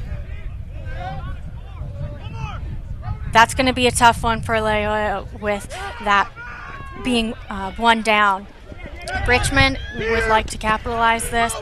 Ball has gone out. Richmond needs to capitalize on this man down with Loyola's yellow card if they want to keep moving that momentum forward. Both teams obviously looking to continue moving forward in this bracket here. Loyola essentially will have to play the remainder of this game a man down, and they need points to get ahead here. So going to be testing the character of this Loyola team here. Not exactly sure what the plan was there for that lineout. Definitely not straight, and it's a tough turnover here as Richmond now will have an attacking platform in their half. Yes, and the clock is running down, and both teams are still tied, but we are in Loyola's half with Richmond on the scrum. It will be the Richmond scrum. And wow, that was a quick retrieval from that scrum half. And he has passed it off to his teammate who has taken that run, and he has dotted it down for the try. And Loyola is going to be kicking themselves for this foolish turnover off of a lineout that they had after their own yellow card puts them a man down. A foolish turnover off the lineout. Richmond takes advantage immediately off the scrum. They know they've got numbers. They know that Loyola is going to have to respect that number advantage if they swing it out wide. And really nothing they can do with that head of steam coming through. And they just run through and get that go-ahead try here. Absolutely. And our scorebug does have it backwards on there. That's Richmond that should be up 19-14 right now.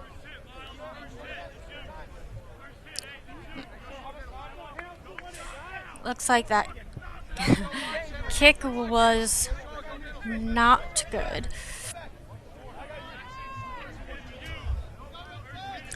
And we are at the end of the clock, but we're going to finish the play with Richmond with the kickoff. Loyola needs a hero. Yet they do. They have a couple fast runners. Let's see if they can make use of this. If they can get one more try and one more kick, they might have this game. Wow, they have gotten the ball. What a tackle from number 7 on Richmond. Jacob Wigglesworth. And number 2 on Richmond, he's making a run for it. Keegan O'Connor, nice run. And Richmond passing it out to their number 9, Matthew Lynch, passing it right back in, and they kick it out to win the game. And Richmond has won 19-14 over Loyola.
Here we are back at National Collegiate Rugby Sevens Championship, and this is the Citadel versus Slippery Rock University as we begin the first half.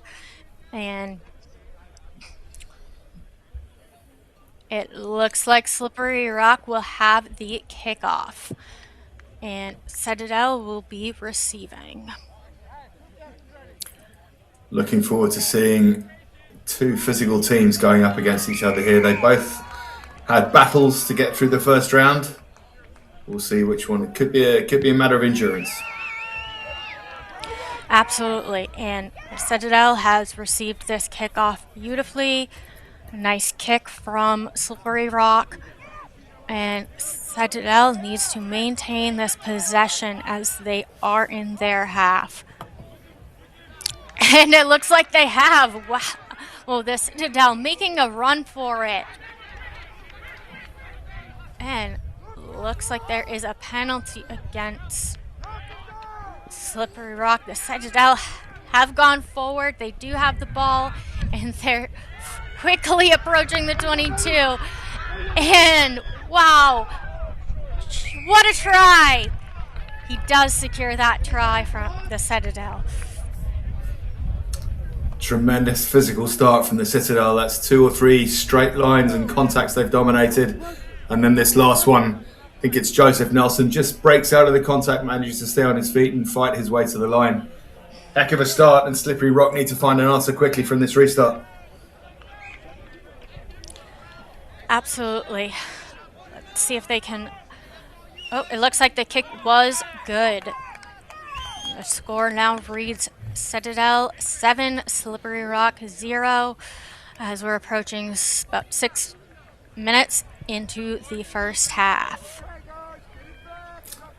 Kickers seem to have got their mojo back the more the day goes on. There's not so many going astray anymore. He does. The Citadel will kick off, and they're coming off a tight win over New Mexico Tech earlier in the day, 14-12. And Slippery Rock has maintained that kickoff session. They need to get it out wide, and they are. And 22 from Slippery Rock. What a nice little run. And now it is going across the field. We have changed field directions, and a little bobble there with an intercept from the Citadel.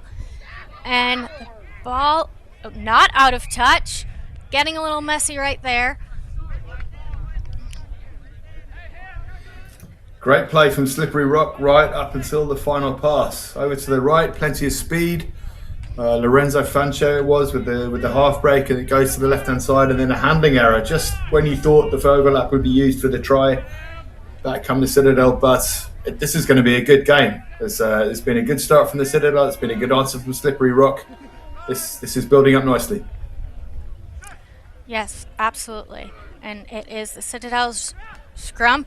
Oh, and Slippery Rock has maintained that possession. And he is making a break for it. Number 15. What a run. And he has passed it off to his teammate who is going to touch it down. Is he going to touch it down right in the middle? He has. Try for Slippery Rock. It's that number 8, Cameron Kruszelyak again. He's been a thorn in the side of every team he plays. It was a brilliant initial burst from Zach Harrington, good turn of speed, and a nice change of direction. And then Kruszelyak, he's going to be hard to stop from anywhere, never mind 20 metres out. Bit of showboating to get the try under the posts. They've got their answer. It's 7-7 if he gets the conversion. And his teammate dropped it down nicely right in the middle of those posts, and the kick is good. We are tied 7-7 in the first half, approaching 3 minutes and 30 seconds to go. And He nearly didn't get it down. I'm going to make a little bet with you, Katie, that someone today is going to be showboating when they score a try, and is going to get tackled and is lose the ball. Someone, somewhere, it's going to happen to them today. There's too much of that going on. yeah, I don't know if I want to bet against you on that one. I might agree. Let's see who can break out of this. and get the next points on the board. Oh, and a bobble from Citadel, but they have maintained the ball. They really need to get it out of their 22. Oh, what a run from the Citadel, and a great tackle from Slippery Rock. Citadel has the possession. They have gotten it out wide, and it has been brought down, and Slippery Rock now has the ball. It was a brilliant tackle, an absolutely brilliant tackle in midfield, and it's saved Slippery Rock, and they've got a attacking opportunity in opposition half now, all because of one fantastic tackle.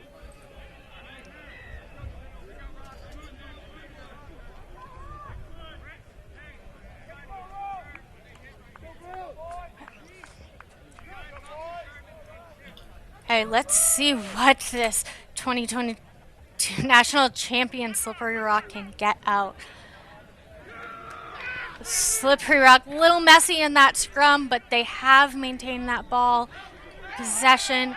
Citadel is pushing forward, but Slippery Rock does have the ball. Looks like it is brought in back. We've got a touchline call here. Zach Harrington, the Slippery Rock fullback, is everywhere. He's the one who made that tackle a moment ago. He was the one going back to fall on the ball there when it was hacked through.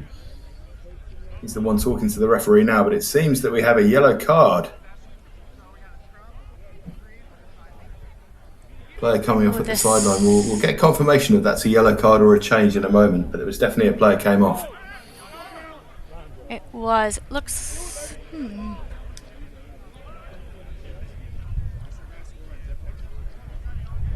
And the clock is stopped. Could be a potential injury there. Maybe he got a bang to the head, or he's bleeding from a nose or something. Yes, potentially. Citadel's discipline versus Slippery Rock's physicality. Both showed exactly who they are in their opening matches. Both teams earned their way here. Both looked strong earlier, and this one feels like it could swing on a single moment. Yeah, all the cards are on the table. We'll see. It was Zach Harrington who I think is... we're just getting confirmation from the side there's a head injury for Slippery Rock, so that'll be an HIA. There's another dart down the side from Harrington.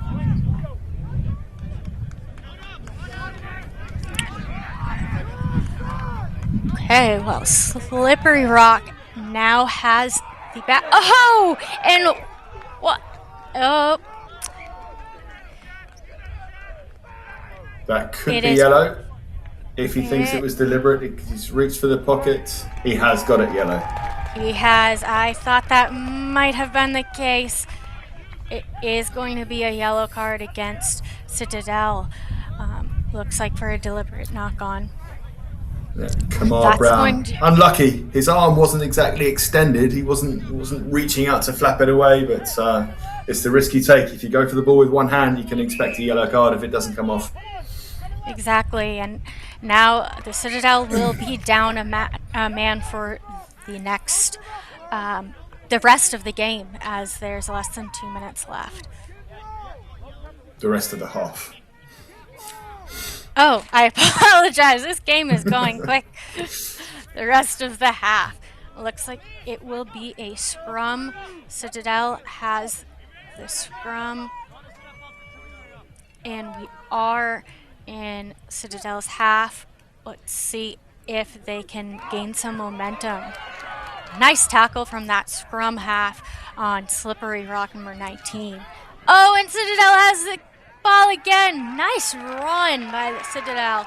Looks like it has gone out of touch. It is a call from the touch judge. It was great pressure, as you said, great pressure from Austin Conforti, the Slippery Rock scrum half, because the ball came out nice and cleanly and Citadel had a chance for clean possession, but he was on it and he shut it down, and it's nullified the threat, and it's half time. It's 7-7. Absolutely.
And we are back at the second half with the Citadel versus Slippery Rock University, and we are tied 7-7 between both teams.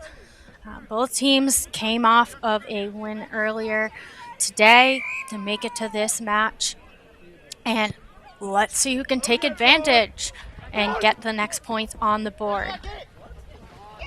And it has been brought out of touch. That was a great restart if they could have used it better. It hung, it was right by the touchline, it was slapped inside. It's the perfect space to find a little edge around the fringe and get down to the corner, but just not enough communication or cohesion between the two chasers. Yes, and looks like now it will be a scrum, not a line out. It will be slippery. Apologize. Will be the Citadel scrum. And yeah, when a team knocks it forward into touch, the opposition gets the choice of a scrum or a line out. So Citadel obviously opting to use their physicality here. And wow, what a breakthrough from the Citadel.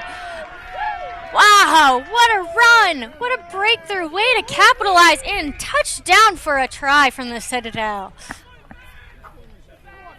Magnificent piece of individual skill and power from Sean Godfrey. A beautiful step inside and another shuffle step to get inside the last man, and then good pace to get to the line. That's a game-turning try. That's a game-turning piece of individual magic. Magnificent. That was wonderful, and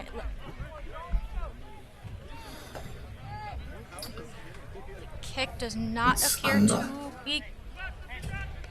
It does appear to be good, and the score does not appear to be good. Score remains at 12. It's another one of those kicks in front of the post where they could be 7 ahead, and a Slippery Rock was getting a converted try, they'd win, and you would think, my goodness, we lost that game because we missed a kick in front of the post. It's astonishing how many of those kicks have gone astray today. It is. It's a little surprising. Those little mistakes will show, but we'll see what they can do. Oh, what a breakthrough from Slippery Rock! And what a run from Slippery Rock's play number 22 and touching that down for a try. Lorenzo Fanche, the man with jet shoes, he's torched the whole Citadel defense with that. A step and a show and a go and a burst of acceleration. I think that's the quickest person I've seen today. And he's got that try under the post. And let's see if Slippery Rock can succeed where the Citadel failed to take the lead. Score is now 14-12. Slippery Rock is up. And just over 4 minutes to go in the second half. And what did I say? Citadel have missed a kick in front of the post and now they're behind instead of being level. And if they lose this game, it's because they missed a kick in front of the post. It's remarkable how that skill is not being better performed today. That should be a 96-97% success rate, and today it's been about 80. Agreed. They're going to need to get to wrap up those skills on those kicks if they want to maintain all of the points that they can. And does that appear to be a try? He touched it down behind his try line, which normally would mean a 22 dropout, but the referee's given a free kick. Might have to check the law book on that one. Yes, we might. But the Citadel has possession of the ball, and they are in the opposition's half. And Slippery Rock has tight defense, but they need to get that ball out wide, the Citadel. And now another kick.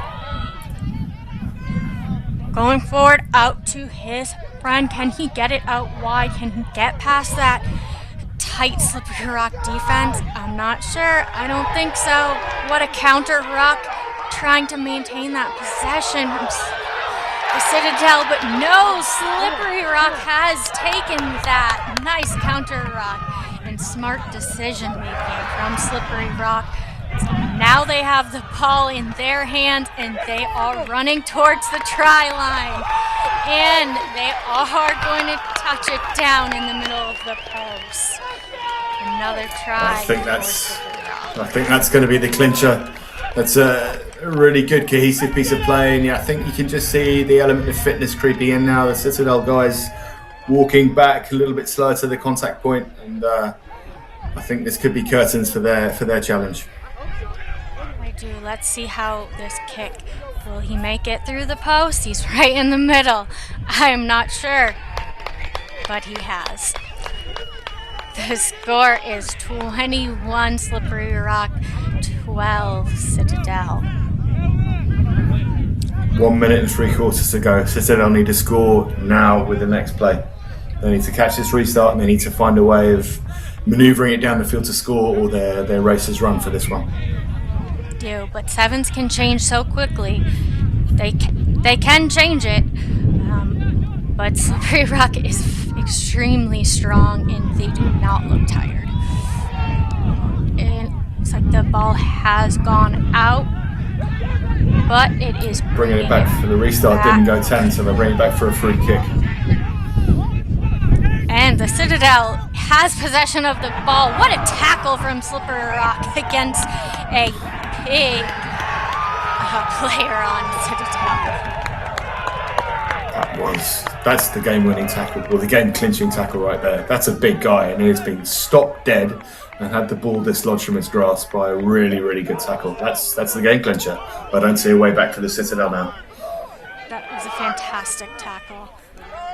They are in their opposition's half. It is Slippery Rock scrum. They're going to want to maintain this. Oh, the scrum has collapsed. And Slippery Rock has maintained possession. Look at that quick step from Slippery Rock. Number 6, Slippery Rock. He has run down the line, touched it down. John Illick from Cherry Tree, Pennsylvania. Oh, lovely step inside out. Just stood up his defender, and then he's just got the gas to get all the way to the corner. That's a great try, and Slippery Rock have endured again. It's the second game. They've outlasted their opposition. Fitness is going to count. They're in the semi-finals now. Yes, they have. Their fitness has been a big advantage for them. And that kick will not be good, and that will end the game. Slippery Rock 26, Citadel 12 at the end of the second half.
And we are Massachusetts. back live at the National Collegiate Rugby Sevens Championship. Here we are, Springfield against Montana. And Springfield had the kickoff, and Montana received, and they are maintaining possession. But Springfield has gotten the ball back. Number 13, wow, passed it off. And they are in their opposition's half. And are they going to capitalize on this? No. The ball has all that good work at the turnover. The first breakdown of the game, and Springfield get a textbook turnover. They got an overlap on the right, and the final pass is spilled. That's a wasted opportunity to make a really decisive impact on the opening part of this game. Yes, that was a little disappointing that they couldn't capitalize on that, but they are still in their opposition's 22, but it will be Montana's scrum. And let's see if they can get it out of their half. Strong defense by Springfield. It's a little fumbly right there, but Montana has the ball. And wow, what a quick step. And with some pace. But number 13, Springfield, he's not going to try to chase him down. But his opponent, his teammate is. Nice effort. But Montana has touched it down. And look at that pace on Montana. Joaquin Gaines Jr. and there nearly lost the try to showboating and complacency. It's good work back by Luke Primrose of Springfield to make him panic, but that guy has got some serious wheels. Joaquin Gaines, watch out for him, because that's going to be something big in this game. It's another kick missed from in front of the post. Another one. Not sure what's going on with these kicks right now, but in sevens, every single point counts, and they really need to figure out their kicks. It will do in this game. This game I've been looking forward to since they won their first round matches, because this is a proper clash of heavyweights in this bracket. This is. And with the kickoff, Montana, but Springfield has received and is maintaining possession of the ball. They are out wide, but Montana's defense is strong. They are in their half. Oh, nice little switch pass with Springfield, but they're in the middle. Can they get it out wide? Past Montana's tough defense? I'm not sure. Let's see what we can get. It's good, calm defense from Montana. They're up there. They're choosing their moments to rush up, and when they're not rushing up, they're spreading nicely and numbering off across the line. And they have Springfield under a lot of pressure here. And Springfield have the ball down wide. Number 11 and Springfield, Nathan Master, fullback. And good effort from Montana with that chase down, but couldn't stop him. Nice, congratulations. And great work from that Springfield number 11, Nathan Master. Another one also almost caught out by showboating, but the commentators curse. Just as I'm praising Montana's defence, off they go and score a try. But it was a lovely stop and loop move in midfield, and as you said, good burst of pace, good acceleration from Master to get home from 70 metres. Now let's see if Master can get the two. Let's see if he can convert this. He has. Wonderful through the post. I am glad he made that. But that has brought Springfield ahead. Like we said, those kicking points count. So Springfield made their kick and they're ahead. It is 7-5, Springfield, Montana. And we are approaching 2 minutes and 30 seconds left in the first half. There's a player in front of the kicker there. There's been a lot of that in this tournament. There has. But Montana has the possession of the ball, and they have got it out wide. Springfield is trying with their relentless defense, But Montana is so strong and so powerful, so quick. Springfield Great would sweeping like to... defense from Master there. Great. Ooh. Oh. Yeah. That was a high tackle, but just an advantage. They're not going to call it any further, and we're going... Montana is going Great to maintain hit. possession of the ball. Springfield's turn to defend hard. I mean, the high tackle was high, but it was hard, and there was a great tackle in midfield there that's dislodged the ball from the Montana grass. Montana are not really attacking with the dynamism that they showed in their first game against the Virginia Military Academy. And Springfield, just at the moment, they just seem to have the upper hand. Yes, they do. Montana, they're big boys, and they have strong defense, but in sevens, you also need your offense to capitalize so you can get more points on the board. Oh, number 11 has stolen the ball from a little rubber kick from Montana, and he is going to touch it down. Number 9 on Springfield, Jacob Mello.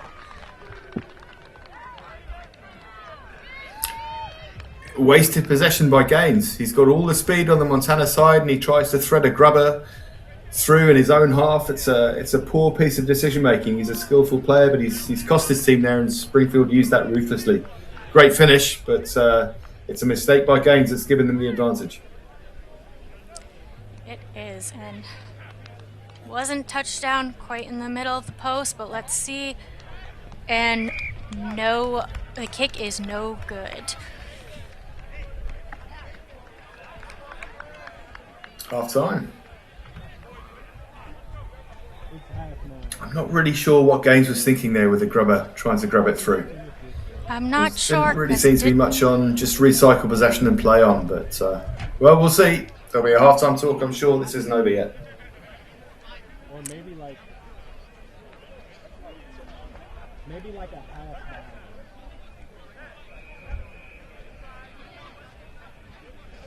Because you only have 2 games, right?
And we are at the second half at the National Collegiate Rugby Sevens Championship, and it is Springfield against Montana. Springfield is 12, Montana is 5.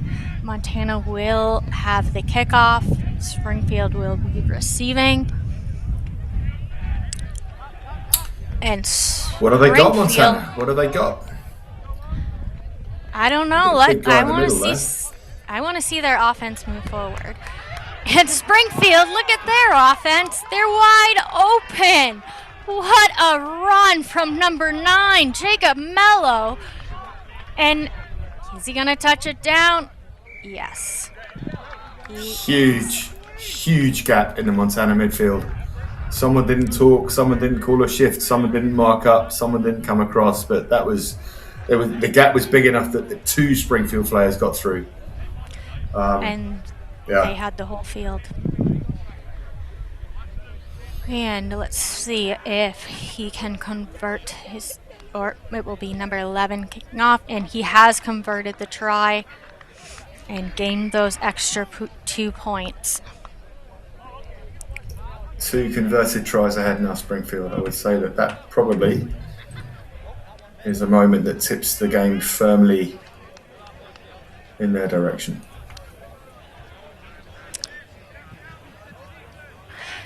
Okay, and Springfield will take the kick off with Montana receiving. Montana has gained possession. Quick step from Montana, getting it wide. Where are his friends for support? Springfield's defense is very tight. And the ball, has been knocked on. There was advantage there. If they could have chased that kick through, there was advantage there. Springfield might be a little frustrated with that call. We're going back down to a scrum. It will be Springfield scrum as they have the advantage. And Springfield is in their opposition's half. Let's see what they can make out of this. What a nice work from Montana scrum half, getting that pressure on, and they were able to maintain or control possession and gain possession. And Montana with the ball again. Quick hands, quick pace, and fast running. Wow, that was a great effort, but Springfield is holding them tight. They're right at the try line. Let's see what they can give us. Held up, says the referee. Gaines should have found a pass. 5-10 minutes out, he'd done all the hard work. He just needs to find a pass, and he slowed down and just seemed like he didn't know what to do. Incredible footwork to get himself there, but make a decision. Yes, I hope his friends were calling for the ball. I'm not sure if he heard it or not, but it will be Montana's scrum, and they are in their last scrum. Montana shoved Springfield firmly off the ball. Let's see what they can do with this one. They are in their opposition's 22. And a couple of changes. You felt that scrum when Montana shoved Springfield off that ball, the last one? That might have been a turning point in momentum. If they can score now, it could be anybody's game. Absolutely. There's still just over 4 minutes left in the game. Sevens is quick. Montana can still get points on the board. Let's see what they can make of it. Springfield scrum just struck back. This is going to be a fun contest, this one. Yes. That's better. And Montana has gotten the scrum and try. It was touched down by Montana. That was a little bit easy off the bat. Kyle Engel with the try. He just ran around and ran home. Springfield a little bit sleepy there. Big kick coming. Can they get the extra 2? Excuse me. Was that? They're going to need that 2 points. Kick was no good. They did not get the extra 2. Okay. Unfortunately, the kick was no good. Montana will have the kickoff. Great restart. Hanging in the air. Gave them all a chance. Very important that Springfield are clinical from this point. They need a good strong scrum here. They need to keep the ball alive for a minute, just run the time down, get Montana to the stage where they have to start taking risks. Absolutely. Springfield has the ball. They need to get it out of their half. And wow, what a run! But what a tackle from Montana. Great defense. Can Springfield maintain possession? They are maintaining possession, but they need to get their players out and they need to communicate. They need support, and they just lost that support because Montana picked up that loose ball, and now Montana has possession again. And quick feet by Got to keep Montana. the ball alive here. Quick pass through Montana, bring it out the far side. And he touches it down. No, he does not. Springfield has gotten the ball, but they are right on their own try line, and they need to get it out. Montana needs to take advantage of that. Where is their defense? Springfield has the ball, number 13. Number 15, Montana, is the defender, and can he get around? Looks like number 13 has touched it down on Springfield. One of those unique sevens moments. A whole rugby pitch. Carl McLaughlin toe-to-toe against Ishmael Perrin. Pace wasn't quite enough. The little stop-start and then the pirouette and then a little bit more pace, and he just makes it to the end. Fascinating one-on-one contest, and that has to be the clinching try for Springfield. Great work by Carl McLaughlin there. Yes, it was. And Springfield has maintained the lead. And no kick. Kick is not good.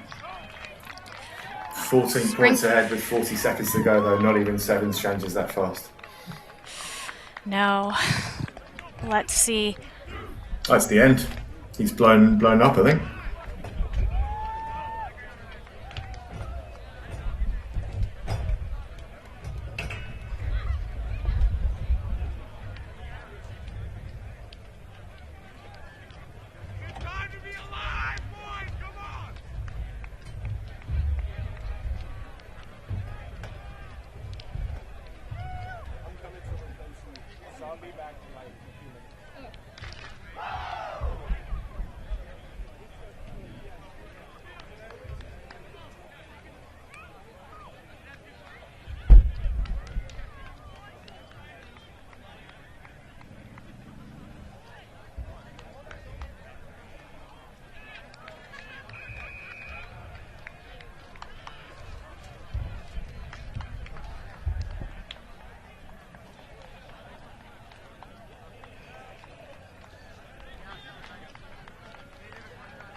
And here we are back live at the National Collegiate Rugby Sevens Championship, and here we are, Duke versus Denver. The beginning of the second half, about to start. Both teams coming Duke off with of that. a win. Yeah, Duke with that amazing 2 tries in the last 30 seconds win in the first round against Endicott. And Denver with a much more comfortable 19-0 win over Susquehanna, the first shutout of the D3 tournament. So you'd fancy Denver to be favourites. Let's see if they can live up to that tag.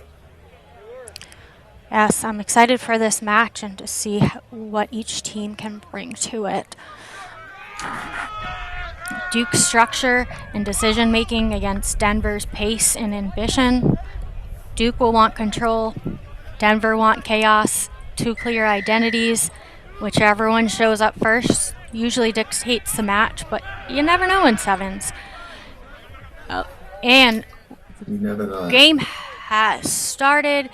Denver has the ball, and they have brought it out wide, but Duke's defense is there to stop them.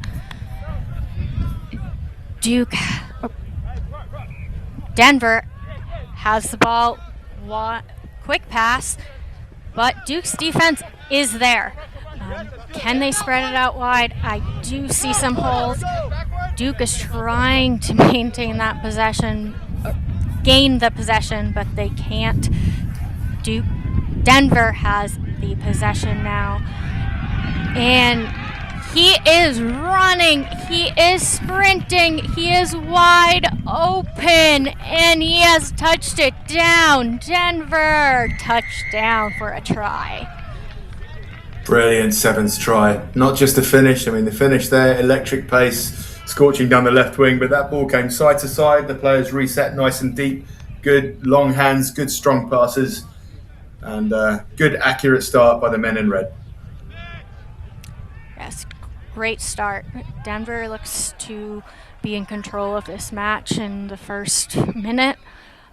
Let's see what Duke can push back against them. And he has made the kick, bringing it up to 7 points to 0. Denver leading with 6 minutes to go, or in the first half. Sky is getting darker and darker. They were predicting thunderstorms during the day, so we'll see what happens. And Denver with the kickoff. Duke has the ball. They are in their own half. And they are bringing across the field. Wow, what a run from Duke, but what defense on Denver.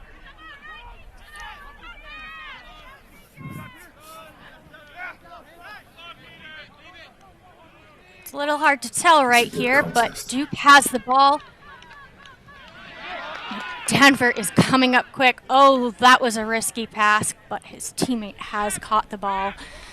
And Duke don't know what to do right here. They need to get it out. You see lots of red around them. And it looks like there is a player down. Brilliant swarming defense by Denver. All over it, shutting down every possible gap. Just a little bit too enthusiastic at the steal that time.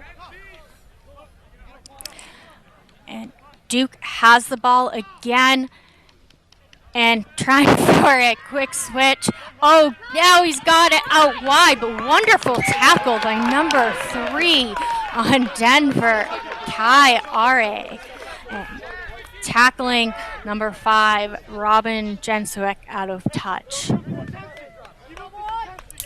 Yeah, that's what I meant by the Denver defense. They got the danger man, River Hansen. You can't miss him. He's got the biggest haircut of the tournament so far. Takes a nice gap, puts the man free on the edge, but the cover is strong enough to close him down. Yes, and Denver has the ball. What pace, what speed. And will he get past that defender? Yes, he has, and he has touched it down for another try for Denver. Yeah, that's his second try, and he's got too much pace. Just simple pace. Such an asset in sevens with more space on the pitch. But that's an excellent try by Anthony Rice. 2 for him, 12 points for Denver, and they look too strong. And we just got word that a weather delay is potentially coming, and other games have been stopped. So just an FYI for our viewers, we may be approaching a weather delay. But we're going to keep going for now until the ref makes that decision. And the kick was good, so Denver is leading 14-0. About 3 minutes and 40 seconds to go in the first half. I wonder if they'll play it out till half time, and then it could be the longest halftime break ever. It could. And Denver with the kickoff. but Duke Little has things like that short hanging restart and the chase and the contest for it, little basic aspects, and those are the things Denver are doing better than Duke at the moment. That's the reason they're ahead. They are. They're playing very smart rugby. They're clinical, disciplined, defense. Oh, look at that tackle. Great defense. But Duke, number one, great run, quick pass. Now his teammate on the outside. He's broken through a tackle, but can't get past Denver's defense. What a counter ruck. Oh, well, he's been called for going off his feet, but... Oh, and we will have a yellow card against Denver. I think that was for a little bit of chirping away. The penalty, whether the penalty was deserved or not is up for debate, but you certainly can't chirp a referee in sevens. It's so obvious who's doing it and why they're doing it, and I think here is your weather delay.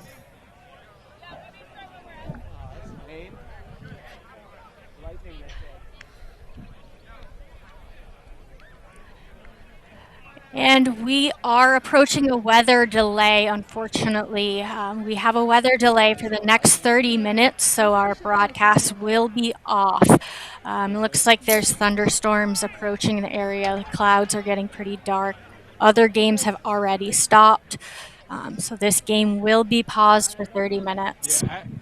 That's going to be a 32-minute yellow card.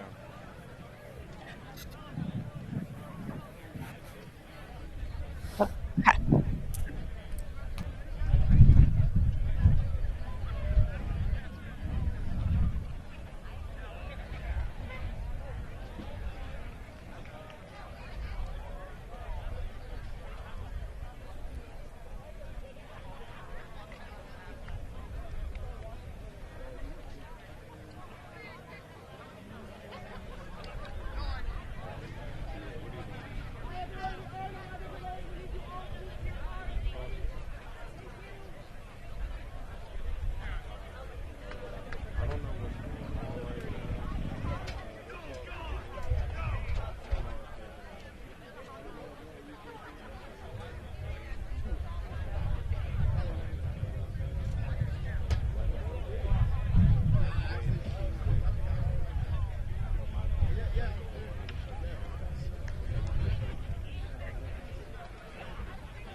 What do you say?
Tell me, why'd you have to go and drive me so crazy? Now I'm feeling lost without you, and I just can't be without you, baby. Want you all night long, want you all night long. Tell me, why'd you have to go and drive me so crazy? Now I'm feeling lost without you, and I just can't be without you, baby. Want you all night long, want you all night long, want you all night, want you all night, want you all night, want you all night, want you all night, want you all night, want you all night, want you all night, want you all night, want you all night, want you all night, want you all night. Tell me, why'd you have to go and drive me so crazy? Now I'm feeling lost without you, and I just can't be without you, baby. Want you all night long, want you all night long.